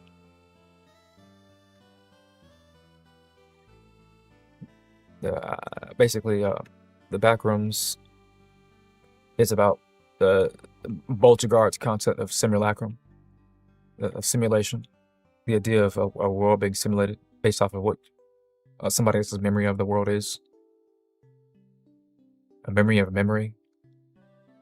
Science talked about this, how basically you don't recall memories exactly because you're recalling the last time you recalled your memory. Go look that up. You don't recall things in their exactness because you're only recalling the last time you recalled a memory.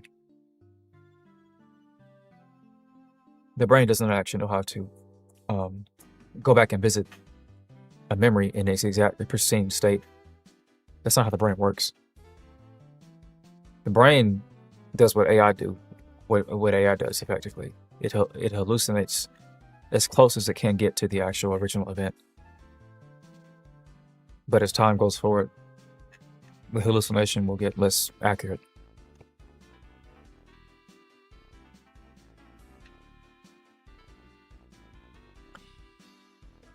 Which is, again, to say that the netherworld is the underworld of the Minecraft world. And it's essentially a world in which you are operating underneath conditions where everything is hostile. And if you're born into that world, you don't know it. You don't really feel that that's unordinary. It's the Neoplatonism. It's Plato's cave. When you're in the cave, and that's all you've known, then you don't have any reason to believe that there's a life outside of the cave. And anybody who tries to leave the cave will be transgressing against what it means to be in the cave. Why do you want to leave the cave? There's nothing out there, and we were told that it was dangerous. This is the world And for you to attempt to do anything that transgresses against the worldview that we currently have, you are an outsider. It happens all the time in our contemporary culture. All these sorts of things. Blah, blah, blah. But anyways, I'm going to stop here because, yeah, it's time. I'll see you guys later. Take care. Sleep well. Good night.